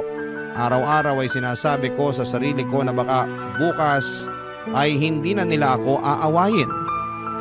Bawat pagpasok ko sa school ay parati akong nagdarasal na sana'y walang mambubuli sa akin at sana'y hindi ako pagagalitan ng teacher dahil hindi ko na naman naintindihan ang mga itinuro niya. Gusto kong maging mabuting estudyante. Gusto kong makatapos para sa pangarap ni tatay na makaakyat sa stage kasama ko. At syempre, naging pangarap ko na rin talagang makagraduate, Papa Dudut. Barangay Love Stories. Barangay Love Stories. Papa Dudut, araw-araw kong pinapatatag ang sarili ko. Ang nasa isip ko na lamang ay huwag biguin ang sarili ko at ang tatay na matupad ang pangarap naming dalawa. Kahit na walang araw na hindi talaga ako nilalapitan ng mga bully ay tuloy lamang ako sa pagsusumika para makuha ang diploma sa elementarya. Paunti-unti lang ang goal at doon ako nakafocus. Tinapangan ko talaga sa bawat pagsikat ng araw at sabi ko na sa gabi, wala na naman ang mga bully at kasama ko naman si tatay. Pero ayun na nga, sa school ay sobrang hinahamak talaga ako. Kesyo nakatira ako sa basura, sa squatter, nangangalakal at ang baon ko ay galing daw sa basura. Kahit ano pang sabihin nila, iniisip ko na lamang na may pera naman sa basura at may pupuntahan itong pagsusumikap ko sa pag-aaral. Ngunit isang araw, ibang bully naman ang dumating. Nagkasakit si tatay, ibang klase palang bully ang sakit. Kailangan mo ring tapangan at buksain para magpatuloy sa buhay. Ilang linggo na siyang nangihina at kahit sinasabi niyang pumasok ako sa paralan ay mas pinili kong alagaan siya. Hindi pwedeng basta-basta ko na lamang pabayaan siya dahil alam kong hindi madali ang buhay kapag may dinaramdam, Papa Dudut.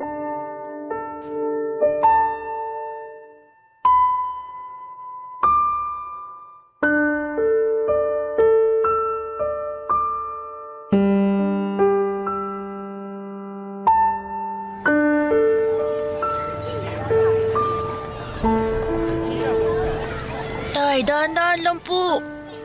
Maupo na po kayo. Tay, kailangan niyo pong kumain para lumakas kayo. Di ba ito yung ginagawa niyo sa akin tuwing may lagnat ako? Alam mo, kaya ko naman yung sarili ko. Talaga si tatay oh. Ayaw talagang inaalagaan siya. Sige na, mag-ayos ka na. Aming araw na hindi ka pumapasok. Hindi po tay, dito muna ako sa bahay. Naku, huwag na matigas ang ulo. Paano ka gagraduate niyan kung parati kang absent? Baka ibagsak ka ng teacher mo. Tay naman eh. Anong tay naman? Oh, sige na, pumasok ka na. Kakainin ko na itong pagkain. Paano kung darating yung sinasabing demolition? Paalisin tayo rito. Sino kasama nyo? Kung nandito ako, masasamahan ko kayo. Hindi nila tayo mapapaalis. Naganda na yung mga kapitbahay natin ng mga ipambabato sa mga yon. Nakita ko ron sa kabilang kanto. Grabe ginawa nila. Wala na hong nagawa yung mga nakatira dun. Paano kung saktan kayo rito? May sakit pa ho kayo, oh. Kung nandito ka, kaya mo ba ako ipagtanggol sa mga malalaking tao? Kita mo, hindi ka makasagot. Basta dito lang ho ako. May mga inihandaan naman akong pambato sa kanila eh. Ito ang dahilan kung bakit gusto ko makapagtapos ka ng pag-aaral. Para hindi ka matatakot na paalisin sa bahay mo. Makakabili ka ng sarili mong bahay o may pera ka para umupa ng matirhan na may legal na titulo. Yung bang re-respetuhin ka ng mga tao. Tay, ang hirap po pala maging mahirap, no? Ang dami mong dapat gawin para lang hindi ka masasaktan at makuha mo yung respetong sinasabi nila. Kung hindi na talaga kaya, hahanap na lang tayo ng ibang mapapwestuhan. Siguro mas makakatulong sa mga tao yung itatayong barangay complex dito. Grabe naman po pala sila. Wala, ganun talaga eh. Tay, okay lang po ba kayo? Oo naman. Sige na, mamaya ako na ito ubusin. Tay, yung totoo. Mukhang kailangan ko lang maiga ulit. Sige ho. Salamat, Boyan. Baka nabinat ho kayo kakaisip sa demolition na yan. Siguro, pero okay lang ako. Tutulog ko na lang to, mawawala rin. Lalakas din ako. Sana po bumalik na sa dating lakas ang katawan nyo, Tay. Gagaling ako, anak. Tay, mukhang ito na ho yung demolition. Titingnan ko sa bintana. Tay, ito na nga ho yung demolition. Tay! Uy, Tay, gising! Tay, kailangan na nating lumabas. Tay! Tay, wag na ho kayong matulog. Kailangan na nating lumabas ng bahay. Tay, bakit parang hindi ka na humihinga? Tay! Tay naman, gumising ka na! Promise, papasok na ako. Hindi na matigas ulo ko. Gising na, Tay! Gising, Tay! Tulong nga! Ang tatay ko! Tulong! Tulungan niyo ako! Tay, hindi ka pwede mawala. Akit pa tayo sa stage sa graduation ko. Tay! Tay, wag mo ko iwan! Tay! Tay! Tay! Papa Dudut, sobrang sakit balikan ng araw na yon. Lahat nagkakagulo dahil sa demolition habang binawian ng buhay si Manong, ang tatay ko.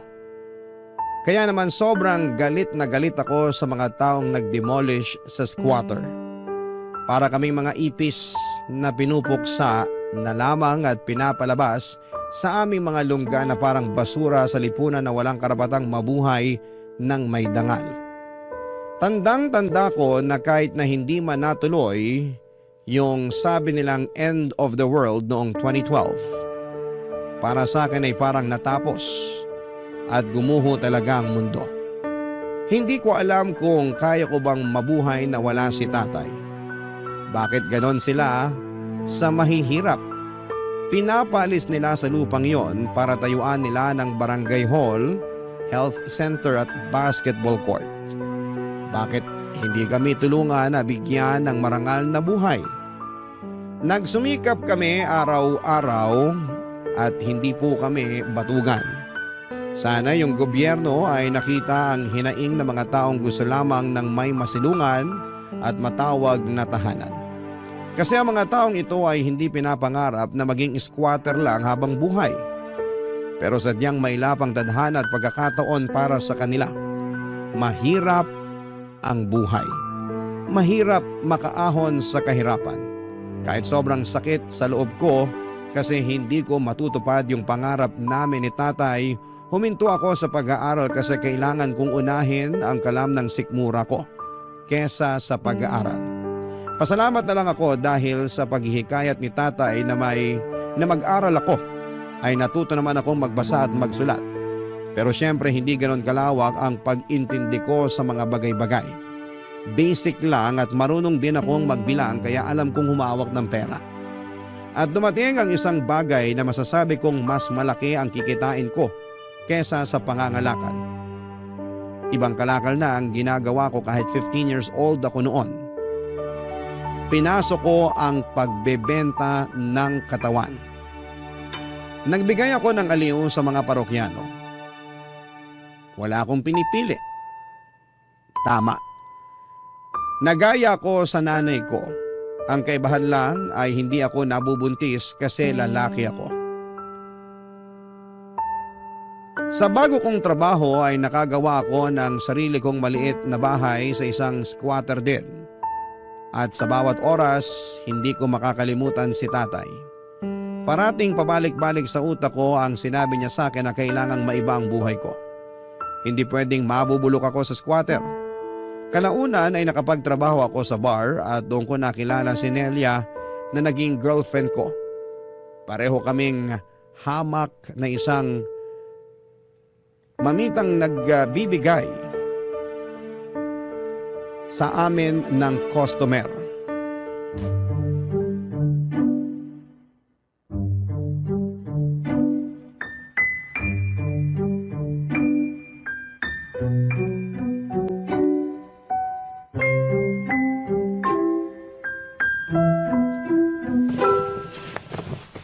Talagang ganyan ang susuotin mo? Masyadong maiksi naman, babe. Babe naman, parati mo na lang akong sinasaway. Sa trabaho natin, kailangan presentable tayo. Alam mo naman, puhunan natin ang ating mga mukha at katawan. Dapat maayos ang forma natin, no? Alam ko naman yun, pero sana... Ay naku, sana naman kaya ito mapupunta. Ayokong makipagtalo sa'yo, ha? Ay, ayokong malasin ang gabi natin. Nelia, hihingi sana ako sa'yo ng pabor eh. Ayan ka na naman. Gusto mo talaga maging manang ako sa harap nila? Paano ako kikita ng pera? Paano tayo makakaipon? Paano natin mababayaran tong upa sa bahay? Sabihin mo nga sa akin, babe. Alam ko naman yan. Ang sa akin lang, sana bawas-bawasan mo yung pagtanggap ng customer na... Na ano? Na ikakama ako. Diretsahin mo na. Babe, bago pa lang tayo maging tayo, ganito na trabaho ko. Ganito na si Nelia. Ganito na trabaho ko. Isang babaeng bayaran. At ganyan ka na rin. Ito talagang ayaw ko eh. Kapag ikaw pwedeng mangyalam, kapag ako hindi. Iba kasi yung... Anong pinagkaiba? Pareho lang naman tayong nagbebenta ng katawan, Boyet. Kailangan natin to kasi hindi tayo nakatapos ng pag-aaral. Wala tayong makukuhang ibang trabaho na magbibigay sa atin ng malaking datong. Wala! Kaya wag na natin pag-usapan to. Ang mahalaga, mag-ingat tayo sa ginagawa natin. Pasensya na talaga. Hindi ko lang maiwasang magselos eh. Nako, hindi nakakain ng selos-selos na yan. At wag ka nga magselos. Trabaho lang naman lahat ng to eh. Parang artista.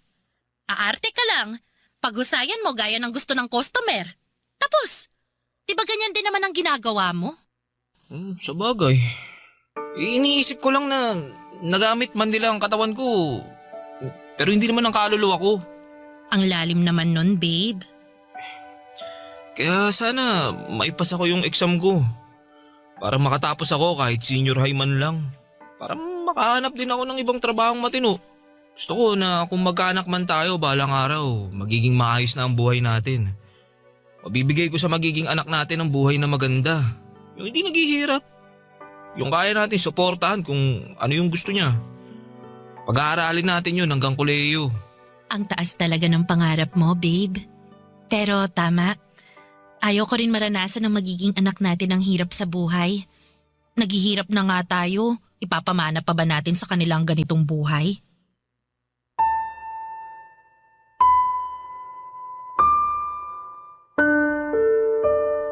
Papadudot na encourage ko si Nelia na mag-ALS.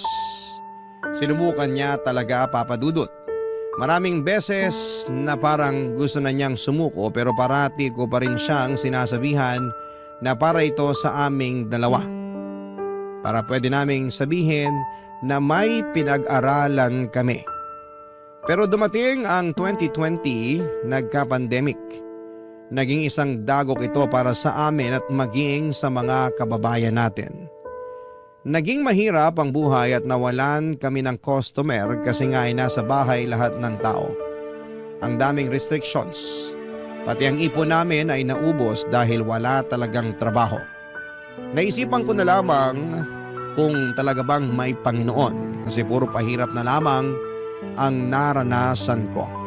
Nagsusumikap naman ako sa buhay pero parang ang hirap pa rin. Paano kaya kami magso-survive? Paano ang isang tulad naming dukha ang kakayaning mabuhay sa gitna ng pandemya na walang trabaho? Ang hirap talaga, Papa Dudut. Nakakadurog ng puso ang sitwasyon, nakakapanghina ng loob na para bang inalisan na naman kami ng pagkakataong mabuhay. Ang hirap pong maging mahirap at ang masakit ay maraming tao ang tingin sa amin ay palamunin. Nakapila lamang para sa ayuda at pasanin ng lipunan. Sa totoo lang po, Papa Dudut, gusto kong hingi na sana'y magkapalit kami ng buhay para malaman niyang nagtatrabaho kami para mabuhay. Pero sadyang mailapang kapalaran sa kagaya naming salat sa buhay. Barangay Love Stories. Barangay Love Stories. Hindi naging maganda ang pagsasama naming dalawa dahil sa sitwasyon, Papa Dudut. Ang hirap ng walang pera, walang customer, and mahirap ang buhay sa panahon ng pandemic. At dahil nga sa mga restrictions ay nawalan kami ng hanap buhay. Siguro hindi lang kami, marami sa ating kababayan. Sana nga ay yun na ang huling pandemic sa mundo. At dahil nga sa hirap ay parati kaming nag-aaway at mainit ang ulo. Totoong nakaka-high blood ang walang pera. Pero nang malift ang mga restrictions ay unti-unting bumalik ang lahat. Nagkaroon na ulit kami ng trabaho at magkahiwalay kami ng bar. Nagkikita na lamang kami tuwing umuuwi ng bahay at ang importante ay magkasama pa rin kami. At gaya nga ng dati ay balik kami sa dating gawi. Ang pagbebenta ng panandaliang aliw. Ang kumita ng pera, ang magtrabaho na kahit para sa iba'y mabaho pa sa basurang ginagawa namin. Para sa akin ay wala akong pakialam dahil wala naman akong inaapakang tao. Wala akong hinahamak. Gusto ko lang kumita ng pera pero isang umaga'y nagulat ako nang umuwi si Nelia sa bahay, Papa Dudut.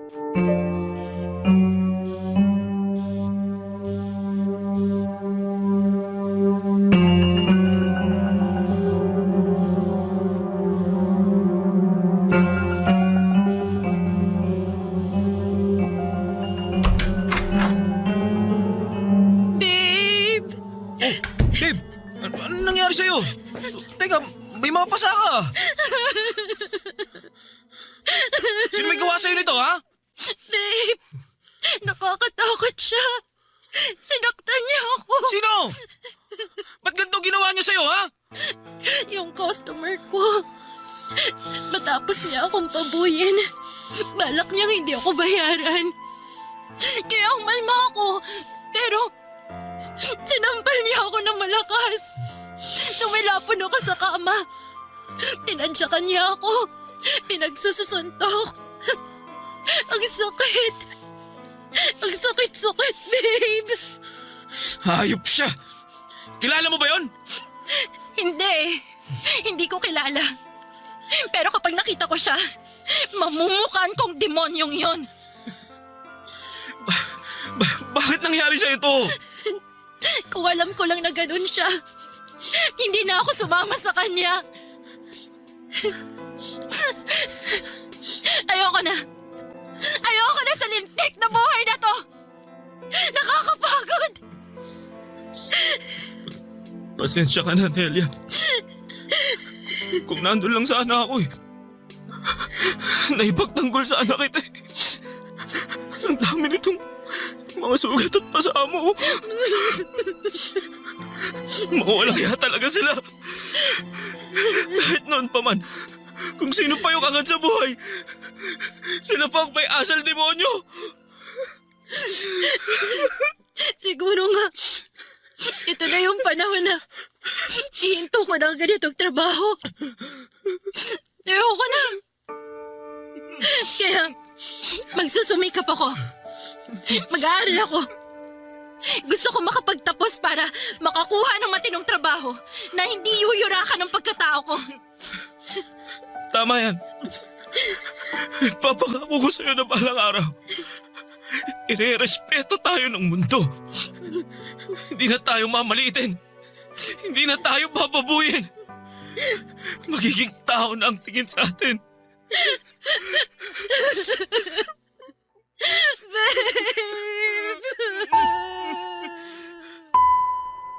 Ilang linggo ring nagpagaling si Nelia sa mga natamo niyang sugat at pasa, Papa Dudut.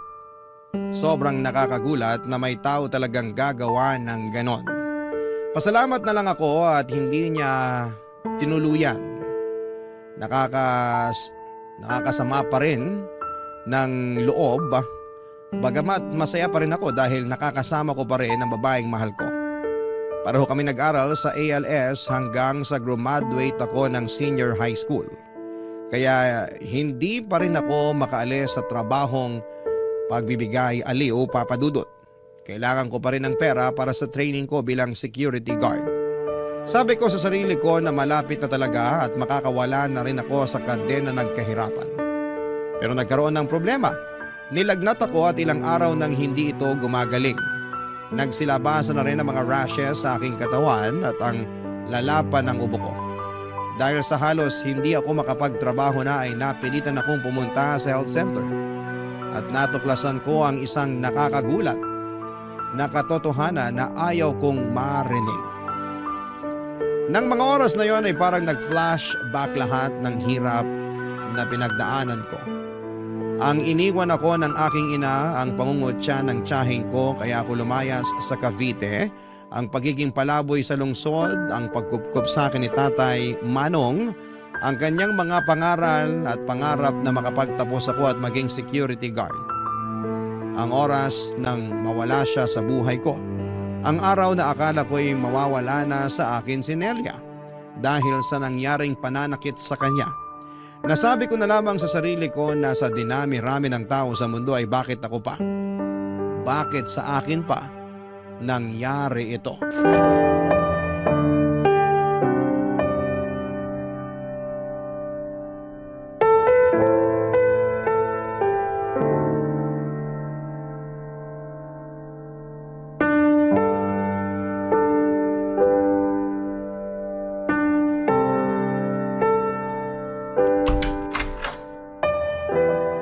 Babe, ang tagal mo namang bumalik. Akala ko kung napano ka na. Halika, kumain ka. Babe, bakit parang tulala ka? Anong sabi ng doktor? Na-check ka ba? Nakapunta ka ba sa center? Naku, sana pumayag kang samahan kita. Pwede ko namang isarado muna tong tindahan eh. Boyet? Bakit? Akala ko, malapit ko nang matupad ang pangarap ko eh. Akala ko magiging security guard na ako. Magiging maayos ang buhay ko. Teka, ano bang nangyari? Doon ako galing sa center. Sumailalim ako sa mga test. Anong resulta? Ano bang test ang ginawa nila sa'yo? Alam mo, gusto ko sanang ilihim pero karapatan mong malaman ng totoo kasi magkarelasyon tayo. At baka... Ano bang nangyayari? Pinapakaba mo naman ako eh. Magsalita ka, Boyet! Iniisip ko kung saan ko kaya nakuha to. Naalala ko, may naging customer ako. Ayaw niya maglagay ng protection.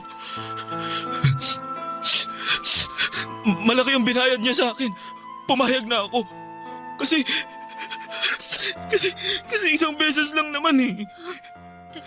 Teka, huwag mong sabihing nagpositibo ka. Patawarin mo ako, Nelia. Bakit mo ginawa yan? Akala ko kasi ano eh. Ibig sabihin, hindi.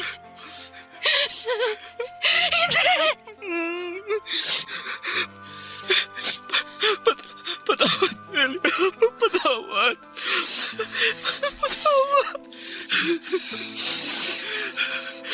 Ibig sabihin, nahawaan mo na ako? Buyat naman! Bakit ka pumayag makipagsiping na walang proteksyon? Ang tagal-tagal na natin sa trabahong to! Nagawa mo pa rin maging bobo! Tukso ako ng pera! Pera!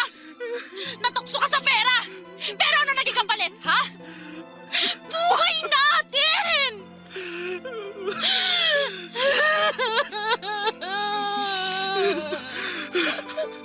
Ayoko buhayin! Ayoko magkasakit!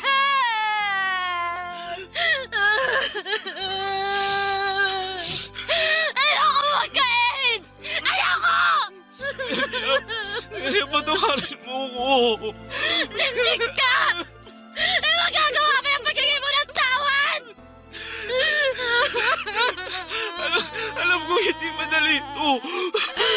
Pero hirap na ako eh. At kasalanan mo yun! Tanga! Nelia!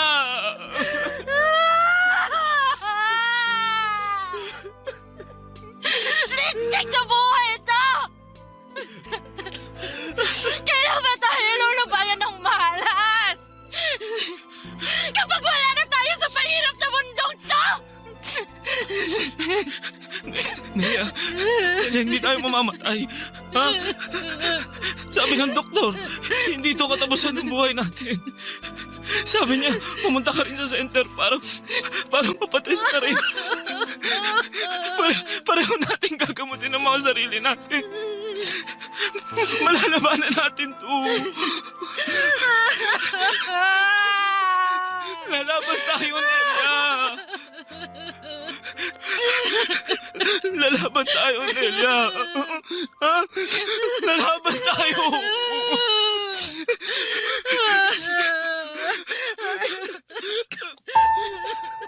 Parang teleserye ang naging buhay ko, Papa Dudut.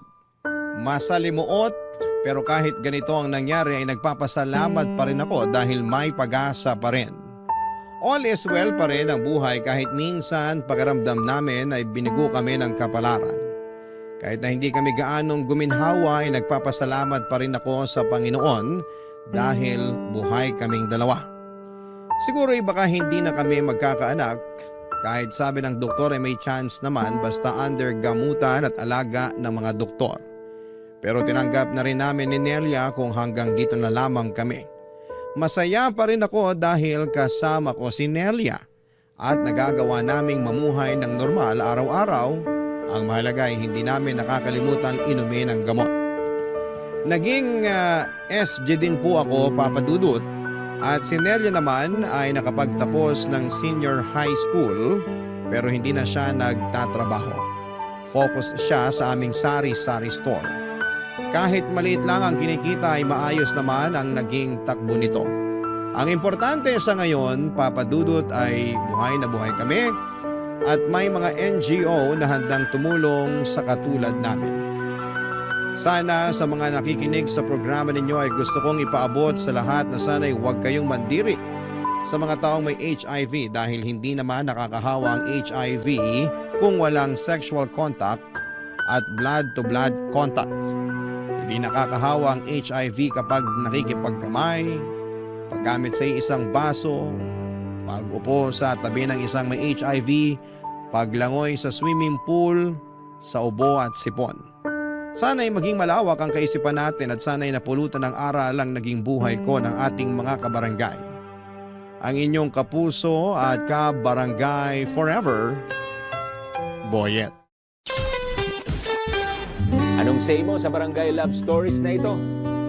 Pagkwentuhan natin sa comment section yan.